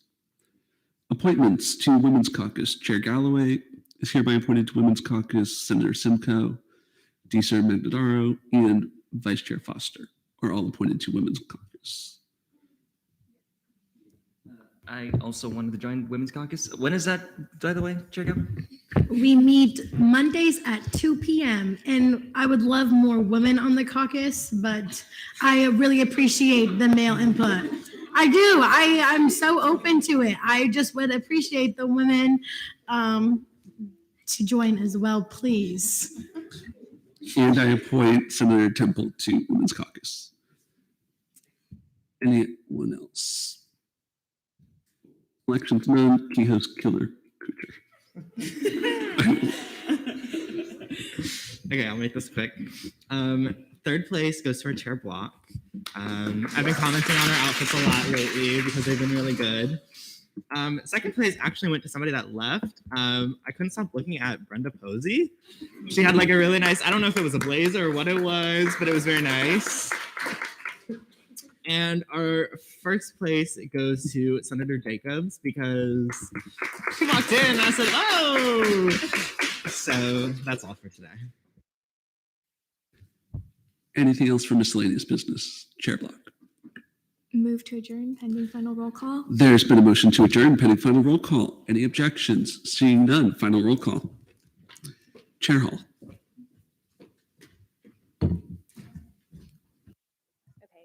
Me, Pro Tem Kehoe. Present. Senator Mole. Here. Chair Matan. Present. Senator Dench.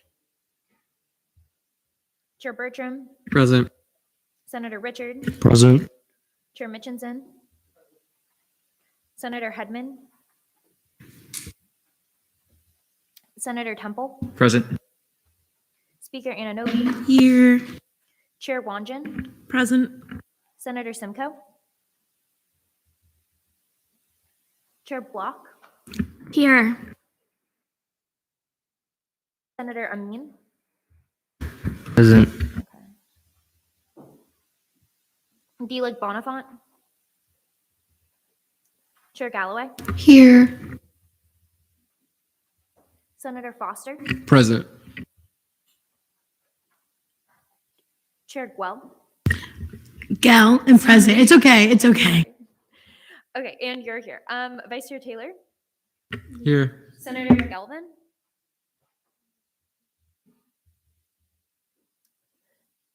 Senator Patel. Senator Jacobs. Here. Sir Magdadaro. Senator Costas. Here. Senator Holmes, Chair Holmes. Present. Vice Chair Cerisi. Chair Duque. Ayala Huerta. Eli Jimenez. And Vice Chair Boysen. Okay, with 22 out of 32, quorum is confirmed. Quorum is present. I adjourn this meeting at 11:29 p.m. If you went today at the Capitol